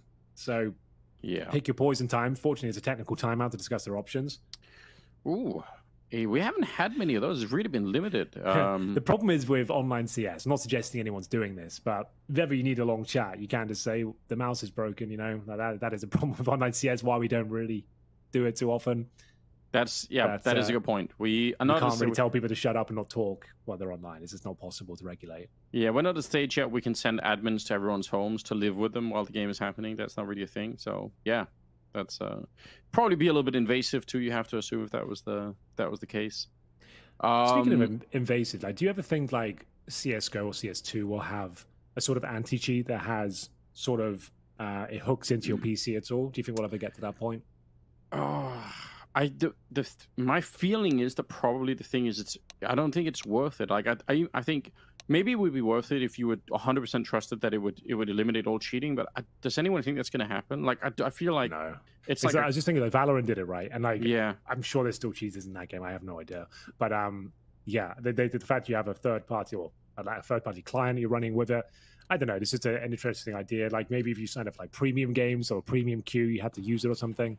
But yeah, I just think like it's cheating in online games is just like the thing that really holds us back from doing some really cool stuff, like being able to play for money in online games, etc. Like in your everyday matchmaking stuff. Either way, that's neither here nor there. It is going to be a mid push, and Blame F. He's been going down pretty early in a lot of these rounds. Fortunately, they have found access in the B bomb side where there's not really many players at all, but the USP's coming out on top. Kicksan can make this one work. He's in front of the Flames, and they're not going to be thinking about his position at all. This is a bit of a blunder from Astralis. This fast-paced round up against the USPs and save them fours. It's all falling apart. Yep, God dang. Disaster. Yeah, that was quite the move. Listen, I have an update for you, Henry, from the Twitch chat. Some commentary, some advice, I think, in fact, feedback for our casting, which I appreciate. Never Fake is saying, in all caps, by the way, it's important. Silver casters 2 AWP because of spawn for glaive, which we did cover, but I still appreciate it. I think I stated that 3 times. I think, but wasn't enough though, Henry. One more time we clarified it. Yeah, you needed to say that at least another time. So I am indeed a silver caster. I don't understand what happened. He's right. He got me. Yeah, but take the L and move 13. on. Yeah, I have already. I'm just going to try and sweep it under the rug. So. It is the force, but that round was disastrous. Astralis going to be kicking themselves. Like Blame us going down too early, that's fine. But the fact they got in B, everything just went wrong. They thought they secured short the Molotov. The Kickstand was already in front of it. Yeah, that one really hurts. And that's got Apeks right back into this. Because now the boot's on the other foot. They're operating with the very difficult buy. 2 pistols, 3 rifles, literally no utility on 3 players. Just 2 smokes, a buzz, and device. And if they win this one, they are right back in a very promising position. But it will take something remarkable. It'll take someone stepping up, and Altex hasn't done enough here. Maybe he has Buzz with a distraction. Altex will swing through, and he gets the double. That is massive. The young guns deliver on all fronts, Anders. We go into a 5 versus 2, and they've absolutely wrecked them here. Just when it looked like they were down and out, when they didn't have enough to operate with, they find the timings, and Buzz and Altex deliver. Just 1 player remaining, that's JL, who's cowering towards the van position. I think Glaive just spotted him. He did. And now doesn't necessarily have to get the kill now. Can wait for his teammates to back him up. But it looks like he might have done enough here. Good job from Glaive. Just what they needed in terms of getting the cash back on track. And if anything but for Apeks. Maybe another tactical timeout here as they go down to $2,000 per player. JL with 5,300. Quicksand 3K. And 1 round away from map points on their opponent's pick. Astralis in the driving seat now. Here's a replay. We didn't see the buzz shot. Ooh, that is a lovely display of skill. Altex using that timing to decimate the A bomb stand. It has to be the full eco. Even JL with 5,300 doesn't buy anything. Oh, he does in the end. He gets a scout. Just a scout. I'm not. I don't think that's worth it, honestly. Like, sure, you might get a couple of frags, but that extra $1,900 might be best off in the gun rounds. Like, have a diffuse kit, or maybe you can drop the AWP for Nork, who is going to be struggling to pick that up. But either way, it's happened now. It doesn't matter. And we'll see. Maybe he gets a couple of scout kills. Maybe they do win the round. What a time to run out of money. It's the 28th round, Henry. And you're almost there, right? 14-13. You've played a pretty good game. And now it just comes down to the funds. Although they have stolen an M4 on Steeker. Why are Charlotte still pushing this? This seems so risky. You know that he's got the gun up there. If he swings and gets it, all right, Glaive, there's the answer. Going to be able to take him down. Pulls out the Tech 9 and continues the battle. Glaive with 22 kills, and Nork, he is on his own here. The 1 versus 3, or 1 versus 4, actually. So no chance. Astralis going to be at 15 rounds here. And Apeks, even in the next one, it's going to be a little bit questionable. To have some money, but not nearly enough to play with. Maybe you can answer a question from chat here, though, Henry, before we get into it. Someone saying, lots of love, Henry and Anders. Do you ever think Astralis will, with this roster, has any chance of coming back to the glory days in CS2? Do you think this lineup? not this 5-man roster, but this is the blueprint for it, I would say. They're building the foundations here. They're plugging the holes right now with the younger players. If they turn out to be hot pickups and they slot in, amazing. Like that you look like a genius. But I think eventually these will be replaced by a more reliable or household name, perhaps. But I don't think this is the 5-man roster. But either way, this is actually all falling apart for this squad as they've lost 3 frags to kick things open here. Apeks and the low buy have made this one work with no AWP. They've got all 3 frags at the start of this round. Surely there's no way they give this one up. Money available for Astralis in the last round, so they might as well go for it, Anders. They're buying regardless. So we'll see what they can do with it. Maybe they can make a difficult scenario. They find 2 kills on the bomb plant, make it a bit more expensive, but round 30 is locked in pretty much at this stage unless a huge kill comes in. He takes no damage. I'd say there's a chance. The fact he goes down to 28 makes this one very limited. Sticko waiting in towards the A ramp. Here's the drop of the weapon. And a minute remaining. He will be in hot pursuit. Slightly hunted, yeah, which is, I guess, a little bit risky, just in case it's a fake. People do that sometimes, you know, they'll pretend. What's he up to? Oh, yeah. Apeks, what are you doing? Just wanted to get away with the AW or throw it away. Yeah, I guess you throw it away. Yeah, did he manage to get it out the map? I think he did, I'm not sure he made it. Okay, that's something. They might struggle to buy the AWP going forward, so it's actually a pretty smart maneuver, all things considered. Yeah, I mean, if you really think you're not going to be able to win the round, and I mean, realistically, like you said, probably not going to happen. So yeah, it's probably worth it at the end of the day. Yeah, it definitely is. Like, it looked a little bit silly at the time because I think he knew he was in hot pursuit, but just threw the AWP away, and the CT can't afford one going forward. So at least eradicated that risk. Nork won't have the sniper.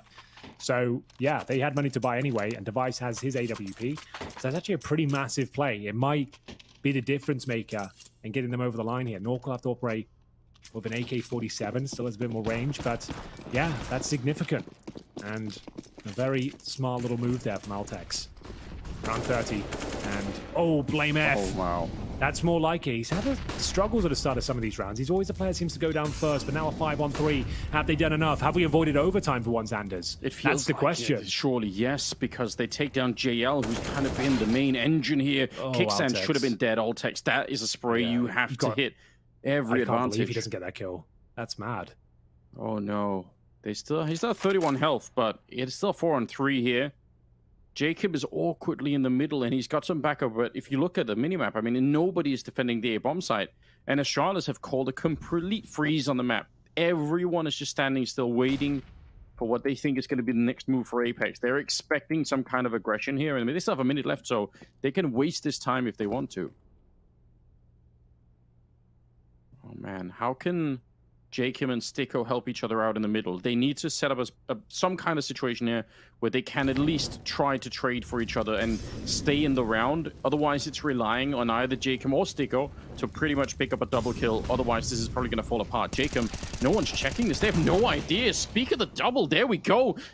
And Blamef will take him back, but man, no one was even thinking about it. Now they're going to go in the middle. Sticko, he'll get one more, and it's a 1 versus 2. They've done everything we asked for and more. Very likely going to be overtime here. Device, half health, and trying to do this 1 versus 2. Now he has the bomb, and he'll pick it up. He does have an HE as well, so might be able to make it a 1-on-1 really quickly, but it doesn't matter. No Sticko way. finds his head. We're going all 30 rounds and more, Henry. What a shocking round for Astralis. You get a 5-on-3. And that guaranteed frag in the B apartments, and you still don't win the round. What a gut punch. Like, they put the brakes on, sure, but I feel like they were just overthinking it. And it will be going to overtime, Anders. I didn't think we stood a chance after seeing those opening frags, and Astralis are going to be livid after that one. Good Lord, Jacob steals it all away out of the pits of despair. It looked like the map was over, but it's the great reset. I can't believe Astralis give that one away. Yeah, me neither. But here we are anyway. Really impressive performance as well from Apeks. You know, to stay in that round mentally, because they must have been feeling something similar, that this is probably almost impossible to pick up, and yet they managed to do it, even in spite of losing JL early on. He finishes regulation at 26 kills, and that's ahead of everyone else on the server. On the other side, it's Device at 24. I mean, if you're a long-time viewer of Counter-Strike, that's got to warm your heart, right? Think of how long Device was gone with no news. Nobody knew what was going on. Everyone's like, surely he's going to come back at one point, but when? You know, just nobody had any real clue. And no one did. Even like the Like the NIP players were in the dark. Like no one seemed to have any information on what was going on, right? Like, yeah, it was a pretty well-kept secret. Weird point in CS history. Yeah, and then, you know, once the comeback is there, who knows what's even going to happen? I mean, Counter-Strike moves really quick. If you take like a year out, that's a really long time. The game doesn't just stand still in the meantime. So, and I think Device even mentioned that when he came back and said, like, wow, like things really have changed. But you got to say, I mean, as one of the best players of all time, he's right back in it, which I think is sick as hell. Here we go. So Glaive has opened things up. An absolute blunder of a round in No number question. 30. I think it's fair to say 5-on-3 should have been a 5-on-2 with the Apeks pick as well, but it all comes crumbling down. And here we have it. The opening frag has been found. This time by Glaive. Nork, of course, has the AWP here. Oh, God, he averts his gaze for just a second, Anders. And he still gets the kill, perfectly timed. And BlameF will be in front of the incendiary. He needs to work out who's committing. That for a minute looked super, super scary. Oh, and actually, BlameF, North never realizing that someone could have made his way past. Just beating the timing. And it is a 4-on-3 here. Buzz, he had the right idea. He knew what was coming and still gets the information, I suppose, but would have been even better to get the kill. Stiko not realizing where BlameF was. It's a very tricky player, BlameF, when he gets loose on the map like that. He's just so good at finding those timings. And Device is good at finding the kills. A double for him. And the first round of overtime going the way of Astralis. Well. They recover. Stick the landing on the first round of overtime. 16-15 or 1-0. And Device closing things out in style there as he finds his 26th frag. Glaive opened things up, though. He got the ball rolling for them. And Nork, you thought he might have done enough here, but as you said, it was BlameF that snuck behind enemy lines and scoped in. Nork had no idea, and the round falls apart. Of course, with $12,500 start money, there is plenty of cash. They've gone for a double AWP setup on the CT side now. So if they lose this one, will be some concessions to be made. Their double AWP setup, before Twitch chat lets me know, is quite traditional on the CT side of Mirage. Nothing to be upset about there. And household setup, across. what would you say? Is that fair to say? It's fair to say, yeah. All right, well, I'm glad you pointed it out, Henry. Don't want people coming after us, you know. So it's a bit scary. The mob. Yeah, for someone I'm else. so glad you incorporated Twitch chat into the broadcast, Anders. It really has. It does make things better and worse at the same time. It's quite delightful. Someone did ask if we've seen the Copenhagen Flames news, and we did talk about it briefly, yeah. But we'll have time for that later. It's 16-5 right now. We're in overtime. It's crunch time in this game. And over in the A ramp, Apeks is playing on his own, and it looks like he's fishing for a kill over there, while the rest of the team, they're either one in middle. Again, that's Device kind of playing that position solo, and the rest of them, they were working to be holy for a while, but they kind of gave up on it. I don't know. Maybe they were just there to bait out some grenades or something, which, to be fair, successfully. Not that many nades on Apeks at the moment. Smoke up in the window just at the last second, but it doesn't matter for Jacob. He goes down. He maybe had the timing there, but Glaive is a little bit better this time around. And Buzz, he's surely going to be dead. Yeah, Kicksam will take him down. 25 seconds, Henry, and one person defending the bomb site. Well, it's up to Nork here. What are you going to do here, kid? Has to step up, needs to find multiple frags, and Device is just finding his teammates left and right, and a missed shot from Nork. Apeks, you don't have to challenge that. Could have got out of there, but still, the smoke will go down, and a chance here for Apeks. Astralis have given up some horrendous rounds in the last few, but looks on this one could be safe, as Nork will do nothing with it. 3 versus 1 is secure. 2-0 for Astralis. Should have been their game already, honestly, but if they can find the 3-0 here, all will be forgiven and forgotten. Bear in mind, they have to save this AWP as well. They went for a double AWP setup here, so loss bonus won't be an amazing position. And money overall is okay. They didn't get double AWP twice. They only got in the second round. So as long as Nork saves the AWP here, they're absolutely fine. He does not. Okay, they're in trouble. 2,900 for Nork. As long, well, never mind. Forget about it. So now they need to, like, you might want to take a pause here. So you can still buy an AWP for one player, but someone's going to have to be without grenades or be on an SMG, something like that. We'll see. Maybe I've miscalculated. There was 7k on one player. But what have they gone for? Yeah, MP9 for Quicksand. So there had to be at least one SMG out in the mix. Yeah. Just to make this one viable. But those are the repercussions. Yeah, I mean, it does put them in a bit of an awkward position, Henry, because it was Nork that lost it. An awkward position. I like that. That's why you're the best, Anders. Just those little things. That's why they pay you the medium bucks. Exactly. For those sort of lines. It could actually end up, deducting my day rate. They might be like, This is not the kind of thing we want on our broadcast, actually. yeah, you're doing real damage to the broadcast. If you could Damaging stop the doing it, brand. it'd be great. Oh, we don't want to be on live stream fails anymore, please. All right, let's get into it. The next round, final round of the first half, 2-0 for Astralis. And we'll see if they can stick the landing. Like I said, compromises here. MP9 for Quicksand in overtime. And Sticko, he needs to be careful here. Oh, it's an awkward position. He probably gets one, but gets traded out. So yeah, Apeks, if he just got a bit more to the right, could have avoided the death. But not meant to be. It's a nice spot from Sticko. And we've got one towards the Palace position. That's going to be Buzz, who currently sits on 20 kills. Smoke for Jacob. Doesn't want to deploy it straight away. Wants to make sure he gets the absolute most out of it. Wait until he sees a shadow, and then hold them at bay. And he can focus towards Palace then. Oh, that nade as smoke well. timing is sick, isn't it? Right as they're stepping up, and with only 30 seconds on the clock, this is starting to look really good. There's a flank coming in as well. Apeks, this round should be on lockdown for them, but as always, the opening kills is everything that really matters here. North gets one, Device is still in it somehow, 2 versus 2. They don't know about the flank yet, they just don't know. It's the MP9 in spawn as well. He can't be combative and challenge. The flank, though, surely Blame F is considering it. And no, they don't have time, and it will be Apeks stealing the round away. The MP9 just sits in spawn, and as JL mows them down, denies the plan, and finds the only round that Apeks will be taking here on the CT side in overtime. Wow, tough position to find themselves in at the end. Otherwise, a really good campaign here, and they're still obviously the 2 rounds away. 1st to 19 is what we're talking about here. Get your thoughts. I know we're getting into a serious moment here. Of course, we're trying to play into the semifinals and all the rest of it. But I do have another comment from the Twitch chat, Henry, if you are feeling up for it. Absolutely, I'm here for it. Just it's not really directed at us. Just like a general general input, I think, into the current situation. There's a guy saying, again in all caps, saying, ha ha ha, Copenhagen shitters, rest in piss, Lamau. Oh, that was my old. Sorry, I should have mentioned that was in the chat. Yeah, that's a good contribution, I've got to say. Well, yeah, I just kind of lighten the mood a little bit, Yeah. Kind of it's not too soon, I don't think. The orgs only just shut down today. It's probably not too soon, is it? No, definitely not. Just go straight for it.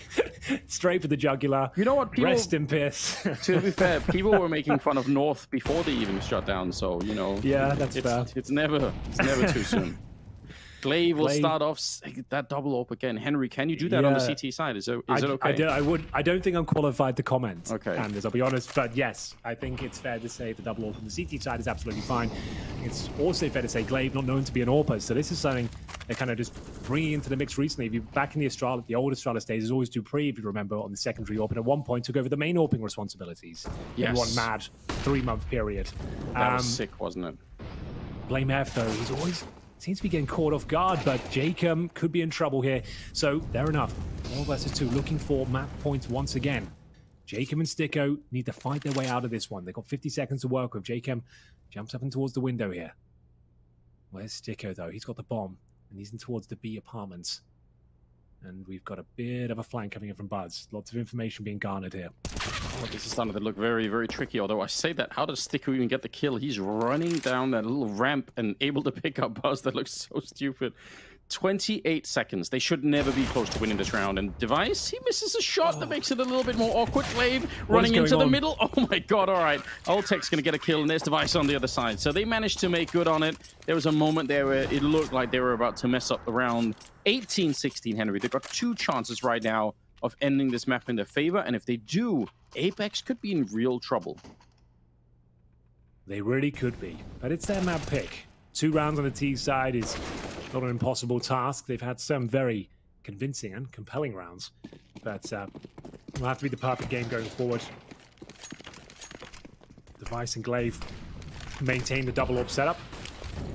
Gonna be focusing towards the underpass for now. Jacob, quick as you like. He's up towards short. Device is found early. Sam will take care of him. And now Sticko. He's got a bit of an interaction towards the Palace as well. Buzz doesn't want to swing into it, but Glaive, I think he's done for.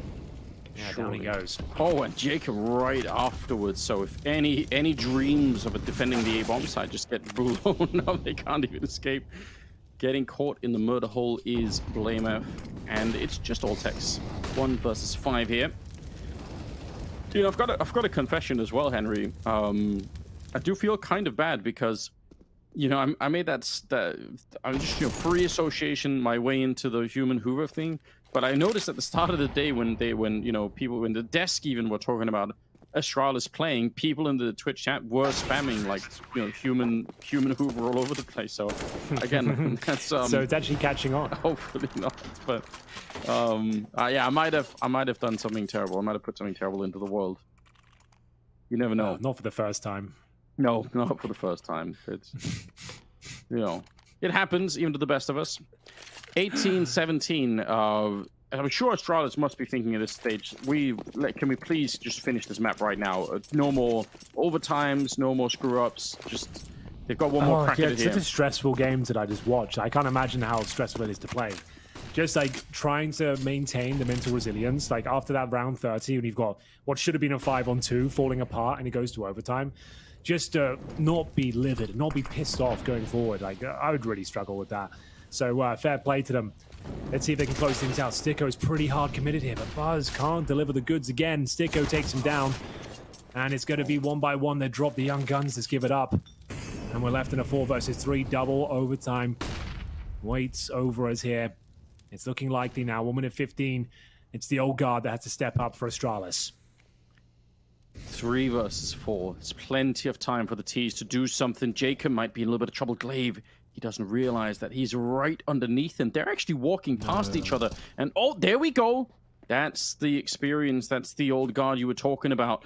They really be ready for kickstand. Probably not blame if. Oh, he saw the gun barrel. He realized, and he's going to go for it. He still can't win the fight. You have to. That was a gift, wasn't it? Grenade is pretty good, and Jail goes down. The bomb dropped in the hallway. Now 40 seconds. What is happening, Henry? This is crazy. BlameF knew exactly where he was. Quicksand didn't have the information that he'd actually been rumbled.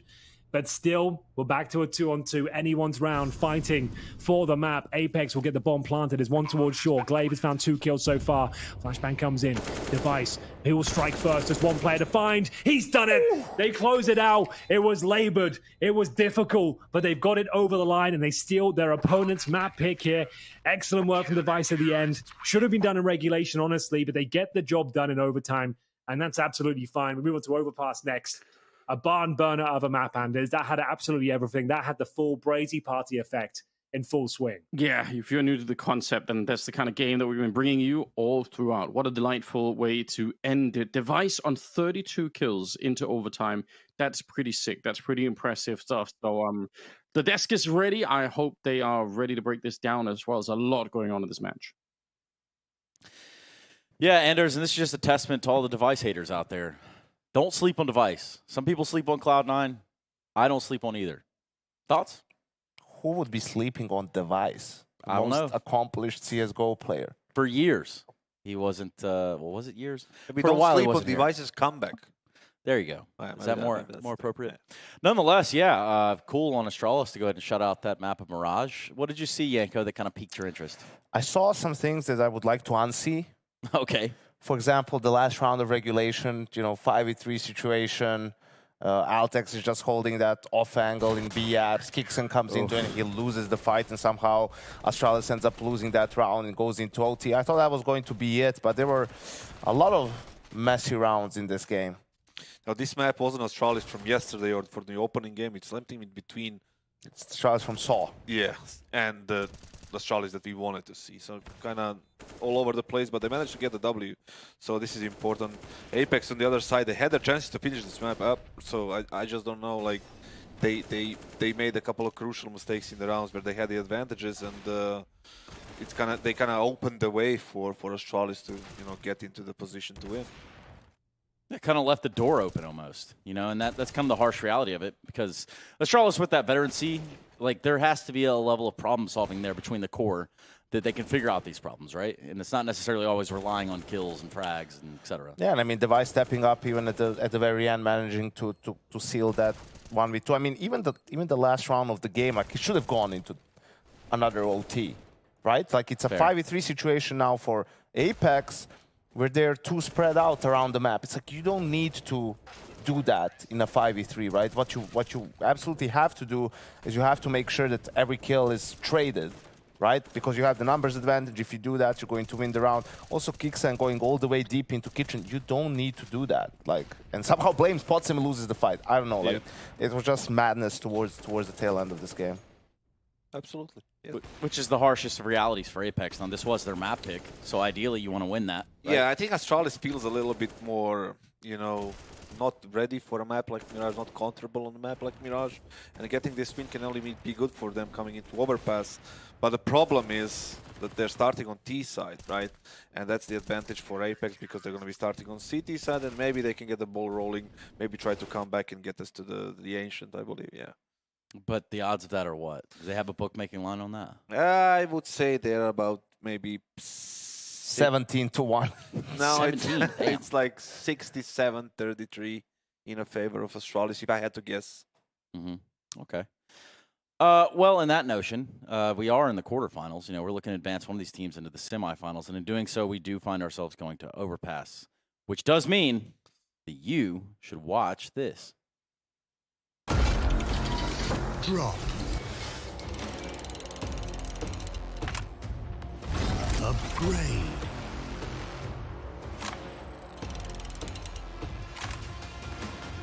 Enjoy. Repeat. We are on your side. Open cases at the right place. GG Drop.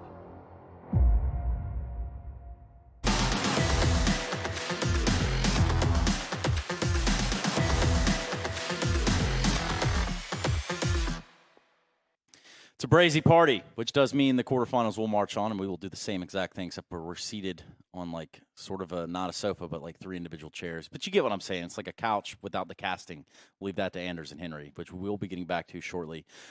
We look at Overpass, and I want to know, you guys are saying that, yes, there is a T-sided start there for Astralis, but what can they get out in front of early and make things go their way? How do they do that? Well, it's also their pick, right? We've been talking about how it's been a little bit all over the place. I guess also with the addition of Apeks, they're trying to figure out which map works for them the best. Ancient a couple of times, mixed results. Overpass worked against End, so why not try it one more time? Perhaps that's what they're utilizing this tournament for as well, sort of getting reps on different maps, trying to just get some more information on what they need to work on with this particular roster.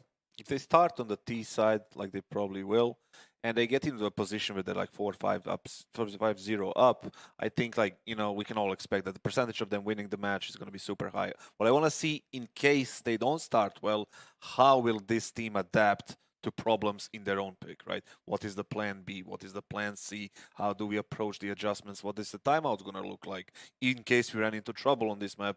That would be something that I would want to look at, but if they start winning early on, then I don't see any hope for Apeks. And you know, I'm looking at some of the statistic bringers from both sides. You know, I'm looking at what was, I believe it was Device and Glaive across the majority of the first map there for Astralis, JL doing what he could for Apeks.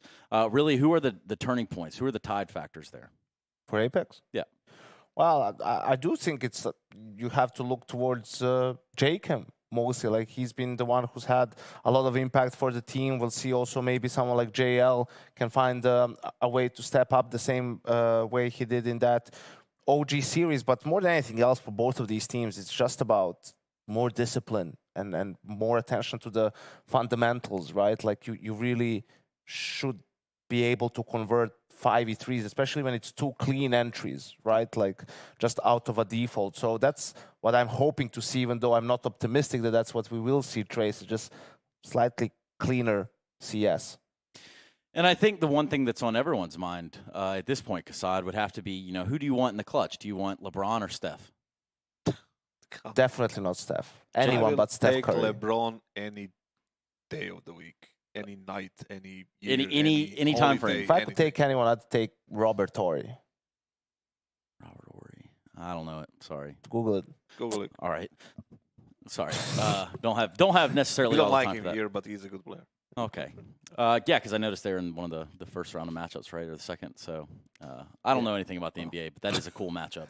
Nonetheless, man. almost as cool as this, advancing forward to the semifinals and what is a $333,000 on the line. That's quite a bit of money change and influx, between the different placings. So, Yeah, if a you're lot of money. Apeks, you're going to like that. Yeah, a lot of money. Well, if you're Apex, obviously, if you go to the semis or the finals, yes. But if they drop out now, then well, it's okay. They tried. Yeah, You tried. It's like the Bart Simpson thing where just hands the cake. Oh, you tried. cake. Ooh. Jesus. I don't think we have any more cake for you guys, but are we still sticking with the Astralis 2-0? Yes, I mean, everything that we saw so far. I think the only chance we spoke about this. If Apex wins Mirage, they have a chance to win a best of 3. If they don't, it's going to be much harder. And I think we are on that path. Overpass will be a struggle, but Astralis hasn't looked amazing. They only just managed to eke out a win on Mirage, so still opportunities for Apeks. And there are some people that win no matter what. And I guess they've got some things in their mind. It might be money. I don't know what else, but it would be Anders and Henry. Surely they want to tell you their stories. Go on, guys. You want to handle that one, Anders? Which, to be perfectly honest, wasn't thinking about money really. But Not at this moment. Not at this moment exactly. Like I said, I like to spend my time reading the Twitch chat. So no amount of money will fix what's happening in Twitch chat. I'm not gonna lie. So there is a guy called Bestad10 who's just as I'm reading it saying silver analysts too. So So everyone on the broadcast is the rank of silver. yes, That's unfortunate. it's a good time. I love it. It makes me happy. I know that's probably a sign of some kind of mental illness, but I appreciate it nonetheless. We are heading to the second map, Henry. It will be potentially a 2-0 if Astralis can keep this up. Device obviously showing up in a massive fashion, and Apeks just less favored on this on the second map. So, what's your but it take wasn't on exactly. It wasn't a clean game from Astralis. As Yankers said, they eked out the victory, right? They just about got it over the line.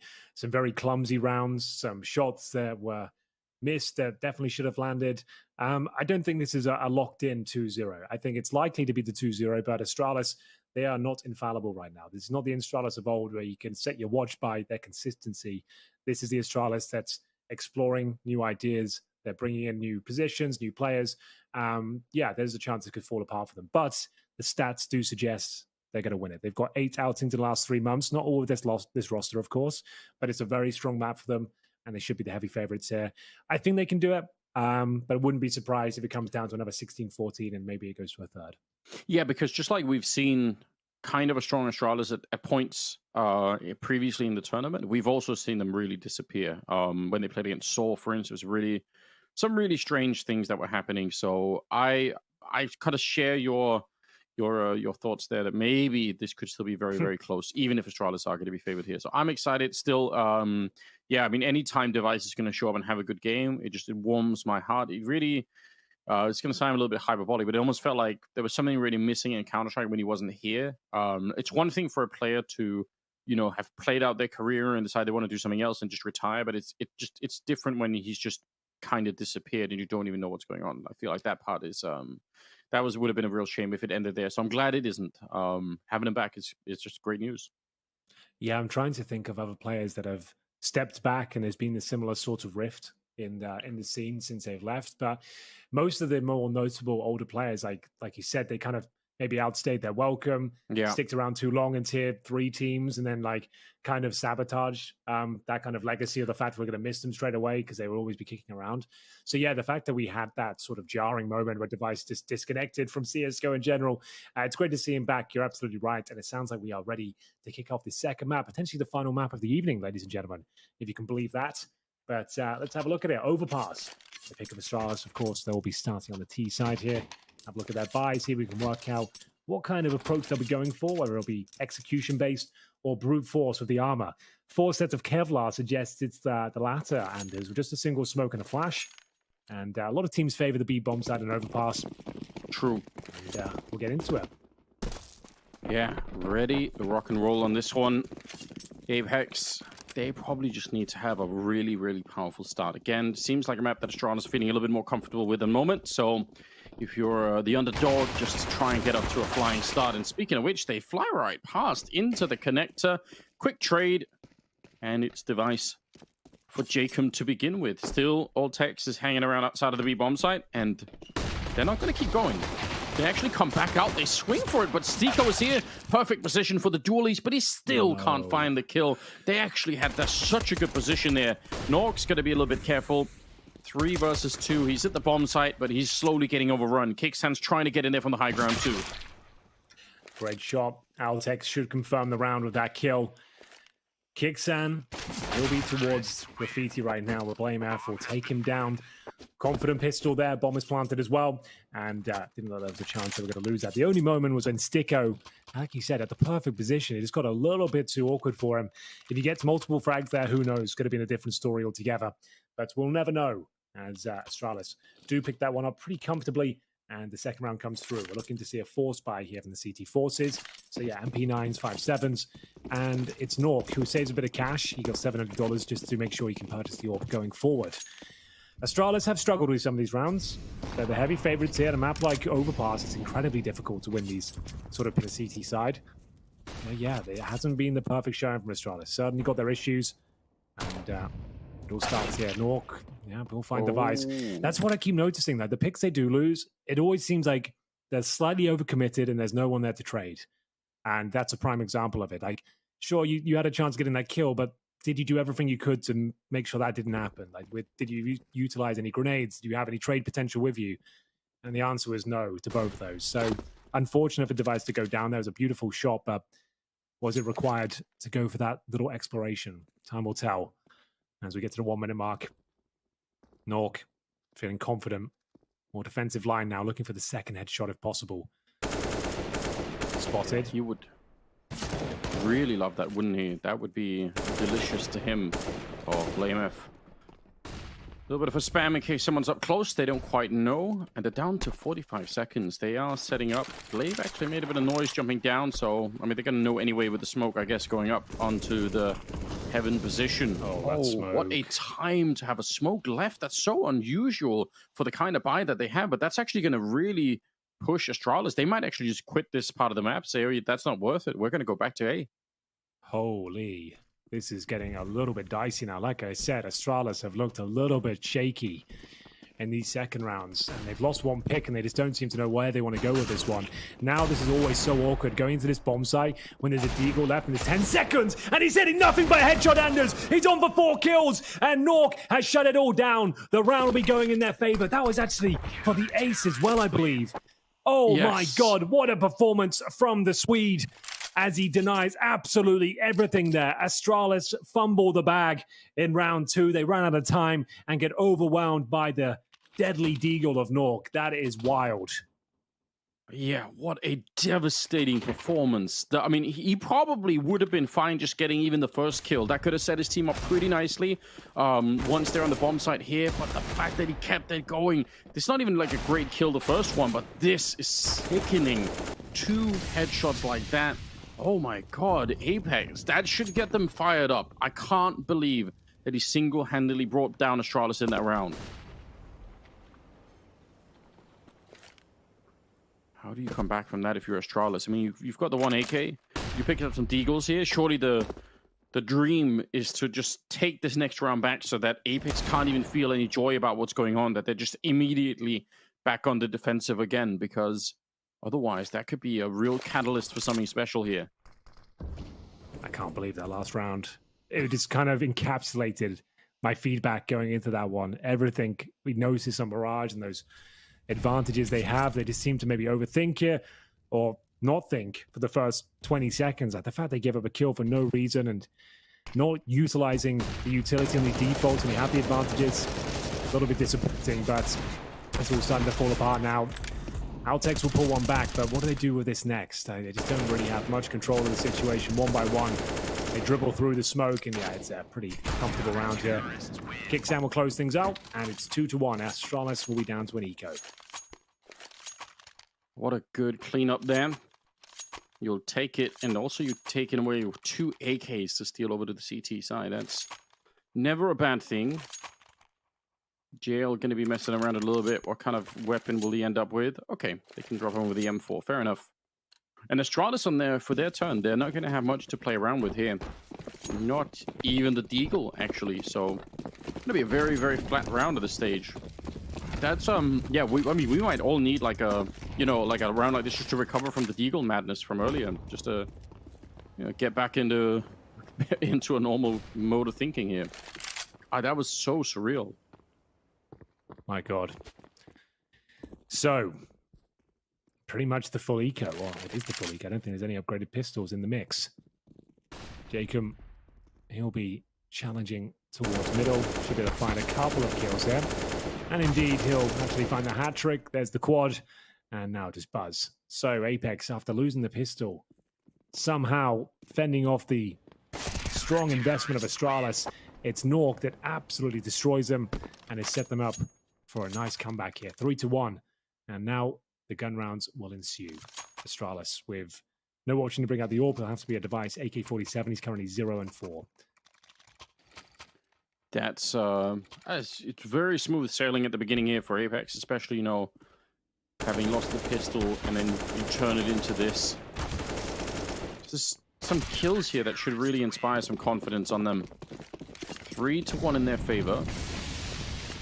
We'll see if Astralis have the resilience to answer back a little bit early on. They actually set up for a boost back there, which is anticipation of a potential push out long from the CT side.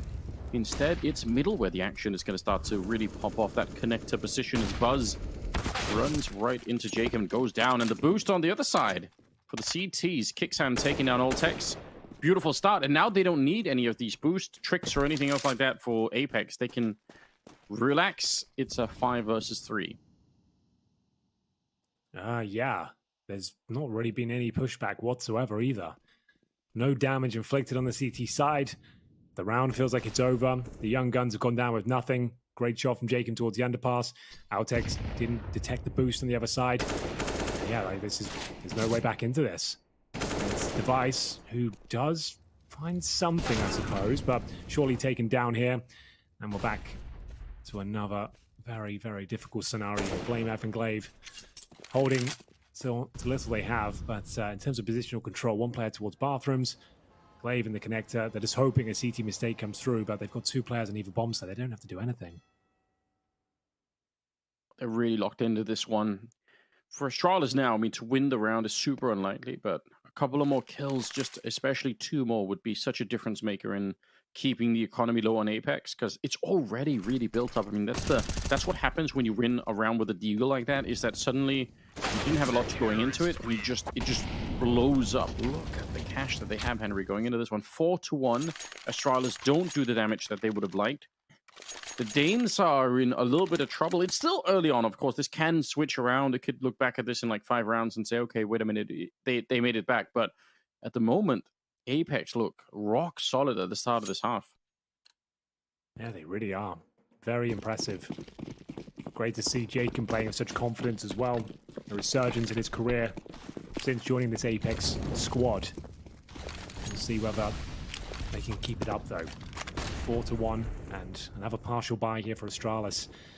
After winning the pistol, I can't believe they allowed themselves to get to this position. If they'd just taken their time, if they'd just deployed some grenades before probing middle, all of this could have been avoided. But a little bit too blasé, and it's left them in this incredible deficit.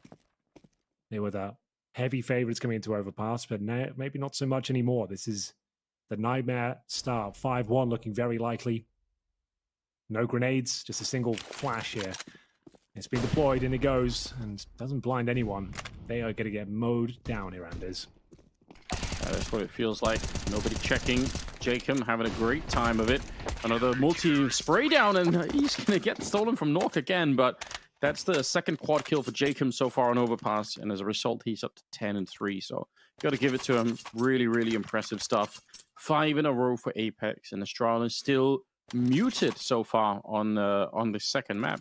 I'm sure it's not going to continue, but it is starting to get into kind of an uncomfortable position, surely. How do they bring this back? Can't keep going the way that it is. They have some rifles back. They've got the AWP on device. That was hugely instrumental on the opening map of Mirage. So this may be even more so than Mirage, a map for an AWP player to mess around with. Device traditionally, historically, been really good on this map. Yeah, he needs to wake up. It's 1 in 6 right now. They are having a really rough run over here, and the CTs are being inquisitive towards short as well. They have lost control of this area of the map. Will be Apeks sent in to try and probe and try and find a pick, but Molotov'd off. He is reset back to the default.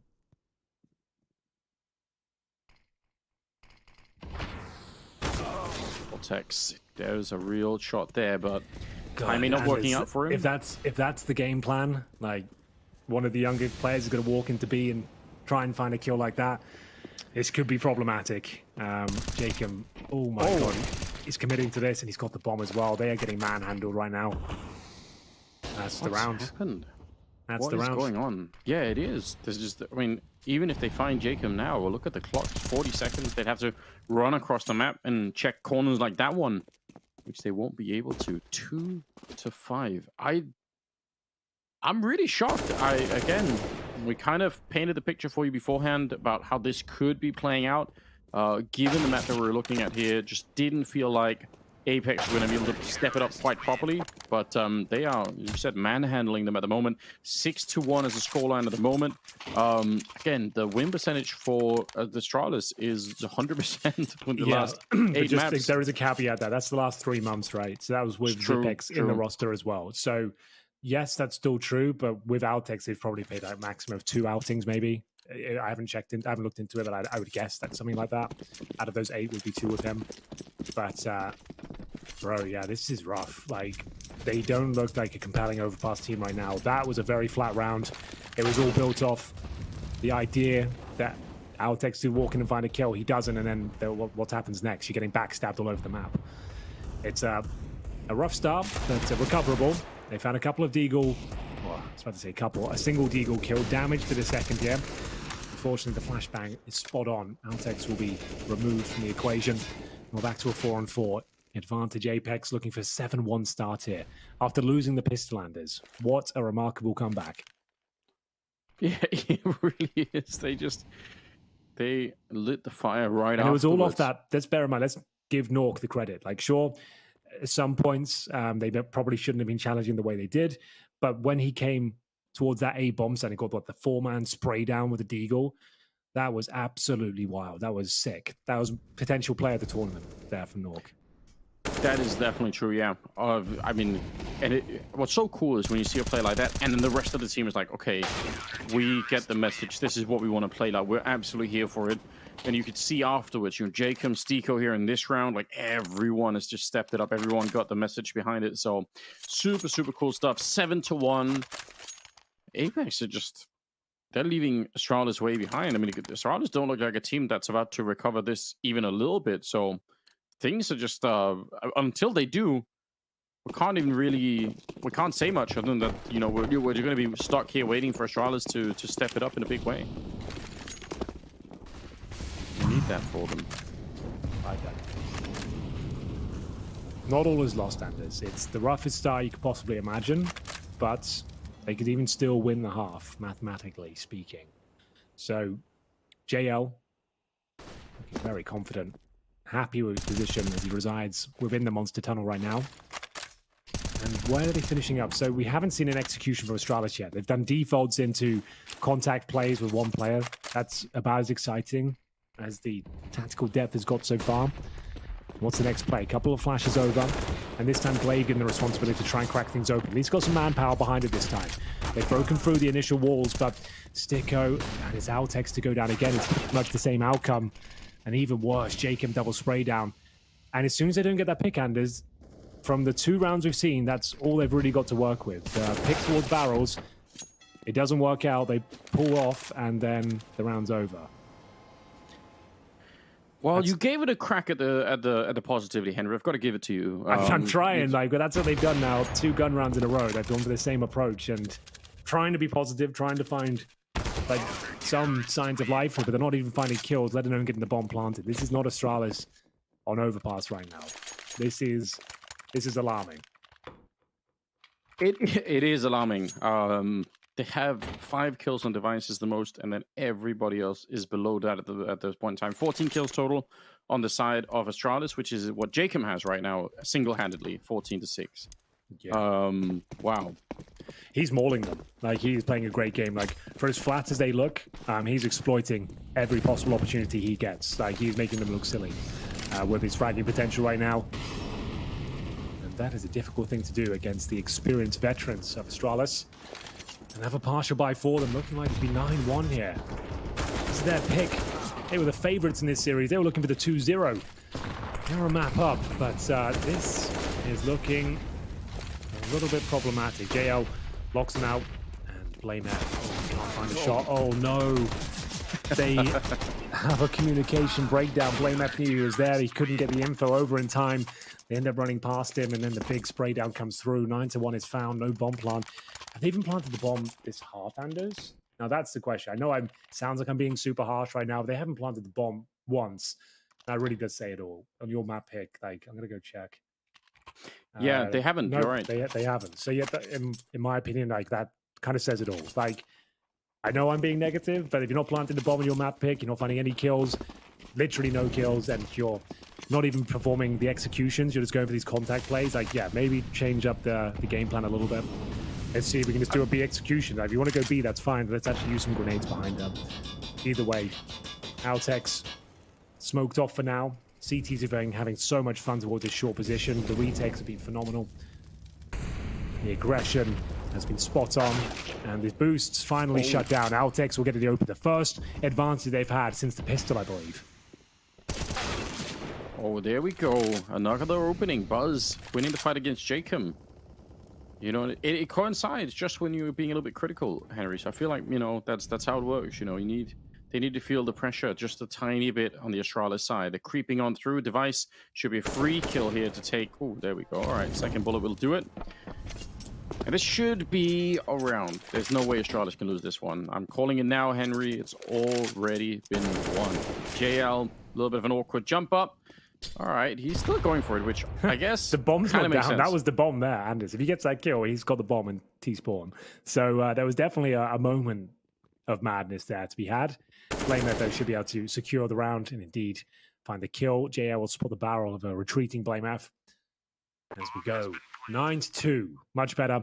Actually hitting some shots there. Apeks making sure that he's aware of the potential boost. He got caught off by it a couple of times in previous rounds. This time nails the shot, and it's the catalyst to their success. Their first success in the gun rounds. Just to reiterate, they won the pistol and then lost 9 rounds in a row.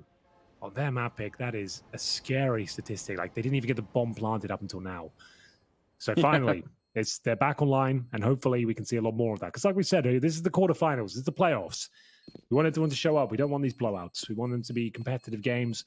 And especially on your map picks as well. There's been something in the water this event where the chosen map is the one that falls apart for these teams. Yeah, that has really happened a lot. But, I mean, the truth is... Oh, they find jail right at the end. There's obviously a grotesque amount of money on Apeks right now, so they can just keep buying probably for the rest of it because the round loss bonus is going to kick in if they start losing a bunch of rounds. But to be quite honest, I mean, if Astralis can get up to, like, 5 or 6 rounds here, that's still doable. There is still a way back in. It just feels really far-fetched at the moment, but you gotta sort of keep that in mind if you're Apeks as well, is that even if this is really impressive, it's definitely not done yet, so you want to be sure to keep the focus.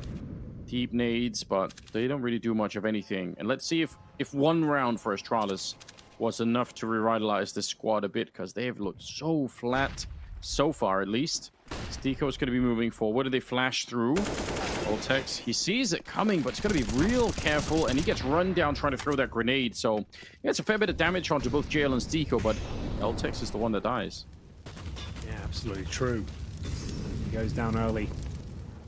And this time, it's complete monster control for the CTs. Stico with an impressive, aggressive maneuver. And he doesn't want to fall back, Anders. He's actually got himself a real ratty little spot here. And it works out for him. That is beautiful. Blame F. You can't really coordinate. How do you even call it? Like, he's there. He's right next to us. He's by the short pipe. Like, it's such a horrible spot to deal with. Yeah. But Blame F does find him. Oh, Jacob. Instant on device. And smoke is up. Buzz, he had to push in front of that if you wanted to stay in the round. 2 versus 3, 35 seconds. They do not have a lot of time here. Theoretically, they could get a bit closer and try and do something, but it's real late to try and actually get onto a bomb site. One little slip up here, and they won't even get close to it. Molotov down. Nork sees it out long. Did have the scope up, but he still has a really good read. Very dangerous living coming in from that position with the bomb on his back as well. They're down to just 13 seconds. Another good flashbang, and it's a little bit late. He is unflashed by the time they peek it. Nork gonna get that important kill. And Apeks, not rattled. They are right back to their winning ways. Well, they got one. Astralis, though, back to their losing ways, unfortunately. 10-2, and considering the round previous was very clean, they do have money available. Residual cash left over for a buy at least. 3 more rounds to go, and I would say Astralis need at least 2 of them to stand a chance. 11-4, while not a great half, it's certainly better than the way things look right now. Sort of kicks out of his monster smoke right here. Device has the AWP, 8 kills and 11 deaths. Otherwise, like at the top end, we've got like 5 frags to blame F. Like, it's been a very quiet showing here. And Device finally finding these opening picks. Altex will get Sticko, this time pushing off towards short. Nork, though, responds in kind, and we're back to a 3-on-3 just when they find their openings. Altex should be able to find a double kill here, but the smoke eludes him. JL had just pointed out at the right time. And it's still a 2 versus 2, 1 minute 20.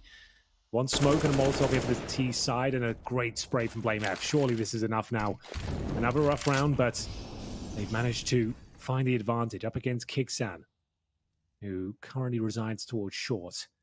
The bomb heading towards B, actually, and he's just leaving that area. So Blame F coming in from Connector. Looks like everything's under control. As he look behind him, though, this interaction is making a lot of noise. Oh no, 1v1 Anders. Yeah, easy shot. Not quite sure what the bomb is. Expecting something else, so he's going to have quite a long road. Oh, he's going to go back and pick up the kit as well and some grenades, so that's kind of interesting. I guess there was another kit back there, so maybe just the nades? 1 versus 1.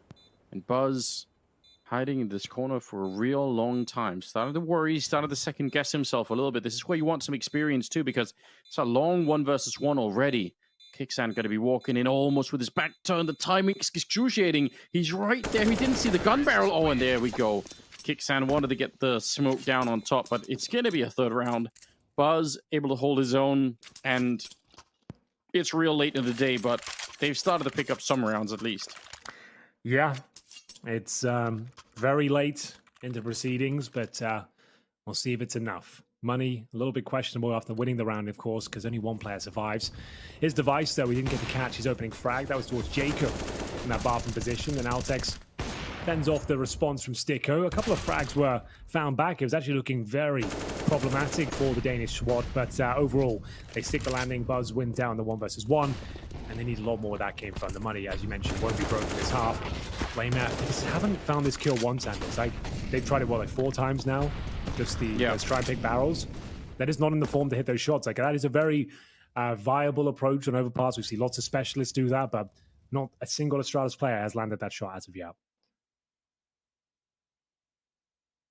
Losing another player early on. I mean, this is the last chance, I think, for Astralis to have a bit of a turnaround. So starting a 4-on-5, absolutely not ideal. That's normally when you need like a Dupree, you know. A Dupree would be nailing that shot. That's his bread and butter. Yeah, I don't disagree. Dupree proven himself invaluable in many, many situations. The only player to have made all 19 majors. So crazy. Ooh, tag on through Device. Jacob is right there listening in. Buzz wants to check it. It's a hard clear as well. Very well done. And if they'd missed even that by a second, there was a flashbang coming in for the setup, so probably they would have been peaked instead. We're down to 30 seconds, and it's a 4-on-4. Flashes go everywhere. Some counter flashes too, I think. Buzz was flashed for a long part of that. And Sticko, he's on a bit of a tear. Good double kill. Still alive back here as JL will show up for the shot. It's Glaive with 20 seconds, and in a 1 versus 3, there should be no way. No, he can't handle that spray. It's 11-3 Apeks. They're just bullying Astralis out of this map. They really are. Astralis just don't look comfortable whatsoever. Like, it's one of those games you just like, you'd love to hear an insight from them, like an interview at this point. Just understand, like, what was the thought process here? Like, where did the tactical prowess go? Where are the executions? Why are these defaults so flat? How are you getting pushed every single round and losing a frag? Like, it's everything's going wrong for them, like in every facet of Overpass. And when it's your pick and you've got this 100% record on it, it begs the question, like, what is going on here today?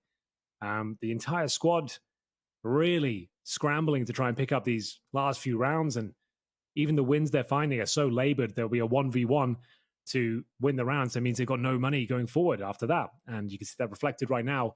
They'll win one, lose one, and then just be reset. They'll take a tactical timeout. They've got 2 AKs here, 2 pistols, a MAC-10, straight from McDonald's. And for now, I feel like it's looking like 12-3. We might be getting ready for a third pretty quickly, which is going to be Ancient. It would be Ancient. What a treat. I mean, it feels like it's inevitable right now. I don't know what it would take right now for Astralis to be turned around. Yeah, rushed. Oh no, team kills in the middle of it. Henry, it's not what we asked. We wanted the opposite. This is awful. It's awful. They've still got a chance in the round. I don't think it's dead just yet. They can take down Kickstand. You never know. Oh, but he's throwing the perfect incendiary. Oh, God. Yeah, so they'll get the bomb down, but, like, is it worth it? You've now got a 3 versus 1. I don't know what the other option was, to be honest. You were pretty committed. So, Blame F, we're going to need something spectacular from you, big man. What has he got? A Molotov and a decoy to operate with. And the first kill goes in his favor. It's the AWP up next. He can do this, Anders. One more frag. It's so close. Oh, yeah, but so far the defuse comes through, and it will be 12-3 in favor of Apeks, who are challenging to take us to a third.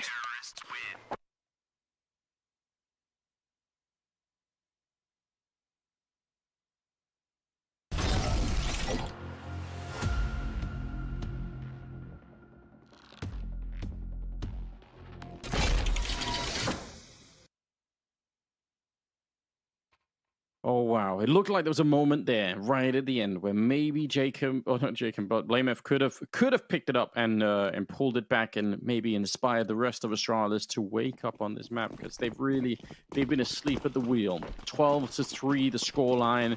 This is supposed to be Astralis. It's not almost like home map right now, the one that they feel more comfortable on, but we're not seeing it right now. Apeks, they look unstoppable at the moment. Jacob at 17, Stiko at 17. 12 on Nork as well. We've had some unbelievable rounds, and now we go into the second half, and they're walking into a bit of a stack here in Connect, so this should be all over already. The dualies coming in for it, Device and BlameF and Glaive, and the bomb is on the ground. Yeah, that is a lockdown. Certainly is. That should be it. Hold on, hold the phone. It's getting awkward. Oh no, Altex, that was a nightmare. He's got the jumping shot to the face, and there's the 4-on-2. The magic number, it's happening once again. I could just feel it. As soon as Altex was in position there, I thought that somehow you're getting wrecked here.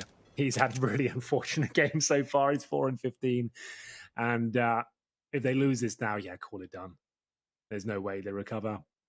But it's still the advantage for them. It's a 2-on-2. They have the bomb.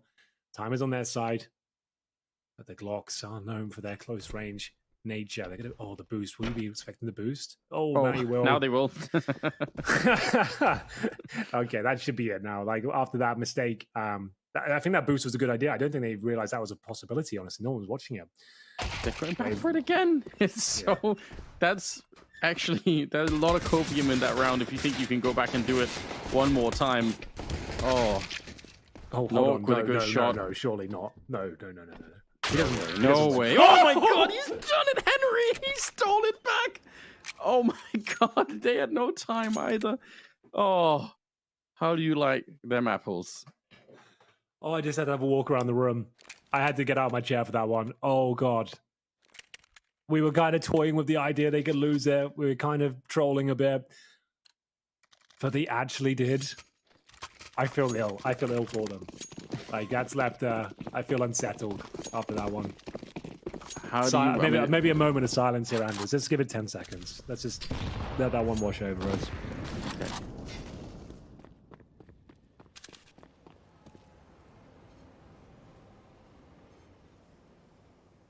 Ladies and gentlemen, you are here witnessing the unraveling of Astralis on Overpass. The 4-on-2 advantage. the failed boost towards the window. How on God's green earth did they lose that round? They're now operating with scouts and pistols as Apeks continue their assault towards the A side. None of these shots are landing. And they get ever closer. It's the double sniper setup once again. Glaive will be dropped, and now here comes Deve. We're going to need him to go Super Saiyan at this point to salvage his round. Yeah, this is devastating. Astralis truly about to rest in piss, Henry, the way that this is playing out. Just a throwback to a Twitch chat comment. He's not being that mean. He's not being disrespectful before the Reddit thread appears. That's a Twitch chat comment he is quoting. It's all under control. Yeah. We're blaming Twitch chat. That's how this goes. Buzz with a headshot. Oh, hold on. A little bit of damage for Device, maybe. They do have a one-man lead, and they kind of know where this attack is coming from. It doesn't seem like there's much of a secondary plan here for Apeks at the moment. They're just kind of slowly marching forward, trusting in the weaponry, hoping they can get close enough. 5-7 at Altex, and yeah, right under the smoke. Device gets a kill as well. This is looking a little bit better. This one. No, don't lose this one. They're all They've good. done it. All right, stabilizing. Astralis can still do this. Like, God almighty, that pistol was rough, but they've won the second round forced by. A chance to catch their breath, and no bomb was planted, so they're actually in the driving seat here. It's still possible to pull this one back on the CT side. Their map pick. All jokes aside, it doesn't matter how awkward some of the rounds were. Like, you still have some buffer here. You need to win this round. It goes without saying. You can't lose to a Deagle round here. That would be it. But a chance to stabilize. We need to have clean rounds. And Astralis, like some of the most experienced Counter-Strike players on Earth in this team. And yeah, they've been here many times before. Not with this roster. They've with two young guns in this squad with Buzz and Altex. It's the old guard that needs to kind of inspire some hope now. It's Altex 5-16, Buzz 8-14. No one's really fragging, but we do need some of that aim potential to shine through. Like, just the fundamentals here: hitting your shots, working as a unit, and guaranteeing the rounds. Play those percentages. Device opening things up. Stay away now. We're not looking to farm frags. We're looking to farm rounds. They're getting into the Henry's Law territory at this point, aren't they? You know, Astralis really feel like almost GG on this map, so now just unlock that next gear. Yeah, and try to get it could happen. We'll see. They need to have like a big clutch from someone, like a huge performance that really sets the tone. That's what we're looking for, like someone to have one of those Hail Mary plays. But like I said, if you lose to this round, like, God help them. But 5-on-4. Sticko shouldn't be checking his position. Device will find his second kill of the round. Blame F will chime in as well. And so far, so good. It should be the cleaner. Like I said, these have to be clean. You don't need to hunt this guy down. No one needs to frag.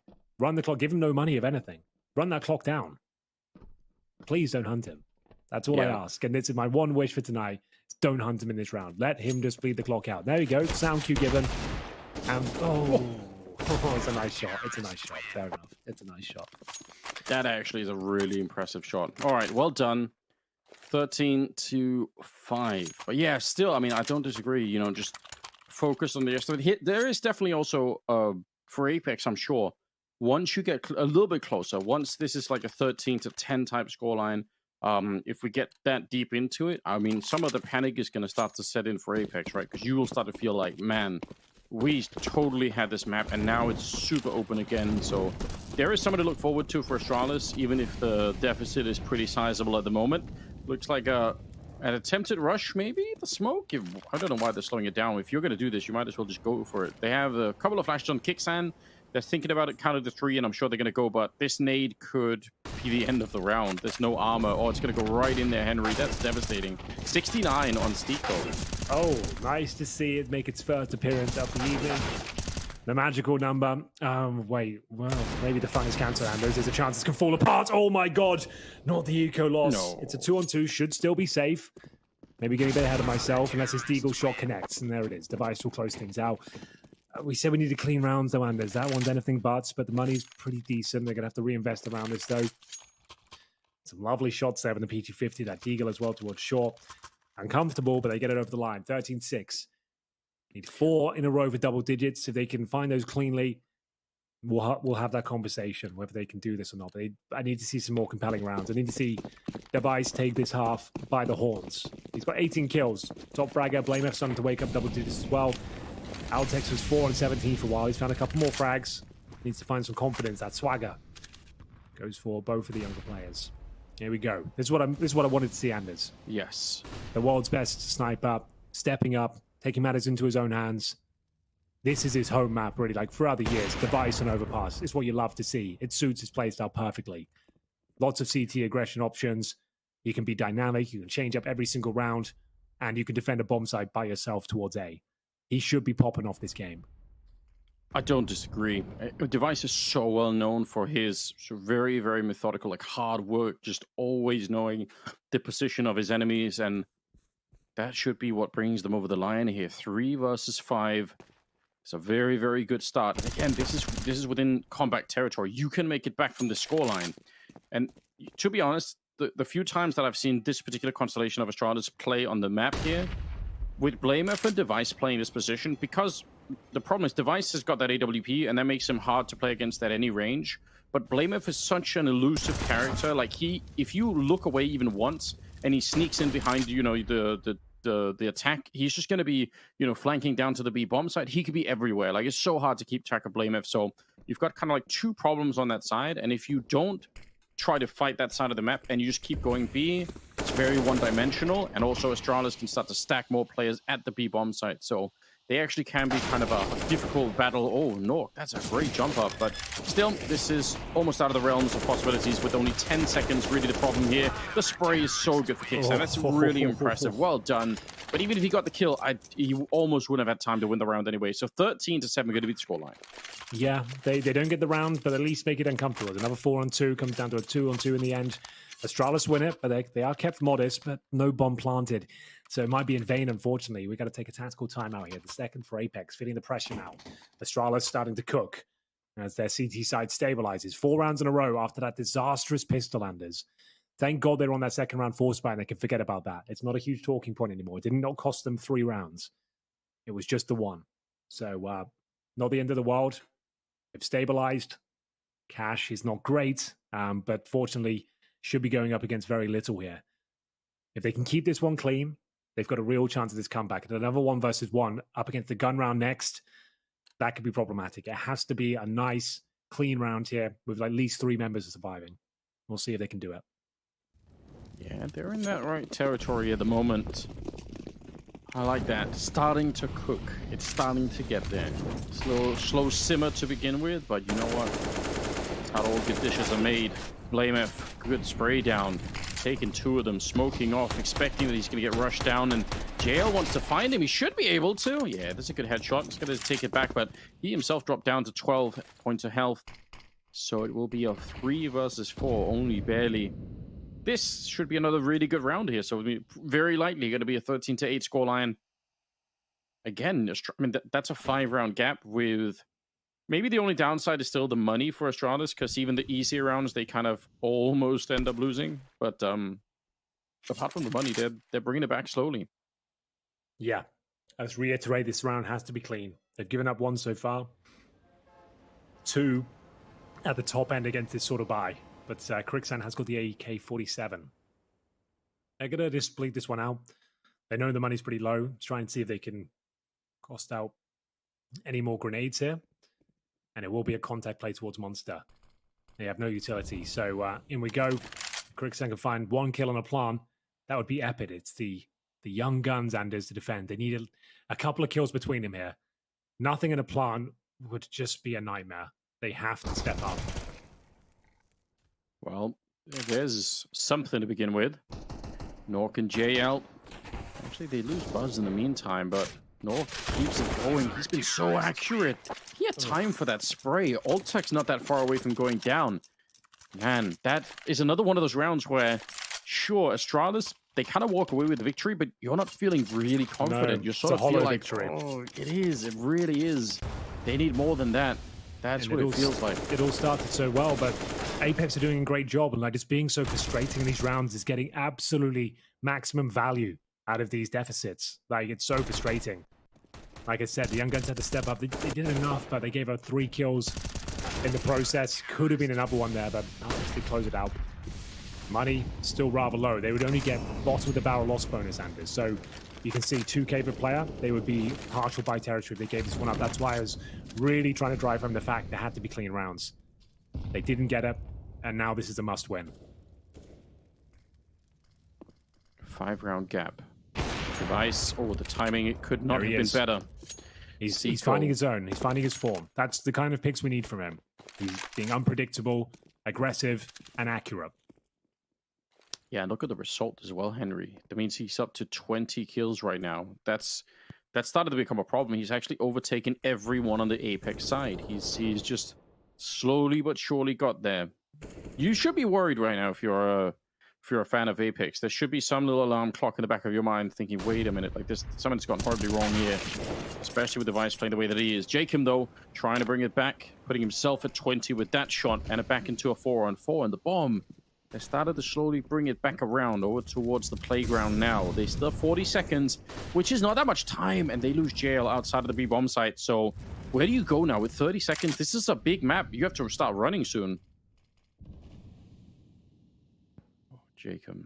He might just get this one for free. Device not quite ready for it. That is the perfect kill at the perfect time. They have 20 seconds now, and they're going to be able to get this bomb planted. I think Astralis might even just have to save it. Oh, no. Oh, you're right.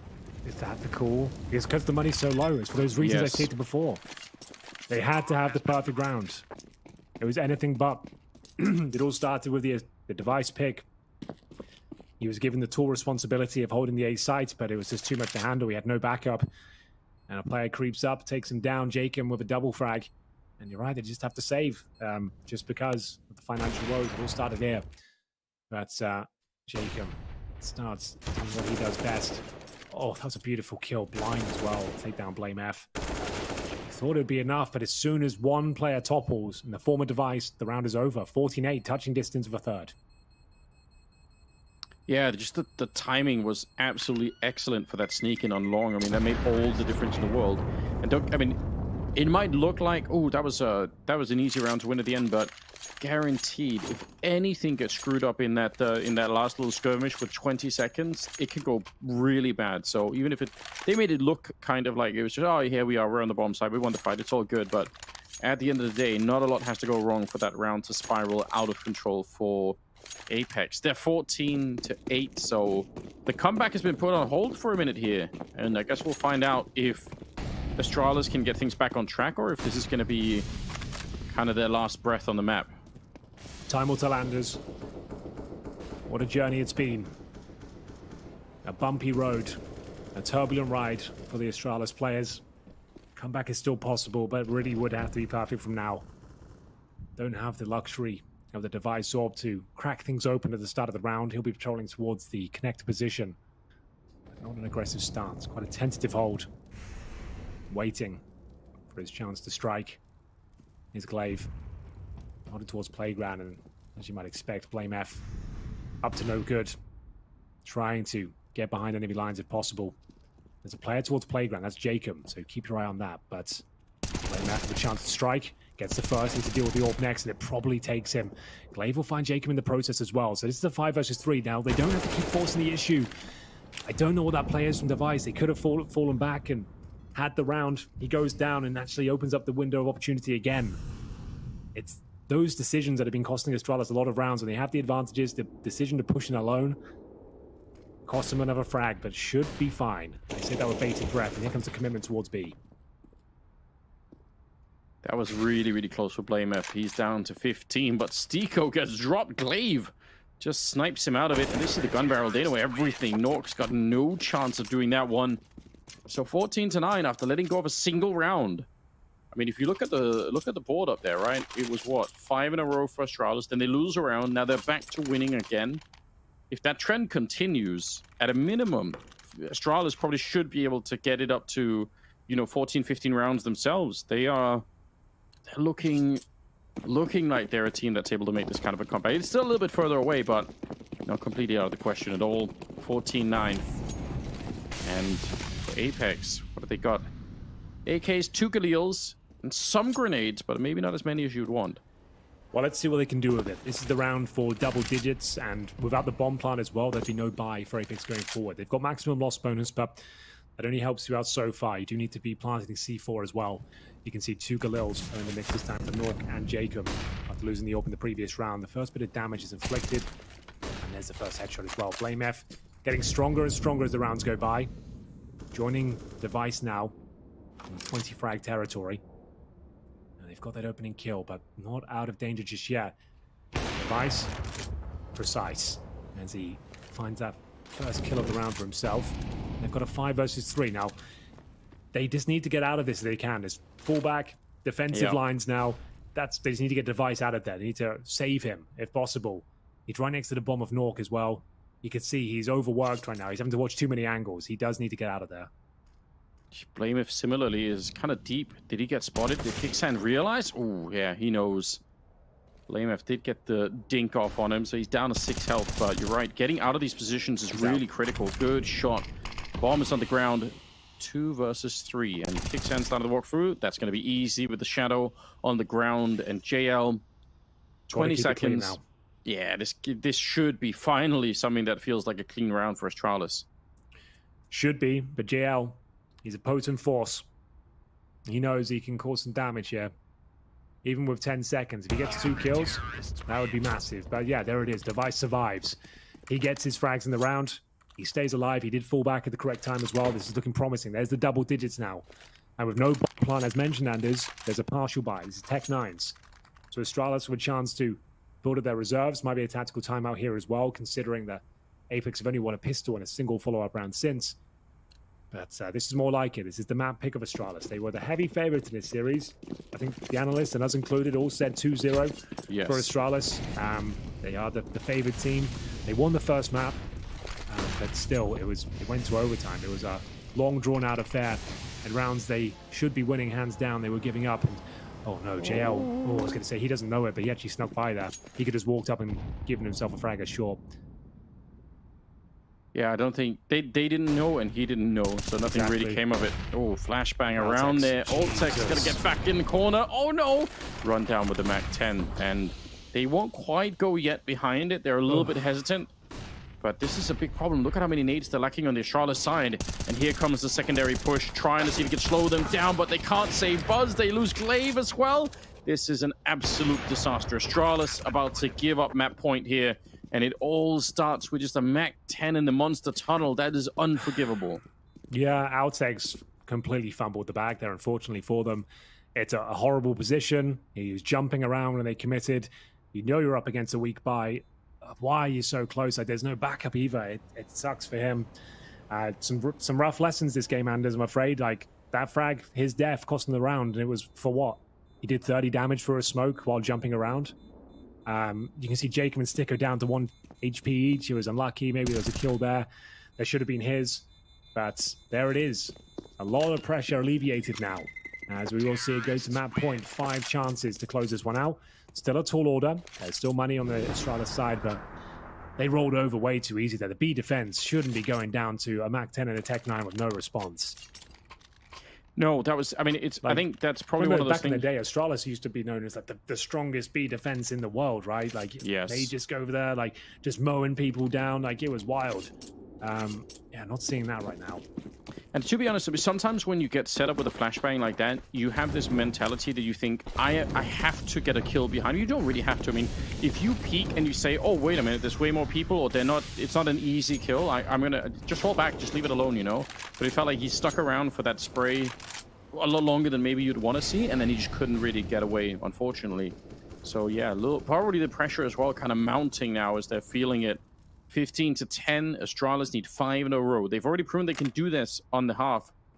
But Apeks are starting to wake up. They're starting to realize now is also their time to end this map and put us on a third and deciding Ancient, which would be an interesting battleground. It's a very wide swing for Stiko. He was all in. Fight to the death for him, and unfortunately doesn't really go his way. JL is already further out, but the flashes are so good. Caught... Oh, actually, he won't get caught reloading. Glaive, what a teammate.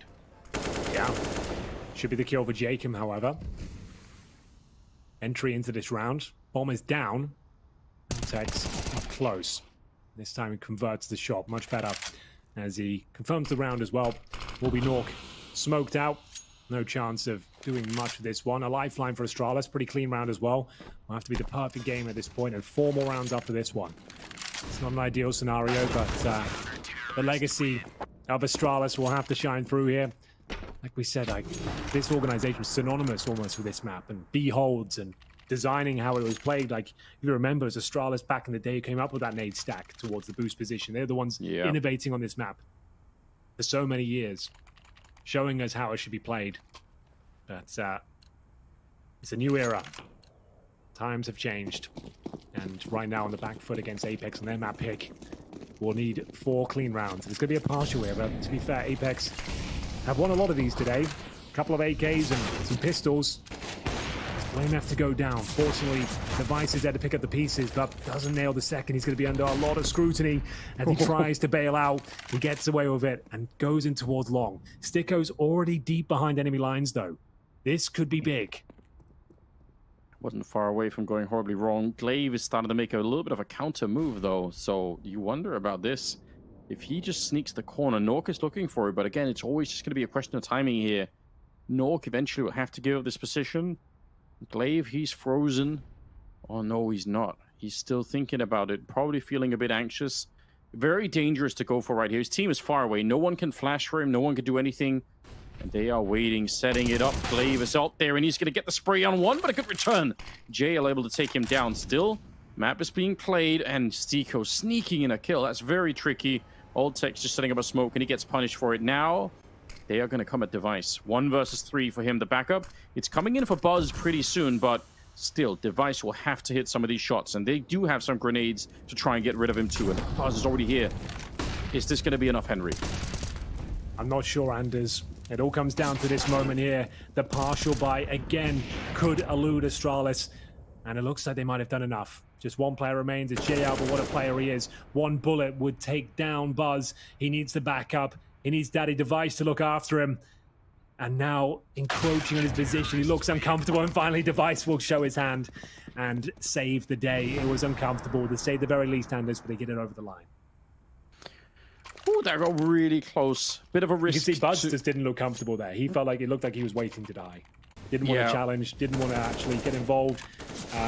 JL had every chance to win that. If he takes down the rifle, he's up against the AWP next, and the HP is not a factor. So Device had to swing there. His Buzz was shrinking on the bomb site after doing some great shots. Yeah, just about saves the day. Device peaks at the right time. And we see it go to round number 28. 3 more will do it now for Astralis. They avoid the disappointment of losing to the Tech 9s. Can they keep going? Yeah, it's not done yet. They need another 3 rounds here. And Apeks, again, that loss bonus just means they are dangerous all of the time here. Buzz, oh dear, right in front. He's going to go down. Stiko able to catch him. Not the start that they were hoping for. Surely, Alltex back into it. Oh, it's a very good swing. Wide to take down JL. Kicks in. He's trying to win the fight, and he will. 2 versus 3. It could be the beginning of the end here for Astralis on the map. And it could be a 3rd map on Ancient coming up unless they find something truly miraculous here. They're rotating back, but the bomb isn't even close to committed to this. And, I mean, Kixan should be able to hear this. He's just put in a good position up next to the truck. Oh, wow. They duck down. There's the headshot. Alltex on his own and surely going to be dead. Running out of bullets, but 40 seconds. They know he's back here. 1 bullet away. It's Stiko to take him down and a 16-12 victory. Apeks coming up with a shocking win here on the 2nd map. That's really, really cool, isn't it? A great performance from Apeks. Trying not to bury Astralis too much for that performance, but they were 9-1 down unders on their T side. They didn't get a single bomb planted until what, round number 11, I think it was. Just so many awkward rounds there, so many mistakes made, and Apeks just punished them every single time one of them was presented. They kind of, like we said, manhandled them at times as well, constantly behind enemy lines. Jacob was just absolutely dumping on them in the first half as well. He managed to finish on what, like 20-something frags, I think it was, 26. So yeah, great performance from Apeks, but Astralis, that is alarming as we get into that 3rd map. It is alarming. The inconsistency for Astralis kind of continues, but the consistently crazy desk is with us to take over. So let's see what the boys have to say. Here's a crazy thing I've noticed. Unless Anders. someone in this broadcast is goddamn consistent, Trace. I'm so tired of Anders's bullshit. Can't he just focus on his own job?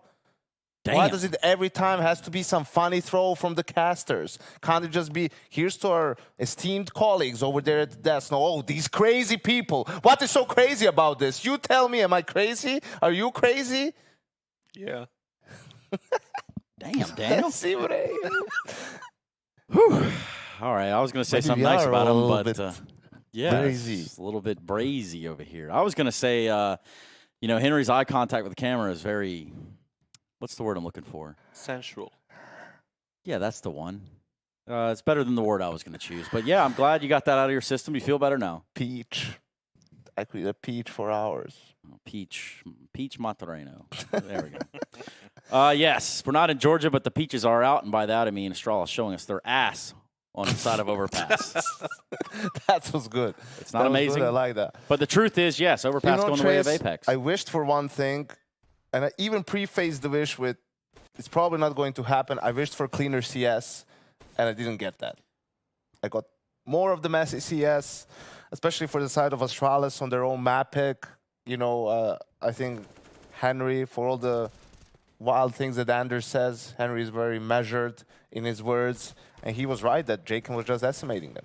Yeah, Anders definitely said during this tournament live on air that he went to a LAN where people were getting pissed on, and I think that was probably the climax for him at least.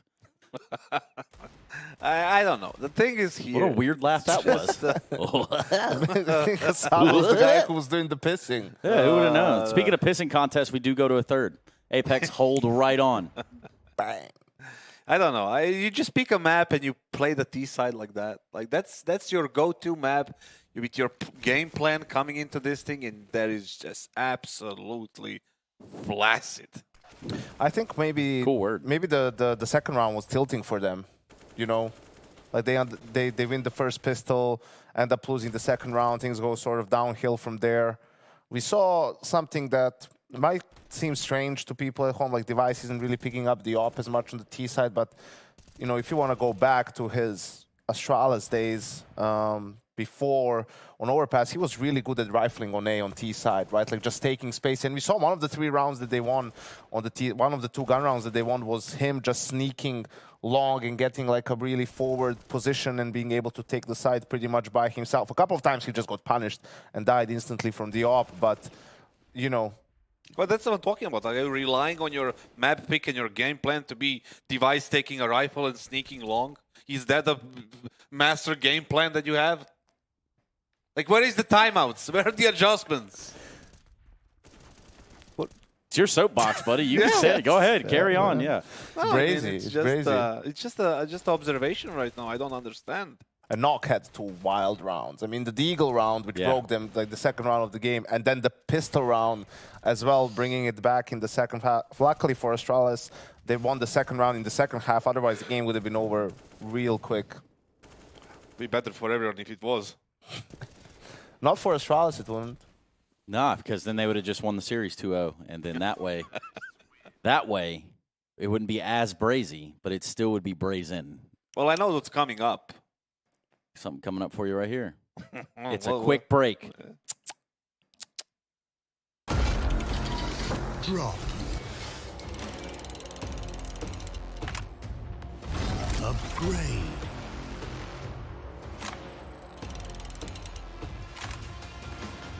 Enjoy. Repeat. We are on your side. Open cases at the right place. GG drop.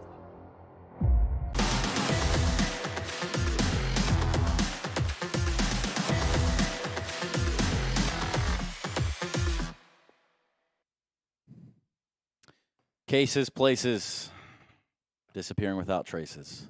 That's what we can hope we don't have happen anymore here. But you know what? While we're at it, let's talk about those damn commentators. You know what? You kind of got me fired up there for a second. It was a little delayed reaction, but so is everything in my life. I just wanted to say, Henry Greer, next time you stare down the barrel of that camera like that with those arousing eyes of yours, I don't even know, man. I don't know how I'm going to contain myself in the studio with these 2 other adult men. Kassad, over to you. What the hell are you on? What? You haven't seen this man make eye contact with the camera? Yeah, I've seen that, but Does it it doesn't not, have the like- same reaction to me as it does to you, apparently. Is there Not anything? that there's anything yeah, wrong is with there that. Is there something wrong with that, or? No, I just want to know. That's the thing. Like, Okay. Well, I want to know what happens on the third map of the freaking series. And How I about know that? you can always get to an arrangement with Henry Greer. Yeah, he does. enlargement. No, he works on commission, not enlargement. That's a yeah. So third map. Ancient, Yep. in case you guys forgot. And that was a map that, Astralis was flirting with as their pick a couple of times. Also, it was what Apeks played against OG. OG picked it. They managed to get the W there. So I think it can be interesting. What I want to see the youngster step up. How would you flirt with the map? How would I flirt with a map? Hey, how you doing? Hey, D does too. well, I know why you are single. Hey, I can reproduce. Can you? Yes. Okay. Well, How do you know? have you How do you know? I know for a fact, Yeah, okay. 100% fact. Sure. I even signed my name off on it. That's how that works. But not to go too deep into the details. On what exactly? That's how it works. That's how the law works, guys. One day you might understand, but I guess step one. You will be, never understand. Step one would be, yeah. So Ancient, sort of like Kassad. Let's talk a little bit about the map that does separate these teams from going to the semifinals and ending their run here at the Brazy party in the quarters. Yeah. And in talking about that, Kassad, I'll lead you right to the water so that you can take a drink All right. and ask you, what are we going to expect on Ancient? That's what I want to hear. I want to hear a clear question from you. Do your job for once. Anyway. I hope your chair falls apart while you're sitting there. Ancient. I don't even know. For this thing is like That's wide great. open right now. Like I would have, if the second map was Ancient after Mirage, I would say Astralis. But right now, after I saw these T sides and the reactions and the adjustments and the lack of all of it, just it's wide open for me completely. 50-50 adds to 100. Know that, right? Cool. I'm going to go with Apeks. I think they're more comfortable in this environment. They've been grinding a lot online, right? This is where they play most of their games. It's getting a little bit late. I think they're going to feel better and have more energy, I feel, for this. This becomes a matter of stamina at this point in time, and I think they will have more and they will be more focused than the players from the Astralis camp. However, they already had a best of 3 early this morning against Havu. Did they? Around 10 or 11 a.m. That's great. Afternoon nap, coming in refreshed. That nap, Trace, 30-minute nap. The 30-second naps, those go a long way, too. 30 minutes, you feel like you slept for 6 hours. Those are the ones. We call them You power wake up, naps. you don't know if it's day or a night or whatever. Exactly. Yeah. And especially depending on where you fall asleep. Like some hotels, you just close the curtains and it's just dark. It is just straight dark. Just like Astralis' T-side overpass. You don't Yeah. know if it's day or night. Or It's just dark. Can't always be the day. That's what someone said one time. But in this case, I'm Oh. talking about moving a team on. I want to look at the fact that Astralis showed some face in the second half, albeit a little too late. You didn't really give yourself a lot of rounds to work But with. Kassad was talking about while we were watching the game. It's also, like they were coming back, winning a lot of consecutive rounds, but they were all like a couple of bullets away from going the way of Apeks, and you could see why. I mean, the first time they had to save in a 3v3. Right? Like they were in a 4v3, device dies on A, they have to save because they don't have any money. Turned out to be a good call, but it just sucks that after you win 5-6 rounds in a row, you have to save, you don't have enough money to try and go for it. The margin of error is just so small, that you cannot afford to make these mistakes. How small? About like So that? small. About like give or take? Yeah, you would know Huh. about that. I guess. Not there's anything wrong with that either. Nonetheless, it's not about how small your tool is. It's about how you use it in the server. Okay? And in this case, who's going to be using their tool the best? Not always the biggest gun wins, Trace. You're right. It's about the motion. Should we rely on device as a biggest tool? Are you calling device a tool? Yeah, just a very not in a bad way, just in a positive way. Like he's the weapon. Well, you know what? Maybe this is the best opportunity for me to get us the hell out of here. Anders, tell us about device's tool. Anders, tell us about device's tool. It's positively legendary. Anders, tell us about Henry. device's tool. They were complaining about the throws you were giving them. Anders, And Henry. every time they throw They to were you complaining about the with some throws you ridiculous were question. Henry. This time around regarding They were innuendo about some genitalia. ridiculous question. This time around You are on just, well, you know what they say, double standards are twice as good. So just, there's a lot going on. Thankfully, move on from the desk and we're into the map. Who knew that he was going to get? I wasn't expecting it. I really thought that he was going to be. I even thought he was going to come up to the house. I could see that playing out. It didn't, and now it's splitting. It didn't, and it didn't.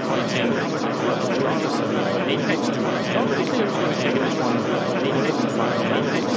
I am excited though. I mean, we're getting to the. I am excited about how they play. The average is watching his rice and there are things he can work with. Some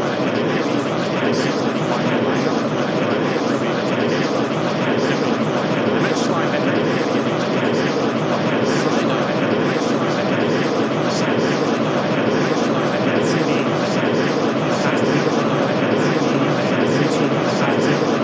This is the great decider. It's going to be ancient. I believe, right? So we've got a massive deal. First starting side here, preference, start T side, you'll be fine with it. Preference starting defense, reasonably safe starting side set, so it doesn't hurt more like that. I know the parts will always be juicy side. Either way, we do in fact still have them. We can't have suit rounds yet. Any other wacky rounds that we might want to play around with? We're stuck at the knife round still. Maybe that's something sort of suit rounds yet. Different kind of. Maybe just different weapons and knives. Maybe they could bring in like swords. We're stuck at the knife round still. Maybe that's axes, whatever it is. You know, different things just for that round. Maybe just different weapons and knives. Maybe they could bring in like swords. No, we're not. Maybe that's axes. I haven't sold you on that one yet. Things just for that round. Well, I'll be honest, I was looking away for a second while I was waiting for the game to go live. What was the question? Listen, Henry, it's actually not important. I promise you, you didn't miss anything. The broadcast probably better for it, to be honest. A lapse of concentration. I was looking at myself. Listen, Henry, it's actually not important. I promise glad you, I didn't miss anything. Okay, it looks like the game's probably better for I think it improved the broadcast. It's better that you didn't reply. We're going to get into it. I agree. I'm not sure like the knife round here is going to be deciding a lot about who wins or loses. I think it's more about, you know, I agree. The mental sort of recovery from some of the Astralis players, and maybe again, especially some of the younger players. I think it's more about. I don't doubt that Device and Blame and Blade, like they've been through a ton of up and downs, like all the time. Like they'll take some buzz, like that's a tricky map to lose. The thing is, my heart just bleeds for the younger players because, of course, the spotlight is on them. Like yes. It's a blessing and a curse to be in this lineup because, of course, it's one of the most prestigious esports organizations of all time. You're playing with some absolute legends of the game, but also you have to perform and you're learning as you're performing as well. Like you haven't witnessed this sort of pressure before. You haven't had to perform with everyone commenting and judging you every single round and comparing you to previous major winners.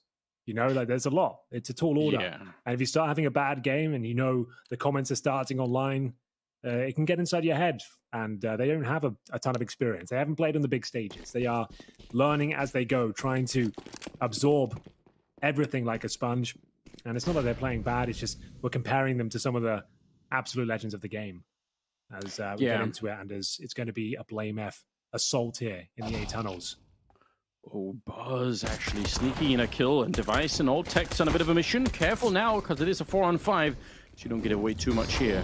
They've taken over the middle. Molotov to force him out, and Nok just waiting. Ice cold with the P250 to take him down. Smoke us up. What is this strategy? They Molotov up Donut, they smoke off CT spawn, and then they're ready to run for it. They're expecting someone to come through as well. Oh, I love this. Apeks. They put so much thought into this round. This is beautiful Counter-Strike.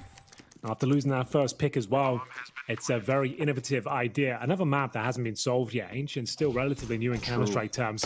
As Buzz, he'll be fighting back here. That should have been the frag for Jacob. And they will be closing things out. 3 versus 1. And just the Julies. No kills found so far. Might be better off saving them and buying up the next round as, there's nothing here for the big man, I'm afraid. And yeah, you're right. That's a really nice little B split coming in after losing that first pick in the A tunnels as well. They smoke off CT spawn with the mid control they garnered and managed to make their way through the back lines and just completely rupture the defense. They couldn't hold on to it. They weren't expecting it. That's a great start for Apeks. Round confirmed. Bomb explodes. And Astralis will need to decide if they're force buying into the second round. We'll blame F on the Julies and armor. He'll have 100 armor as well. He can afford a helmet. Maybe there'll be something to be said about it. He can go MP9. drop the dualies to someone else, and have a helmet. It's not much, but it's something. Definitely within the realms of possibilities. That's the kind of round it just makes me so happy because you can see someone put real thought into that. Like they created they carved a path through the map using the utility and just ran the whole way. And even if they lost one of the kills along the way, it still worked out really well. What a great job from Apeks. Absolutely. Device. We need a great job from him as well. Scout towards A main. Final place available in the semis here. And Astralis, coming into this series, it felt like a foregone conclusion. They won Mirage as well. The pick of Apeks. And then the heavy favorites moving onto your map as well. You've got the 100% win rate in the last 3 months. It was a pretty underwhelming performance. They didn't plant the bomb in the first 10 rounds of their T campaign, leading to a 9-1 deficit. Like, that is remarkable to me. Like, a team of this experience and tenure that's not even getting the bomb plant to their map pick, like something is a little bit off right now, but we'll see if they can make anything happen here in the second round force by a minute on the clock. Apeks have managed to break through middle, but Buzz finds JL. That was towards mid, and that's from the donut room. Now that's a little bit concerning. Early start here for the side of Astralis and Apeks, and they're going to be slightly worried about that one. Haven't given up a weapon that anyone can pick up yet. And Kixan, he's managed to sneak in quite deep. So in spite of the early casualty, they're still in a decent position. Buzz, he should be dead. Oh, he lands one more headshot. The lineup here for Jacob is beautiful. And just like that, like a flip of a switch, they're bringing it back, but maybe not. BlameF, can he actually do this? He's running out of bullets, and Jacob will take him down. The triple and the 1 versus 1 at the end to try and save his team, and he will be successful. Apeks, they just barely get away with that round. Oh my God. Unfortunately, the problem is now that that was the force buy, and you're on the CT side, and you'll be tempted to buy into this next one, Anders, because you just got 4 kills, and 2 of them with the MP9 there as well. So you've actually picked up, yeah, exactly. BlameF will be purchasing the M4. Now that's okay, because he had an extra $500 compared to his teammates due to his success in the, I say success, he saved some pistols in the losing opening round, but he's got an M4 here, and we all know how dangerous BlameF can be with a rifle in hand. So if he can find 2 kills here, make the round uncomfortable, that would be epic. And if it all goes wrong, though, he'll be looking to save. So time will tell. Still very unlikely they win the round, but we'll see if BlameF can cause a few scratches en route to the 4th. That is such a wild way to win that second one there. Real close at the end. But yeah, 1 single M4. Staying dangerous. And you're right, especially with BlameF. I mean, he has some of those games where he just pops off and takes absolutely everything over, though this is a really good sneak through. A little bit of a boost on the other side, but not able to do much with it. And the grenades can land right down in front to actually shoot Device as the grenade blows up. And yeah, they've cleaned this all up. The M4 needs to be saved. I mean, it's still not a crazy idea to try to do this, but they just never got it into a position where it could ever have done anything, unfortunately. Yeah, true. Glaive? No, we've got a kill at least. But yeah, this M4 will have to be saved, as mentioned. If his teammates go down, he'll have no choice but to save the M4 just to make sure he has something going forward. Glaive, 10 HP, just trying to make sure he can protect his teammates here. Make sure they don't go hunting for him. Keep the focus maintained towards the ledge. And there it is, 3-0 T-side start for Apeks in this third and final map. Who will be our next semi-finalist? Astralis, the heavy favourites coming into this one, but hasn't been the best year. Lots of roster shuffles and trying to find the old form. Some signs of life in this series. There was some very good rounds along with some very bad ones. That's the thing. It's the consistency that's really lacking in this team, and it's understandable. They've only just changed out a player a couple of weeks ago. With Zipex, and you're bringing in these young guns who might be more mechanically gifted, but they certainly don't have Zip's experience and synergy that he would have with these teammates. So it's totally understandable. I do get it. It's just we expect a lot. You want to wear that Astralis jersey, you're going to be prone to criticism, I'm afraid. That is how it works. And yeah, I agree. I mean, like, consistency is just one of the hardest things to find, even for teams that have been together for longer and have, you know, maybe even more experience than this lineup. It's hard to consistently put up good results. Astralis definitely struggling with it. But, you know, on the upside, I mean, they might be a little bit inconsistent, but there are sort of signs like flares of something where you think, okay, like this looks like something that could really be built upon. So, you know, I think there's still at least something to build on at the moment, which is not that bad. Bro, of course there is. You've got one of the world's best riflers, Blameth. Arguably one of the greatest Counter-Strike players of all time in Device. Yeah. The greatest in-game leader of all time in Clave. Come on now, to say there's a chance this could work out, yeah, you would hope so. Like, You should hope so, yeah, no doubt. Yeah, but yeah, you're dead on. It's just a little bit worrying. It's taken this long for Astralis to come online here, but let's see what they can make of this first gun round. Smoke down, good one from Clave. And at this stage, 35 seconds, they haven't really got a ton of map control. It has to be an A split by the looks of things. But Buzz in a prime position to shut this one down. Nice flash from Blamef as well. He's put a load of time here. And there's not much of it left. 25 seconds remains. Yeah, that's really running the clock down low. One little mistake here, and it's probably done. First rifle round here for Astralis. Clave is going to pick up a kill, and that should be it. Only 10 seconds here. JL can't get the bomb or anything else, so real uncomfortable round. Just, I don't mind drawing it down slow and kind of waiting till right at the end, but definitely seemed like Apeks lost track of the round just a little bit. Going to make it a slight bit more expensive. He should be able to live through the round, and he will, but the first round is on the board for Astralis. That has to be good news. They can continue to fight, still have the AWP on Device. And, yeah, this is still a pretty good start for Apeks, but the first buy round here is always a good signifier for what's going to be happening in the game, and Astralis proving they know how to defend this side of the map. Oh, yes. Absolutely true. That's a nice round as well. Whittling that clock down, making things incredibly uncomfortable. Nice smoke deployed by Glaive, especially, was the catalyst to their success. So, round 5, Apeks showing a bit of promise with the AK-47 towards Cave. There's been a lot of these pushes, these solo gambit plays from Astralis that haven't really worked out. So he'll hold his nerve for now, not going to be pushing out fully. They've actually sacrificed the mid control, which is fine. Blamef is watching for the cross. Well, I get a lot more than he bargained for there. Jacob continues his rampage, what we saw in Overpass, and he continues to find head after head. 5 and 4, looking for 4-1 overall. Device has to watch Red Room. Oh, the timing couldn't be worse, Anders. Jacob will find his second, and just as they're committing towards the A side as well, this is unreal. He gets his third as well. Good lord. Jacob is on an absolute tear. Where has he been the last couple of years? Where was this for? I don't know. He's obviously not one of those old school players, but this has been a fiery start. He's 8-1, but some of the kills he's getting here, they're so decisive. He's rolling back the years, Anders. He really is. And they're not even getting a chance to shoot back. They're just dead as they turn the corners. Really impressive. Yeah, I've been saying for a long time now that Rain has kind of been keeping Norway on the Counter-Strike map in a sense, but I mean, Jacob is making a good case for himself right now. Pretty impressive stuff. Pretty impressive indeed. How many players do Norway have at the major? You got Rain, you got Jacob. Is that it?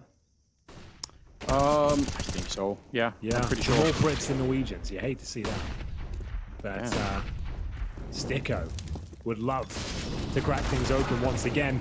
The Desert Eagle doesn't land for Altex. And we've got a 5 versus 3 Anders as we go 5-1. Astralis, bear in mind, they went down 9-1 on Overpass as well. These rough starts are becoming synonymous with the squad. As we see Jacob just looks like he's having fun out there. Like he seems to nail every single shot. He's in position. The game's flowing really well for him. He can't seem to make a wrong move right now. Same story for JL. Yeah, that's a real concern, right? It's not just one person; it's several members of Apeks at the moment that have started to step it up. Yeah, obviously this isn't as bad a scoreline as we were watching at Overpass, but it's really tough to make those comebacks. You saw it already once tonight, where they get kind of close. Imagine for Astralis if they just had a slightly better first half on Overpass. How much more that would have been possible. We probably would have made it into overtime if they just got 1 or 2 more rounds in the first half. But yeah, something similar going on here. They do get the buy in this round, and some good grenades in the middle. They'll find Jacob, no problem. He got absolutely grenaded down. That's pretty rough. Yeah, Device will maintain this advantage, though. They've got to win this round. It has to be going in their favor. Looks like we confirmed it. Lovely round there from Astralis. More of that required, but that is a textbook Counter-Strike round. Good B defense. 4 players survive. Not all is lost. It is a T-sided map, so they can pull this one back. It's just after Overpass and the start of this one, you're understandably having your doubts about the outcome for this team, but stabilizing. And bear in mind, we haven't had a call out for a while. GG Drop making this all possible, providing that massive $333,000 here for an online tournament. You don't see many of those these days. So great preparation for the major, especially for the likes of Apeks. Right around the corner, last chance to refine their setups and get the team ready for next week. Equal trade for now. Apeks fighting back, but oh my god, 2 kills coming in quick succession. Flame Map has been detected as well. They know he's behind that smoke, and Jacob dispatches of him. And just Glaive remain after such a great round in the previous, and is blinking, you miss it. They're 6-2 down. It's so comprehensive right now for them. They're doing marvelous work on the T side, which at times can be a little bit hard to get into. But look at all the little X's in the middle there. 3 of them, I guess one of them towards the Jaguar tunnel, but still 2 of them in the middle. And Glaive will get 1 more kill in here, but a 1 versus 3 still to follow, and they're going to get the bomb down to the B bomb site. Glaive is kind of moving in the right direction. I guess if he could win this fight, he could make for an interesting round, but it's not going to happen. JL instead will take him down. He's 9-2. Jacob is 10-4. They're running away with the game right now. A tactical timeout from Astralis. That makes sense, doesn't it, Henry? To try to calm everyone down now and get just a little bit of a cohesive performance coming out from them right now. They need that. So what's the call though? Like in terms of the finances, this is partial buy. Like you're pushing me for an answer that they're partial buying to this one, but it suggests that how desperate they are right now. You never know. Like they might just go for something a little bit more chaotic now. They need a bit of a lifeline. Oh wow, okay. So a device orb comes out. Buzz drops it. He sacrifices his resources, hoping the device can carry them through one of these rounds. Okay. Yeah, I guess this is one of the things where the easy approach out here is just to judge it by the result. You know, if they come up with a huge couple of kills from device, then it's obviously a great idea. It's not like Overpass, Anders. It's not that sort of map. There's so much utility all over the place. You'll be smoked out of red room, Molotov out of cave, and we'll see where Device wants to play. He's actually on the B ramp right now, but his teammates are getting mowed down. Blamer will pull one back. Jacob finally silenced after finding 1. Device hasn't been called upon just yet. It'll be Apeks who'll be taking next contact, and he's tucked away in towards cave right now. It's a nice little spot. He gets the kill here. Yeah, lovely. I'll take that all day long. They've got the man advantage and another rifle. Yeah, this is the start they wanted. Kind of a scary decision to be made after the timeout, but again, I mean, at some point you have to stop trying to save and hoping to get the next rifle round. And I mean, Apeks are playing with supreme confidence. You have to try and take that away from them. And getting a couple of kills here might do the trick, especially because it's Jacob and JL that drop. Still a chance, though. 3 versus 4, and still about 50 seconds on the clock. And the Astralis forces are really awkwardly split. 2 on A, 2 on B, which means this is a very isolated fight for the A defense at the moment. Flash around the corner. Buzz comes into it with a deagle. The spray from Blame, if it's not good enough, it's right back into a 2-on-2. The bomb is going to be following here, and they don't have a defuse kit. Oh, but that is a shot and a half device. He just saw a finger of Nork in the back there. That is absolutely sick. A lifeline here, Anders. Quicksand left in a 2 versus 1. No kits available. This was the partial buy, bear in mind. This is the round Apeks didn't think they'd be losing. A fake defuse comes in. It does nothing for them. Where is Device looking? Big kill coming up, and he gets it. Confirms that he's off the bomb. Needs to get the hell out of here now. Doesn't want to be fighting Device. There won't be enough time. Oh, it was a great effort, but at least Device saves the Orb, Anders. That's all they had to hold on to. That was the big investment here. And as long as they get away with that, it's okay. They still made it a very costly round for Apeks. Sure, they don't win it, but still, it was a horrible spot with the bomb so far gone and Device with no kit. He's better off saving the Orb, and he will do successfully. Problem is, Buzz had to drop him that Orb. He's got 3,800 now. But he has been dropped. I guess Device had some extra cash. So it's all fine. Everything's under control. A very uncomfortable round for Apeks, but they win it. So I'm not too worried about it. Quicksand got them back into it with this double kill. And then clutched out the 1 versus 1 as well. Or 2 versus 1, I should say. That is, I mean, that's almost the round that they were looking for. That would have been so sick if they could have picked it up and kind of that gamble would have been paying out for them. And it almost did. I mean, it was as close as it could have been. But the lack of defuse could obviously make that kind of round very, very tricky to win once the bomb gets planted in the 2-on-2. So we've got Krixan here. He's taking a tactical timeout because Krixan can't afford AK, armor, and grenades.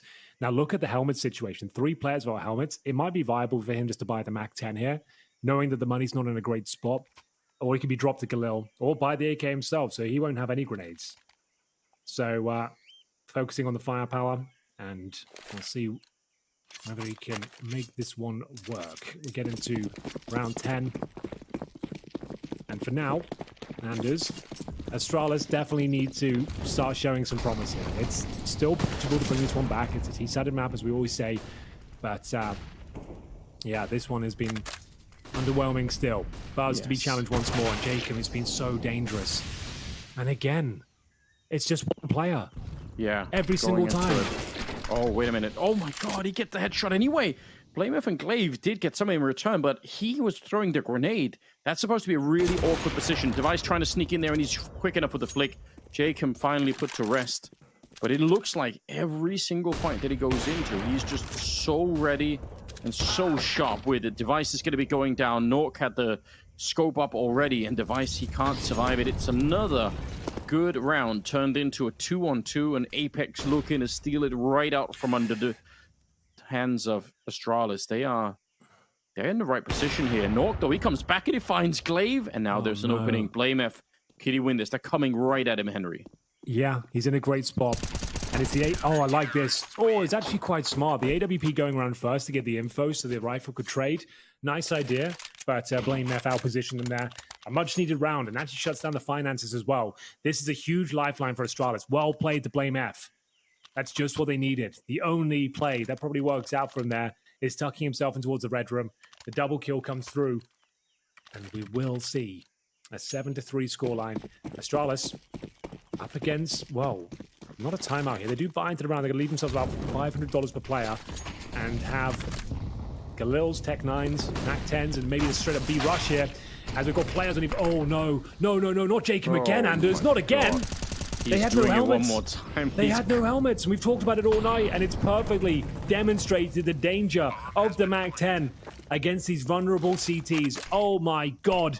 He's stolen the round away with the SMG. That is It's a so factor in disgusting. Counter-Strike. I just don't think it's discussed enough, like the need of a helmet in these sort of rounds.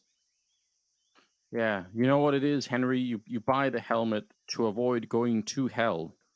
Yeah, that's that can be the motto. That's Buy a little helmet or reminder go for you to guys at hell. home, you know. Just in case it's a little memory tool for you to remember. What is it that I need to? Oh, yes, that's right. You know, gotta get those in there. That's so shocking, isn't it, though? And of course, it had to be Jacob of all people. He's been playing rock solid. I mean, his whole best of three has been pretty good, but obviously this map here, he's just locking slowly but surely Astralis out of any chances. And again, now we're getting into that territory where even the chances of a comeback are looking still pretty dim here. It's 8-3 at the moment. And because they're on the CT side, their economy's just constantly busted up. Here we go. Wow, it's so aggressive. Altex did have a helmet, to be fair. It was only the first player, but still, that range, the MAC-10 just does God's work on the bomb site there. Good Lord. A gut punch of a round, but at least some weapons were saved. They will have a buy following things up here. 8-3 down. And still the majority of the SMGs in their hands here. We are going to see Sticko with the MP9, Kicksam with the MAC-10, and Altex up close and personal towards the cave. So 1 minute 30, bomb still down at T-spawn, so slower pace round here, no rushes towards middle or B. And Blamef has kept the dream alive. Top fragging right now. 1 out in the 2 versus 1 clutch. And we're going to see a full A execution here, Anders, I reckon. There's only 1 smoke, so it would be flashbang base, Molotov towards big box perhaps, but Device, prime position to shut this one down.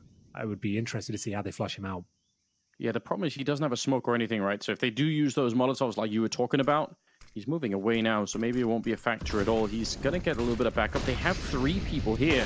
A lot of defense for it, but the first flick is missing. Molotov on the ground. BlameF is going to get 1, but they come right back. Jacob is let loose once again, and he's still alive, barely. 1 versus 2 here for Jacob, and he's making his way through the middle.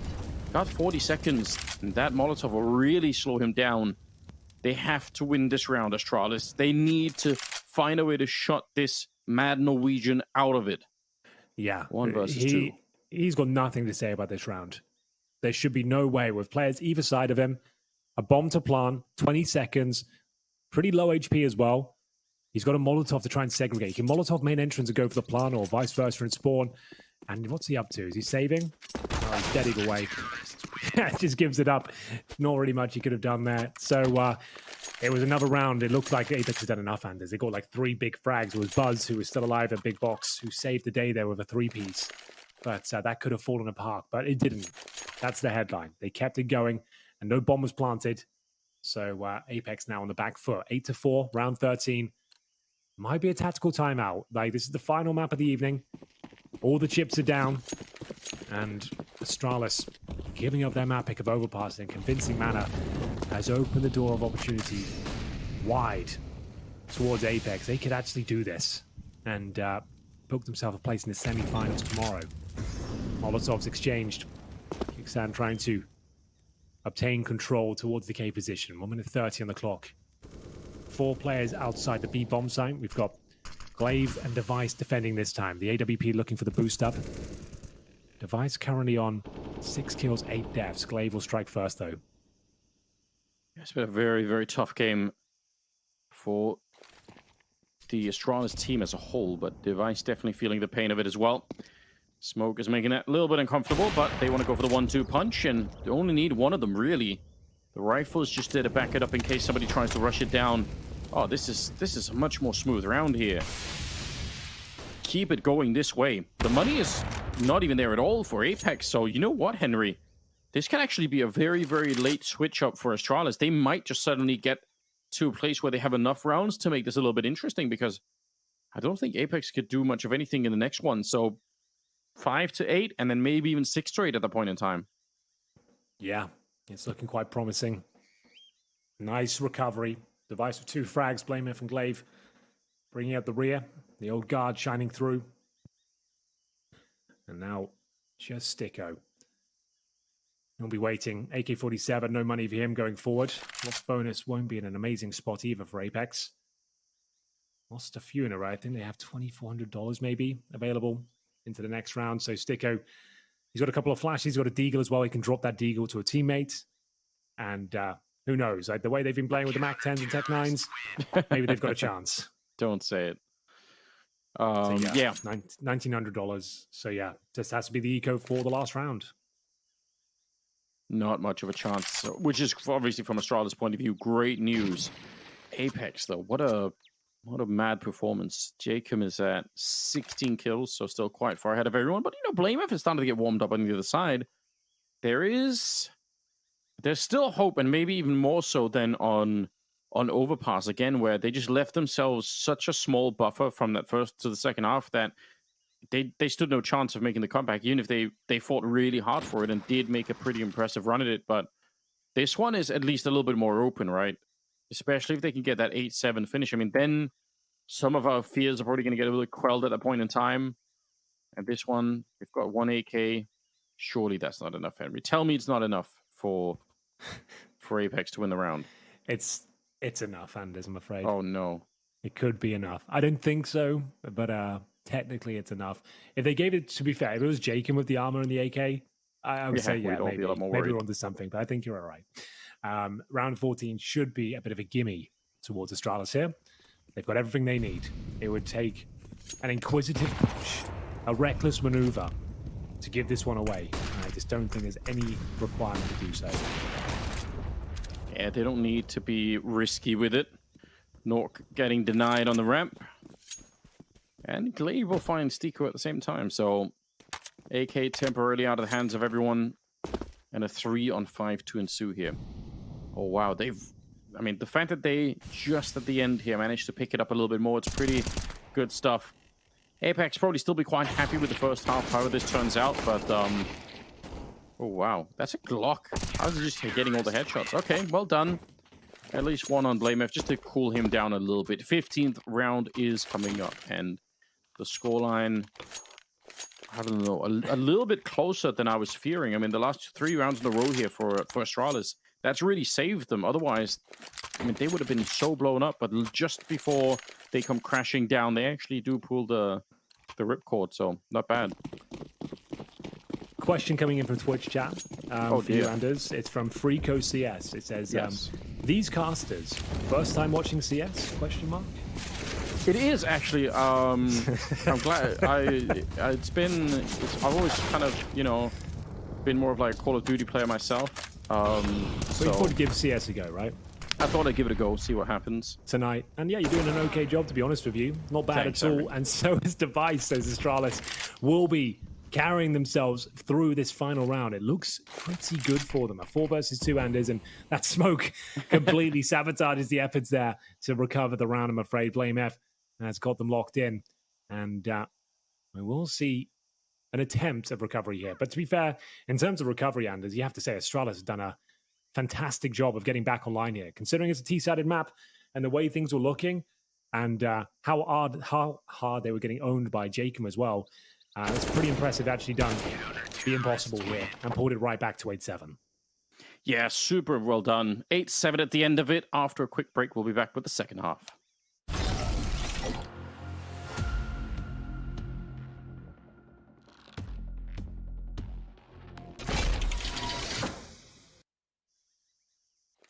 And there we go.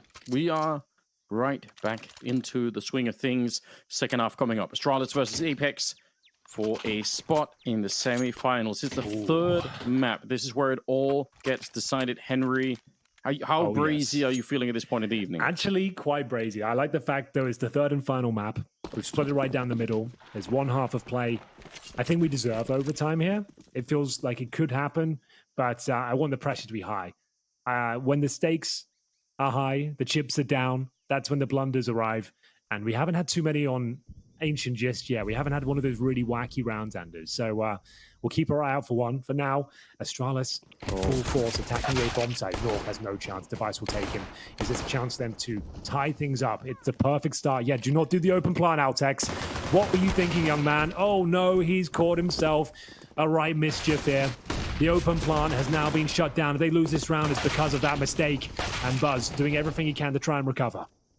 But Jacob, he's just so fierce right now. You could tell as soon as he sees even half an opening, he wants to go for it. Now, they're rotating around, but the bomb is still right behind them. They're in the bomb site. So, all right, they're going to try and see if they go for it. They did pick up the dualies in the meantime. But yeah, that is really, really scary. Device, does he see it? Not quite. Glaive going to get the kill on JL. And now Stiko is all on his own. And they're coming back for the bomb. Now, he's got the USP. How many headshots is he going to be good for here? It's going to have to be some pretty crisp shots coming out. And he's had a terrible first half already, Stiko. 5 kills to his name after that first 15 rounds. So now would be the time, but he's wide out in the open. Device takes him down for a triple of his own instead. And Astralis win the pistol in the second half. It's setting them up really well. It's a little bit more complicated than it had to be, Anders, but they get the job done. We won't dissect the mistakes too much. It's just that open plan that made things uncomfortable. That was about it. But overall, very well handled from Astralis. They win the round. And even with the bomb down in an awkward spot, they took their time, reset the round, and managed to take it clean. So well done for Device. Gets a nice headshot at the end. Force buy in the second. We're all tied up. 8-8. Apeks will be operating with the SMGs and pistols as BlameF helps himself to middle. Smoke down towards Red Room. Grants him safe passage towards the ledge here. Going to change his position up and try and get in towards Cave. Nork with the scout, of course. He's in towards back of the A bomb side, looking towards Donut. Someone else, though, you know, oh, wait a minute. I'll hold that thought for a minute. Stiko with the UMP. That's good for the spray, and Buzz is practically dead already. What a terrible position to be in. Gonna try and see if he can flash himself out, but it won't make a difference. Nork with the scout on the back. Oh, dear, 3 versus 5, and a very, very... It's a force-up into this round for Apeks, but they weren't able to buy that much exciting equipment, but they've made great work of it. Jacob, even he is going to go down to that range. So at least they can put him out of the round, but this is still pretty scary here. 3 versus 4. It's time to sneak on in. What is happening to JL's model on the other side? That looks so freaky with the X-ray. That didn't. Okay. Yeah, just going to be ducking and weaving here. It was looking quite promising for Apeks, but slowly but surely their chances of winning the round are shrinking. Smoked off. Kixan will have no control of the ace side, but maybe Sticko does. 12 points of health. Oh, Altex will maybe get some bad info that cave was clear. Hopefully it doesn't come back to haunt him. It looks like it's absolutely fine. Gets the kill. I just said Sticko, the last line of defense here, but only a sliver of health. Should be taken down momentarily. Altex doesn't check the temple, but the bomb is planted. So there it is. Can maybe gets this one. Nice shot. Just needs to try and get the hell out of there now. You know, for the pistol round, ooh, JL, he's trying. All right, he maybe could have had it. That would have been something else. Stico, that AK is worth a lot, and he's going to try to back on out of there. That actually did get maybe a little bit too close at one point. I was going to say, you know, the pistol round when Nork is playing that box, and he's sort of shifting his aim between Donut and the main entrance into A. Those kind of plays, like when you're on the CT side, when you're like you're holding two angles and you're kind of looking there and kind of looking there, it's so horrifying because sometimes you just miss the timing as you're peeking back and forth. And that's what happened to him in the pistol, right? He's looking back to Donut just as they're walking into the main entrance. So, I mean, there are lots of positions like that where you end up in that similar position where you're kind of like defending two places at once. But that timing against them was just awful. I mean, there's no way to do anything else sometimes. I mean, especially on that A-bomb side. Usually you just have one person there, maybe two, but he got absolutely out-timing there. Anyway, it's a 9-8 scoreline, and Stico's got that AK still saved. Astralis have a one-round lead, and they need to really pressure this right now. They need to run this back a long way because Apeks was absolutely lethal in this match tonight. They really do. I'm loving this third map. It's got everything we want. It's right down to the wire. There's no blowouts here. Astralis, of course, corrected. Now they've got the lead on the T side. Buzz should be able to get this kill. Unfortunately, can't convert. Sticko didn't actually take too much damage there. Still willing to fight this one. And they need to use this trade potential. Buzz, you don't need the kill. You're alone. Just fend off the push. They've got that man advantage. Nothing more has to be done. Yeah, you're not wrong. Jacob finding an early death in some of these rounds. I mean, that's going to be a positive sign for the hopeful Astralis lineup. Blame F. He does get the kill, but Stico is pretty quick on the return. It's still a 3 versus 4. And a very good shot at getting the bomb onto the site here. I think Kixan's kind of close by with a 5-7, but smoked off for the minute. Grenade right on top. Is he going to come running through? He's had the right idea. Wanted to try and do it, but Altex is going to be able to hold it. Oh, way to hold on. That could have been really scary. The bomb does get denied. I checked the timer there quickly. I thought, God, the only way they can win this if it's like 5 seconds left. Thankfully, there's 30 seconds. So crisis averted, and it will just be Sticko holding onto his AK for the second time. That's pretty important. Imagine a world in which it goes the other way, but pretty well done. And Sticko going to be saving the same AK once again, which I don't think is a bad choice. You should probably try and do this.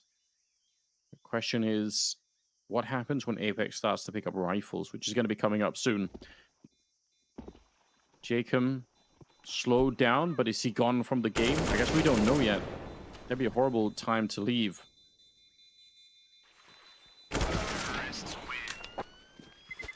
Okay. They get rid of the AK. Obviously, they can still buy here in this next round, but that's kind of a little bit annoying, right? At the closing stage of that round. 2-round lead here, Henry. Ooh. I don't know. These rounds are getting more comfortable every time. I blame F as being an absolute menace for them. Every kill you'll see him get, he's in CT spawn, he's in red room, he's in the back lines. Like, he is really frustrating to play against. He's got a great understanding of their setup and how he can exploit it. And if they don't sort that out, he's going to single-handedly win this for Astralis because he is having an absolute monstrous performance as Jacob is simmered down. He is no longer the top frag on the server. He was owning them before. Nork to defend. Takes down a valuable player in the form of Device as well. Sticker will back him up with a spray down towards A main, but they'll continue their assault here on the bomb site. 5 versus 2. Altex and Buzz, the old guard, are down. It's time for the young guns to shine, and the bomb is planted. They've done a pretty good job of potentially recovering this one. If they can somehow pull this off, it would be remarkable. We'll see what they can make of it, Anders. They need this so badly, don't they? 2 versus 4. And Apeks, for their money, they just want to get back into this game. They want to announce themselves in the second half. They feel like they have Astralis weak looking right now. Maybe they're not wrong either. Oh, that's a good idea with the smoke, but unfortunately, Kickstand comes in from the other side. So, well done on the retake. 2 people die on the side of Apeks, and they will get to 9-10. They get to pick up the AWP, obviously, and everything is just fine here. So, strong start when it comes to the rifle buy for Apeks. That's what you want to see. Nork just instantly taking that kill. Yes, indeed. A fast A play, completely shut down. As Apeks will post their first round in the second half. 3-1 down, but 10-9 overall. Money in a compromised spot for Astralis, but still enough for 4 AKs and a Flame F Mac 10. Helmet watch, there's only one player who kicks out without their head protection. Faster pacing once again. Good grenade coming from Sticker. I don't think he'll be anticipating the complete swarm of T-side, but he has got the nice incendiary. That's bought him some time, reset the situation, allow him to call for a rotation now. Nork just deep angle right now, easily smoked up if they have the right utility for it. You have another smoke, so they should be able to. They actually charge Stico, but he's good with the AK. He's going to get the 1 kill. Nork repositioning, picks up 1, and he kind of keeps on going. Great sniping coming up from Nork right now. Very, very mobile on that defense. Decides to move around and get the double kill. And now it's all on Glaive here. Over a minute left. And he's hoping Nork will be adventurous. He wants that peak, but he comes off the corner just at the wrong time, and Nork will pick him up. What a triple from him. What a time for him to come alive. 10-10. We're all tied up, Henry, and this is starting to look really impressive for Apeks. They took a little bit of a break here. Astralis getting a little bit of a breath as well, but I don't know. I still feel like Apeks are looking more composed at the moment. I think I tend to agree, Anders. Bear in mind, they lost a pistol and they were 3-0 down, but now, since the gun rounds have started, that's 2 in a row, and they've shut down the finances of Astralis as well. This is a full eco. Just a deagle for Blame F. No armor, no nades. So Apeks will be taking the lead once again. Just need to keep this one clean because their money is not great, but this is the prime opportunity to farm money, Anders. Kickstand can get away with a few frags at MP9. Not worried about that. I just want to make sure these 3 rifles in the AWP stay alive here. Against Glocks and 1 deagle, it would be a travesty to give up more than a couple of kills. Chill out. You're not wrong. They need to make this pretty clean. Second half so far for Apeks has been anything but. It's been a couple of rounds where Jacob, in spite of his great first half performance, has been a little bit muted. Had some early deaths that he really couldn't do anything about. And yeah, 1 deagle on Blame F. And he's starting to get way up there. I mean, he's actually out-fragging Jacob at the moment. Could change in this round, but 1 deagle in a dream, it should never be enough. Maybe not. But maybe they can get a bomb down. That's about the top end of this sort of scenario. You can see the bomb's actually outside B while the rest of the team are operating towards middle. So they're trying to cause a rotation, allowing the bomb to run out the doors there. It's an idea. Not one that will be working out for them, but that was the idea. Yeah, you got to give it a shot, right? You probably knew already that wasn't going to be working out too well, but yeah, might as well. Might as well get a crack at it. 11-10, 1 round lead. Whoever loses this, I mean, this has been such a close best-of-3 overall. You have to assume that whoever loses this one, it's going to be quite a painful loss. And you mentioned this earlier. I mean, for Astralis, this kind of is the major at the moment, you know. For Apeks, again, it's about keeping the momentum and feeling really good and feeling like a strong team going into the major and going as deep as you can on this one, learning everything that there is to learn to fix whatever map problems you might have. A lot of mid control for Apeks. 3 people practically there. Pretty deep outside of the B bomb site, but it leaves a big gap at the A defense. And you know what, Henry? Looks like Astralis, that's exactly where they're going to hit. Here we go. Nork, though, given a kill before the smoke even blooms. That's going to be a disastrous start to their campaign here at the A bomb site. Bombs by the big box right now. Altex has got control in towards Temple at least, so they've got something in their favor. The bomb will be planted, so maybe a slight advantage, even the 5-4 deficit. They've done very well to lock down Temple, bomb planted, post-bomb positions coming through, and just Buzz going down. So far, so good. Astralis should be able to pick this one up. Yeah, what a great time to hit that bomb site. Again, that mid defense, it usually only sticks around for a while. Stico, though, on the retake, he'll at least get that one smoke on. Oh, no, that's actually not the guess. But there's another one. They just double smoke the bomb to try and get it. The retake is looking sick right now. They catch Altex as well, and they make it look so easy. They just casually stroll onto the bomb site, Henry, and knock it all the way down. That's unbelievable. How? How do you not get one kill or even do any damage? That's wild idea. to me. Like I was saying, like I was like, even thought I was being a little bit like too charitable. I was like, oh, they definitely won this now. Like I was trying to suggest, oh, well, this one's locked in. We'll see the retake not really work out for them. There's just too much against them. But a 5-on-4, they don't put up anything in terms of a defense when the bomb is planted. That is one of the key rounds of this half. They've now given over multiple AK-47s, 3 of them to the CT side. Maybe a B rush coming in as well. They're opting for the B lanes, but Buzz, oh, he's got the bomb and he's got away with it at least. He's broken through, but that's the C4. That could have been so much worse for him. As we'll see them come through the cave, they'll be smoked off though. So now what's the next maneuver? They can't come out one by one, and the blinded effect device will be absolutely wrecked by North there, and it looks like it goes from bad to worse, as we'll get nothing done here for Astralis. 13-10, Anders. The B rush, like I said, could have been a lot worse if the bomb down went very early on, but ultimately they only get 1 kill between them. Yeah. Make it 2. A little bit more Maybe here. 3. Maybe 3. He had a good crack at it, but not going to make a difference right now. Yeah, they're charging up the stairs. Oh, good wallbang. Charging up the stairs of the ramp over there at the B bomb site with the bomb leading first. That is definitely a recipe for disaster. Apeks are back, winning 5 in a row. Some of them have been bomb plants. I mean, they've had the bomb down twice, but Astralis with another tactical timeout to discuss how to solve this problem, which I wonder what they're going to try and do here. Buzz is a really good start, but it's the $1 million question, Anders. What are they going to do now? It's a rough one. This is when they are really feeling the pressures of being the in-game leader. You know, your next decision could cost you everything. So, yeah, tactical very true. timeout very much required.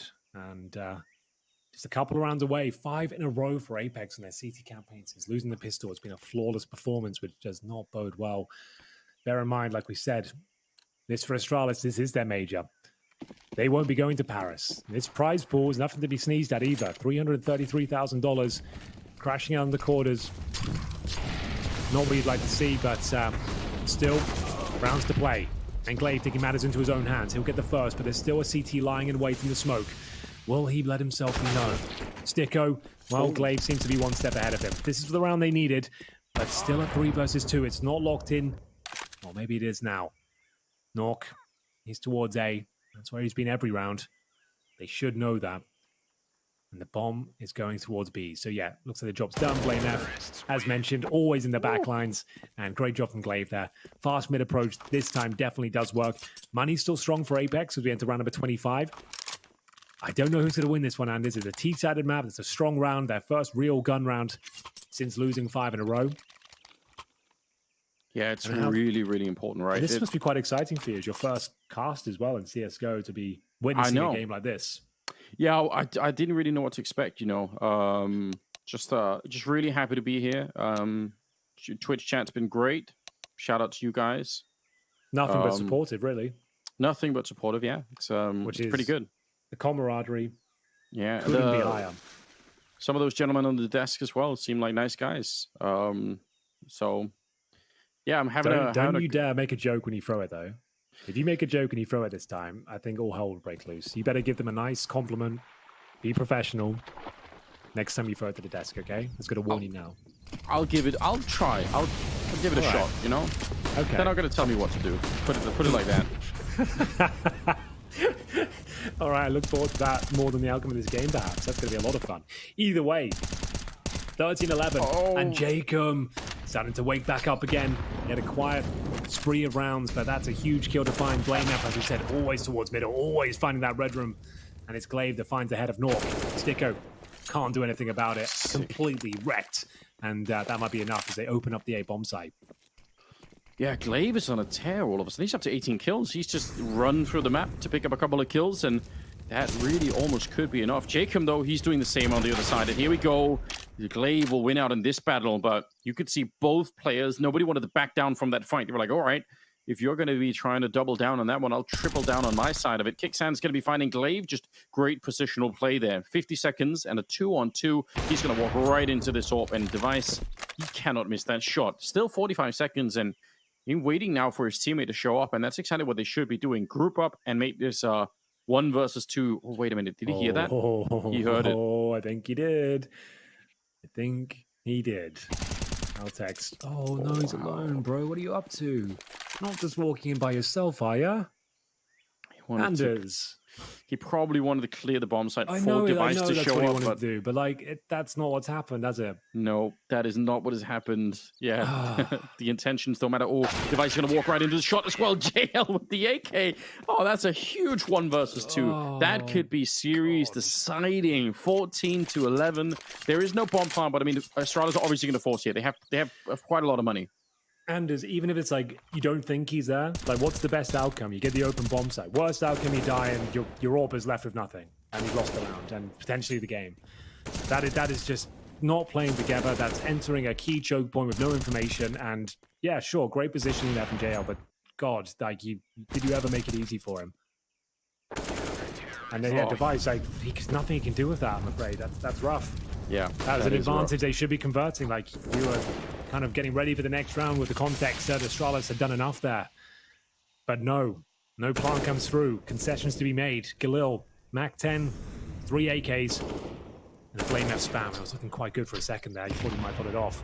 JL takes a nade to the face. 26th round. And right now, Astralis have their backs against the wall once again. They were able to buy in that last round. Their round loss bonus is quite high up there, so that's something to think about, Burn. They need rounds. They don't need economy. They just need to try and find a way to string this together. Jacob's taking down Glaive in the middle, only surviving on 8 health, and Device did begin with a cracking headshot to bring down Kicksand. So still a 4-on-4 now. Bomb heading into the Jaguar tunnel, and could be a little bit of a peek coming through on the other side as well. Fiddling around with the SMG. Stiko, he's lucky to be alive, and he won't be for long. Was able to win that fight. JL is going to be going down. Oh, this is looking real good at the moment. Trending in the right direction. Jacob, alone on the site, and with only 8 health. He's dead every single time here. There's no way he's going to be able to solve this. And now they're actually moving away into the middle where Nork is holding. Hold the phone, Henry. That's the bomb. Down he swings for another one. And if he would have got it, who knows what could have happened. No, you're right. God. That could have been it. There might not have been enough time to plant. They would have had to scramble. You can see them crossing their T's, dotting their I's now. Yes. Didn't want to be falling victim to a Jacob kill from long range. My God. That is big. But Nork unable to finding that very important second kill. Astralis has done enough here. Great round for them, to be fair here. Much better. Well controlled, and they've shut down the resources as well. Jacob has no choice but to carry the weapon through. That is a little bit too close for my taste, but it kind of fits well with how the game has been playing out. It's been a lot of that kind of stuff where it's just a small couple of things that make all the difference in the world. Well done, though. Astralis will find another round, 12-14. They're not out of it yet. They are right on the brink, but they're still holding on to it. And maybe they can make the full comeback. You got to remember as well, it's not like Apeks have a ton of money to play around with. So there are a couple of different ways in which this could still play out in favor of the Danes, even if it is looking a little bit bleak. Oh, absolutely. These are the rounds that are really important now. Doesn't matter how it went down before. But the finances have been shut down for Apeks. They've got that saved M4. Should be locked in that we see 14-13. What comes after that is yet to be seen. So a couple of M4s here. Jacob is taking matters into his own hands, Anders. He's fully invested. His teammates have not. They've got loss bonus of 1900 into this round. So 24 into the next. They've actually gone all in. Slowly but surely, they've actually invested a lot here. Is that going to be a good or a bad choice, though? It feels kind of risky to do. And maybe it'll shock Astralis as well. Wonder if they're going to be ready for it here. 22 kills on Blameth, 24 on Jacob. The battle kind of rages on, although Glaive is trying to join that fight as well, and so is JL. So we've got more and more players starting to show up at the top of the scoreboard here. Nork holding that for a second, but decides to go back. So Blameth, there is a chance for him to sneak into the middle, which is something that he loves to do, but they flash as well, so now definitely someone's going to be looking for it. Jacob, no one peeks him there, but he was briefly blind, and the timing is not going to be with him. He's going to be dead. Ultex, good timing on that kill. Yeah, absolutely true. Glaive will find the second as well. 5 versus 3. Blameth once again behind enemy lines, and it's how does he keep getting away with this? Well, apparently he won't. Out of nowhere, Sticko and Nork chime in for a couple of kills. Surely this Deagle won't connect once again. If he gets one more, he could steal the round away. This force buy is everything. Sticko gets out of there, but surely he's dropped now. It's up to Nork. Needs to find multiple kills. Can't be done. And this could be a 13th round locked in unless Kixan does the unthinkable. Device shuts it down. Money in the bin. 14-13. 1 round separating them. They have to take the eco rounders. There's no two ways about it. They can't even afford a Deagle. Has to be default weaponry, maybe a P250, but they get $2,400 on top of their 2K right now. No one can justify a single piece of utility or anything like that. That is going to have to take this one on the chin. That is quite scary. They've kind of put themselves in this position, and you know what? They were in a 3-on-3 in that last round, so it wasn't completely for nothing. They did look like they had a glimmer of hope in that one. But this is very, very likely going to be a 14-14 all tied up scoreline. They're pushing down that B ramp, but Device and Glaive are happy to just mow them down. Ultex at the end with a couple of kills of his own. It's 14-14. We are going the distance. All 30 rounds are going to be played in this one. Could even be overtime the way that it's playing out. Apeks are back with the rifles once again. I've got to just restate this again. If you lose a match like this, that's been this close, right? First map, overtime, 19-17 in favor of Astralis. Second map, 16-12, but an almost really great comeback for Astralis. And now this one is going to be all 30 rounds. Like, if it's that close, it's heartbreaking if you end up losing it, and one of these two teams will.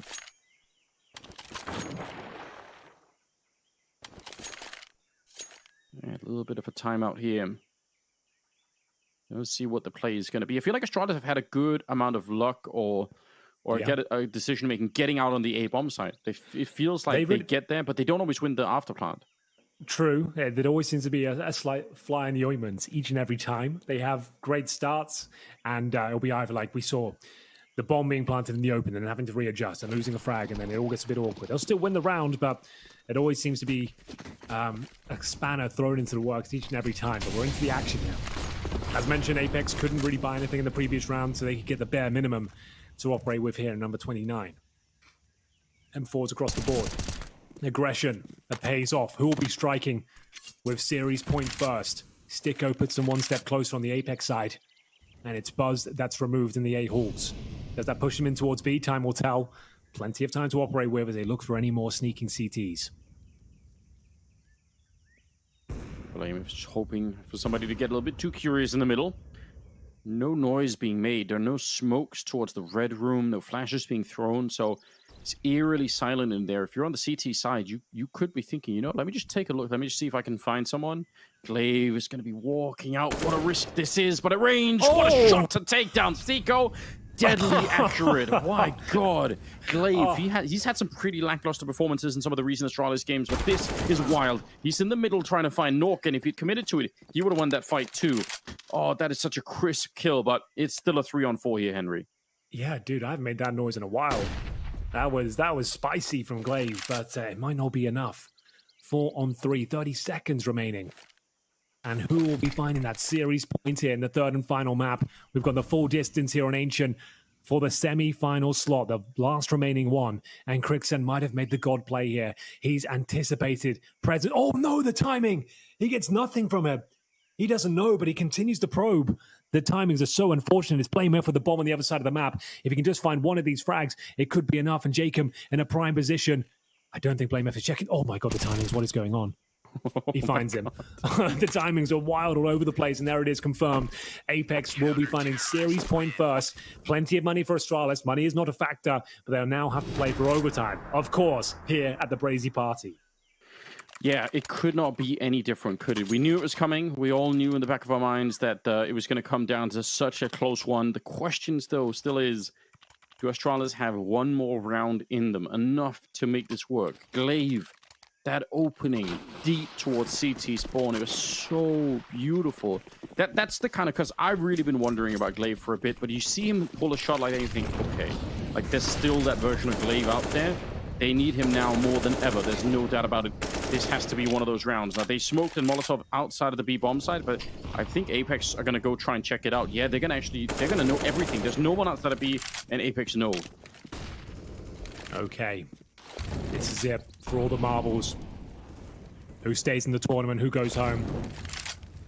Last slot in the semi-finals available. 1 round away. Apeks will have to fend off an A attack. Only 2 players here. It's Sticko, who has stepped up in the last few rounds. M4 in hand, joined by the AK-47. Oh, the timing eludes him. He'll go down first. Nork now needs multiple frags to stand a chance, and he'll have to give in. It looks like Astralis might have done enough here. The smoke is stifling, to say the very least, and that might be it. 5-on-3, Anders, as overtime comes knocking once again.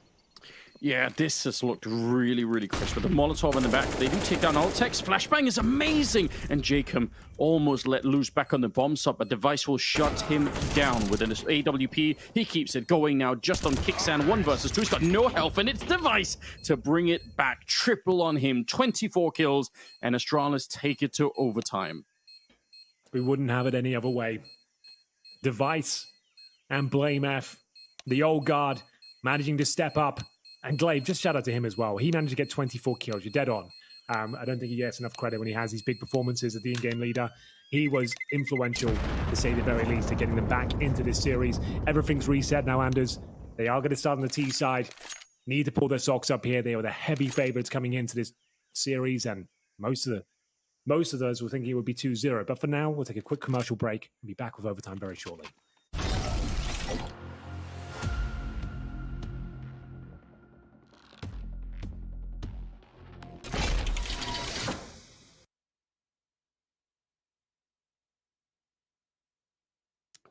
Well, there we are. 15-15, all tied up. The first team to 19 rounds. That is what we're aiming for. Jacob at 26, and on the other side, top fragging, or tied between Device and Glaive at the moment. But they got Blameth right there at 22. They've got a real powerhouse going on. They're going to try and open it up. Buzz will get the refrag. Jacob only good for the 1 this time. JL trying to push in front. It's a double spray down. That is magnificent. And Kicksan, he's going to get absolutely run down. Glaive, he just didn't even stop. Blameth just ran onto the site and murdered the rest of them. And now it's all on Nork, trying to flash his way through the smoke. The flash is great, but he's got the AWP. Wow. Is that a last bullet kill? Did he just have 1 more bullet in there? Nork goes down, and the round goes to Astralis. Oh, I like that from Astralis. Come out the trap hot in the first round of overtime. Fast B play comes through, and they completely eviscerate the defending CTs on the other side. Blame F. Nice little spray to close things out there, and we get into round 2. 1-0 for Astralis. If you're just joining us, maybe your first time watching an overtime game. Not sure how that'll be possible, but it's first to 19, 18-18. We do it all over again. Been a lot of overtimes this tournament, as you can probably hear by the hoarseness of my voice. But this one is going to be epic. So much on the line here. So many games played, so many rounds played in the tournament. It's Jacob to strike first. Altex will be dropped towards the ledge. Flashbang comes through. Molotov towards the cave. Kicksan can swing around here. Finds the bomb. Got a smoke to deploy as well, but can he get out of here safely? The bomb and his teammate will swing around, and they've done enough. They've got a 5 versus 3. They can get out of here if they so wish. Staying around middle for now, and JL will continue to spam. Just trying to be a nuisance for them. Yeah, now is a really good time to pull back again. You've got the lead here. There's nothing more to really win. I mean, you stick around, all you're doing is giving a chance for Astralis to bring it back. Glaive, he did get spotted walking past JL, feeling a little bit greedy perhaps. He really wants this kill. Glaive's going to get 1, but yeah, that's going to work out for him. So 2 versus 4. Blameth coming in. He knows where to put that crosshair, and actually it doesn't even matter. Kicksan and JL get the kills, and it will be tied up again. 16-16.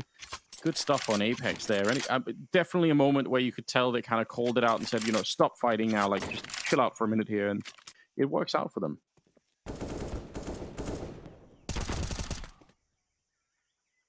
That's Wow. not bad. Not at all bad. So, Anders, we're all tied up.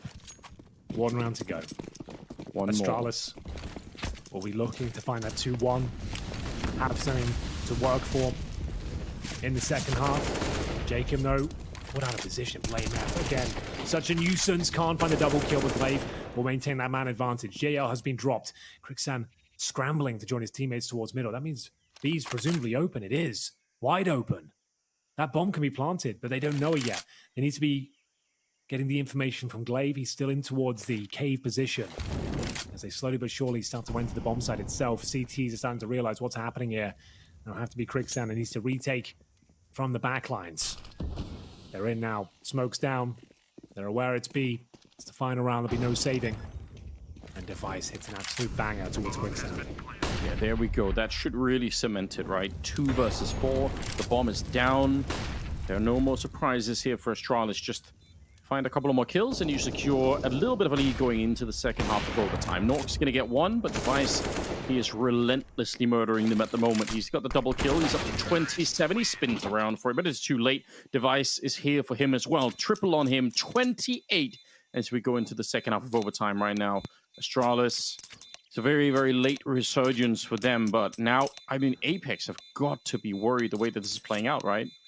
Oh, absolutely. They're dropping off here. It's getting late. We just went past the midnight hour. Fatigue starting to set in. It's been a long old series, this one. If you are just joining us, where the hell have you been? It's been a hell of a party. A Brazy party at that. We kicked off a Mirage. Overtime, of course. Astralis win 19-17. Next map, Overpass. A long and arduous battle once again. 16-12 in favor of Apeks on their opponent's map pick. And now we find ourselves in Ancient. Overtime again. Nothing separating these two teams this evening. We're going to need 2 more rounds from Astralis. 1 more would guarantee double overtime. As we see this single orb again for Device. Glaive playing out of his mind. And towards middle we go. Buzz find the first kill. All right, they just need 2. And it's a bit of a start. Buzz still kind of in the middle, and he's going to get found. That is a perfect flash setup.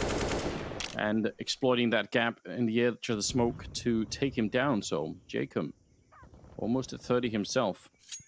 But it brings it back into a 4-on-4. And that's kind of a lesson that we've seen a couple of times. You know, it's one thing to get the kill. It's another thing to get out of that position again. Look at this push in overtime, Henry. They double pushed the A hallway to push into CT spawn. This could actually work. Oh my sticker, not known to be an AWP, Anders. Nope. Who could get caught off here? Altez will be making potentially the round-winning play. Gets it. Shot in the back of the head. Executed. They have to go B now. Nice grenade. And the follow-up. It's a double kill for the young man. This could be his best round yet. The most important of them all.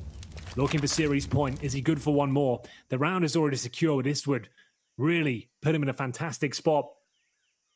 35 seconds. JL. 4 versus 1. Oh, let's go and get it. Oh, really wanted to see him have a strong, as you like, round there. But the damage is done. The round is won. Series point for Astralis. JL will be taken down. There it is. 2 opportunities now, Anders. Is this enough? Is this where it's closed out? It's been a tumultuous journey, to say the very least. A difficult road here to the semi-finals, but 1 more round will do it. After giving away their map pick of Overpass, with the 100% win record in the last 3 months, against all the odds, they've had to fight back, and it was a really rough start on Ancient as well. It looked like they were down and out at one stage. But here they are, fighting back admirably. And 2 rounds in the pocket. The closest one out. Yeah, and you know what? For a pretty tough game, I would say, for all techs all together, just having that little bit of energy at the end, coming through with that 1 round, absolutely great stuff. You want to be able to do that because you can't just go missing, right? Even if you're having a tough game, you can't just mentally disappear from it. You need to stay focused, and that's kind of what he did. You're right. He threw that grenade from the middle all the way out to the B bomb side, and then just trucked somebody straight up. So here we go. Either it's 2 in a row for Apeks, or it's Astralis snatching it away from the Apeks team right in front of them, right here at the last steps. And that'd really be something I'm sure Astralis would love to see, that kind of event here. Blamef going to be boosted up. The smoke is down, so he's going to feel pretty safe doing it, but it actually does fade right as they're doing it, so got to be careful with that kind of stuff. Not that many nades either on the Astralis team. How secure do they feel in this setup? All tech's a little bit further back, so when the first point of contact is made, he can throw that Molotov and slow them down. He's actually going to do a little bit beforehand. That's interesting. Now they're almost out of nades on this bomb side. Yeah. Blame F in position. Apeks is here. They just need a few more kills to get this one over the line. Blame F with the first, and 3 frags in total. 4 versus 2 Anders, but the AWP is still alive. There's still a chance. Nork is a fantastic sniper. We all know it. And Jakin will find what could be one of the last few kills here. He's left in a 3 versus 1. He has to win it, Anders. It looks like the Danes have done enough with 20 seconds remaining. Have they got it over the finish line? Have we found the last of the semi-finalists? And indeed we have. It was a laboured effort, but they've got the job done. Astralis have booked themselves a place in the next stage of the tournament. That is really, really well done. You've got to give them some credit. That was his 30th kill as well. Device, what a performance from him. I'm thoroughly impressed.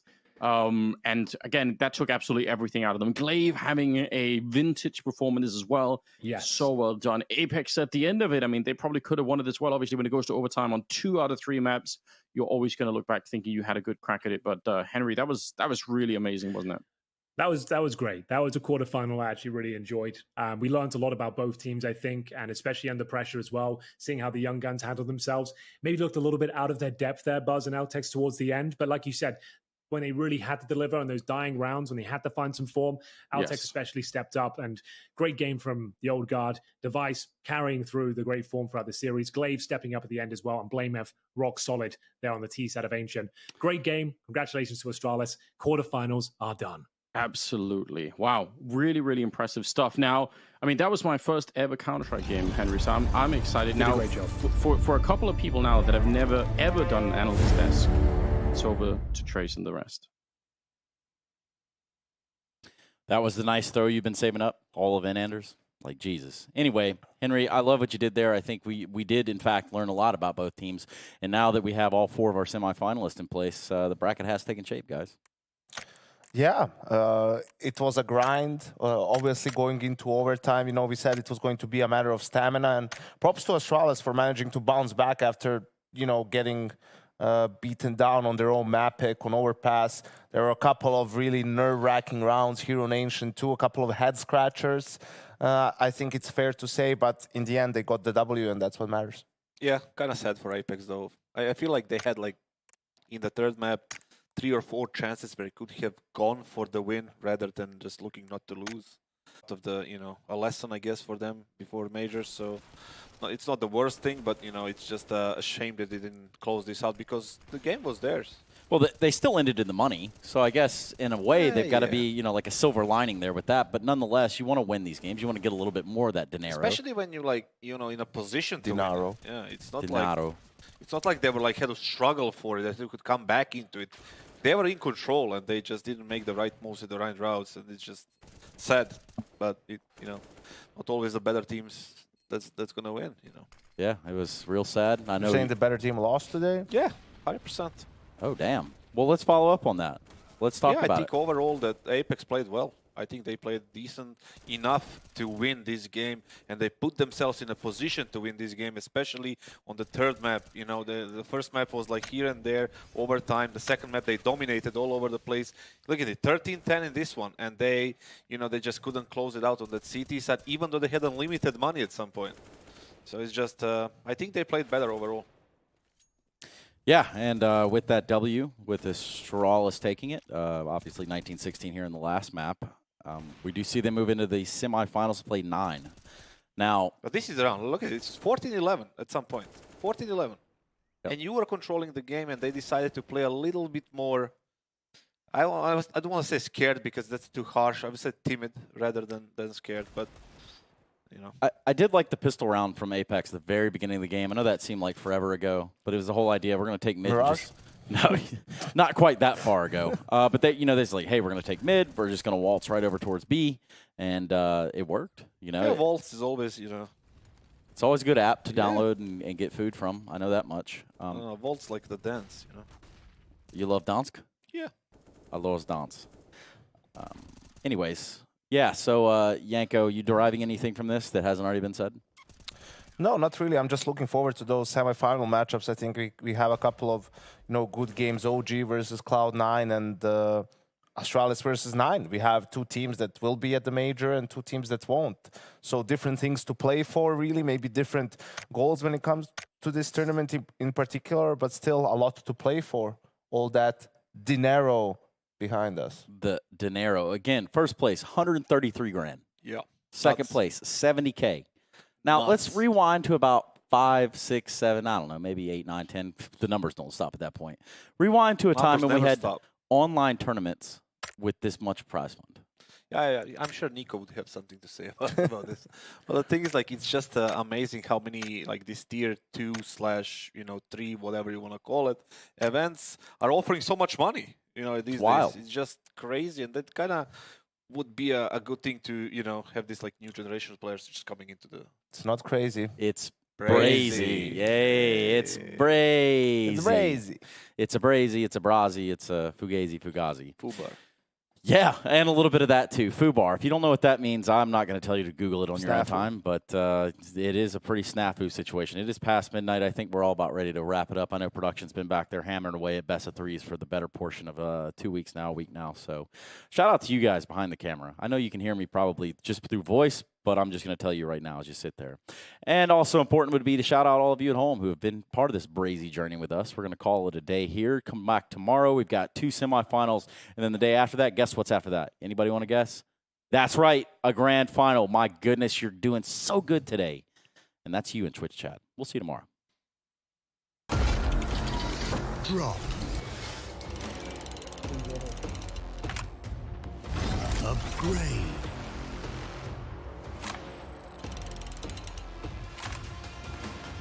Enjoy. Repeat. We are on your side. Open cases at the right place. GG drop.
внутрь забежал.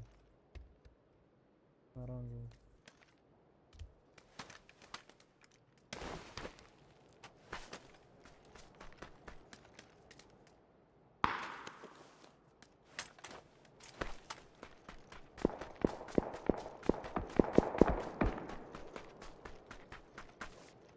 Нокнул. Это он был, да?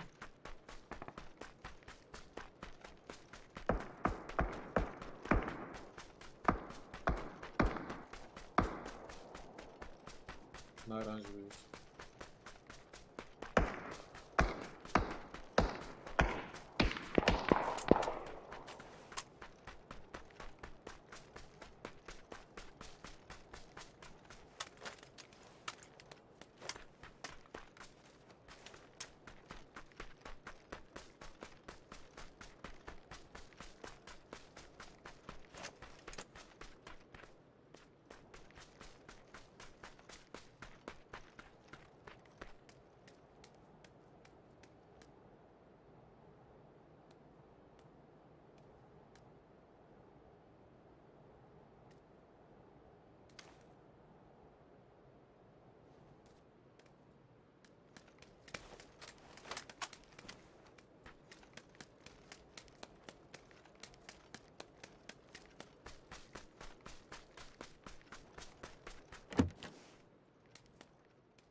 В порядке.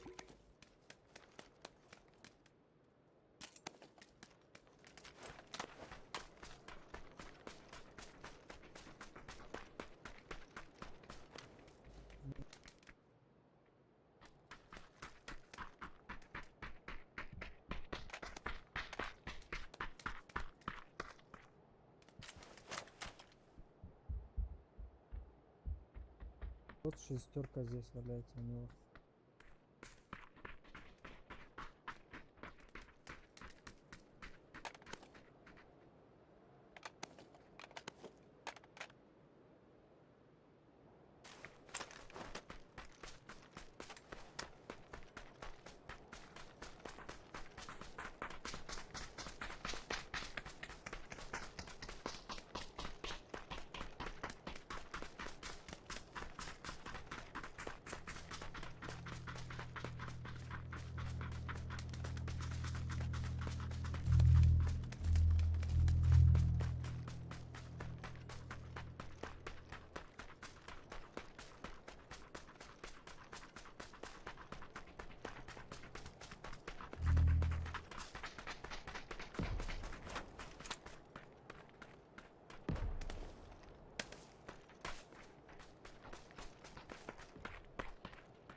Я могу дать.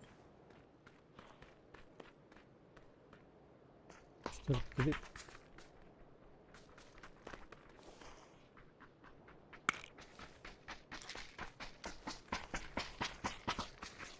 Дай четвертому.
Давайте з зону подивимося.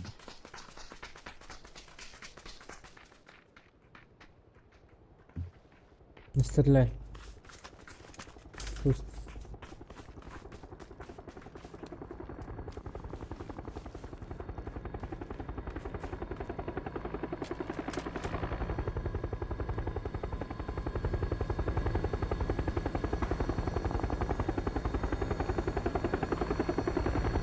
Спереду.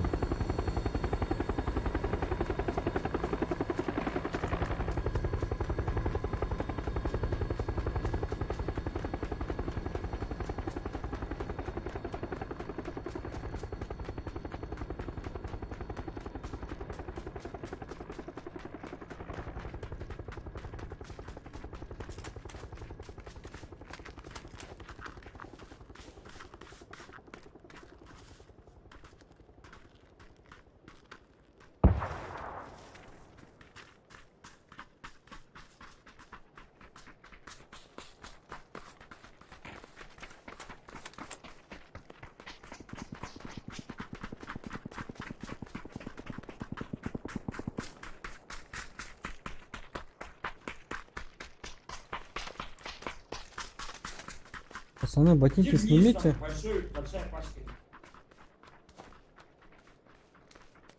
Меньше звука будет.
Непонятно.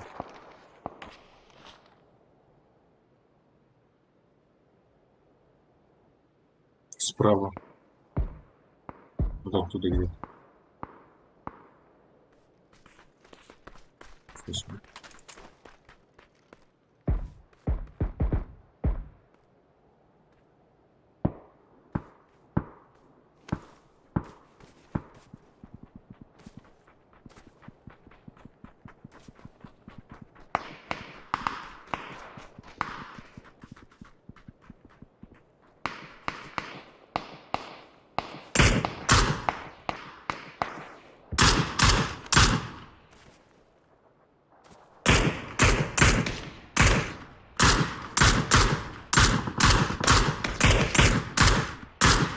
Кнопка.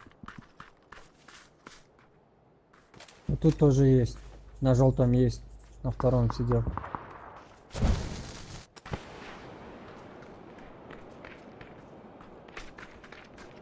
Назовите зону, давайте. Вот на моем бомбе, где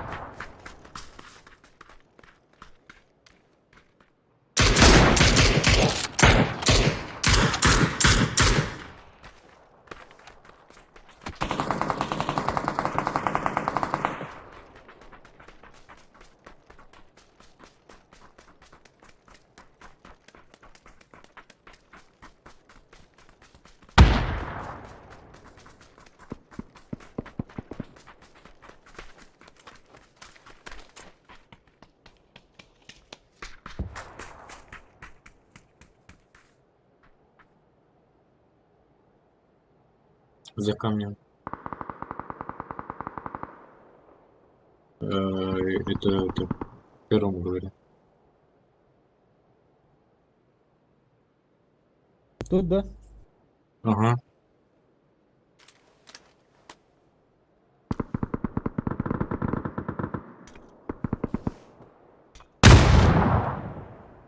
Нифига себе.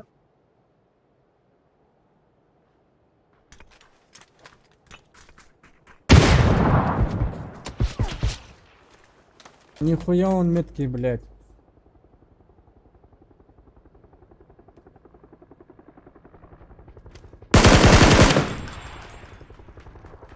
Десять секунд, 10 секунд.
Надо его замочить.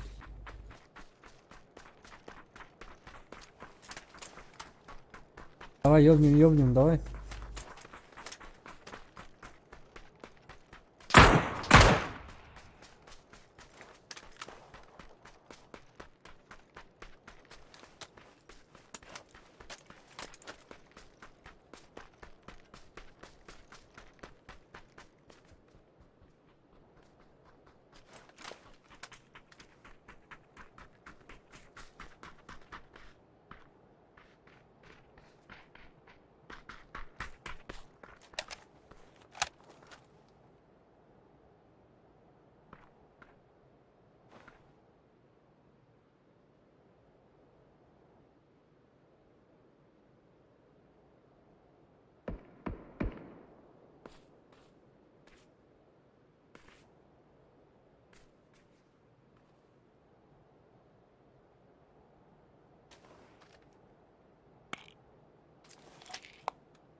Здесь может быть один.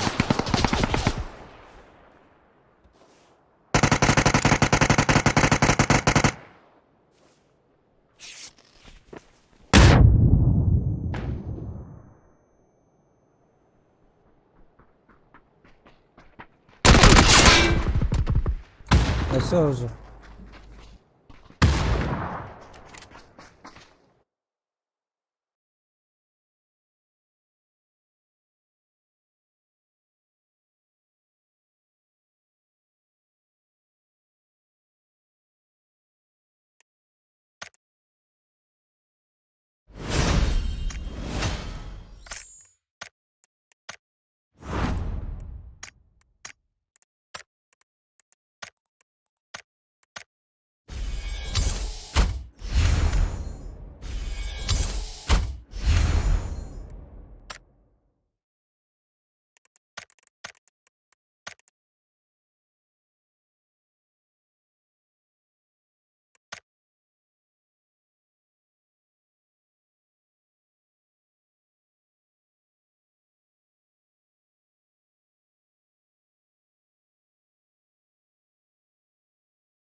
Спокойно, здорово.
Там двое.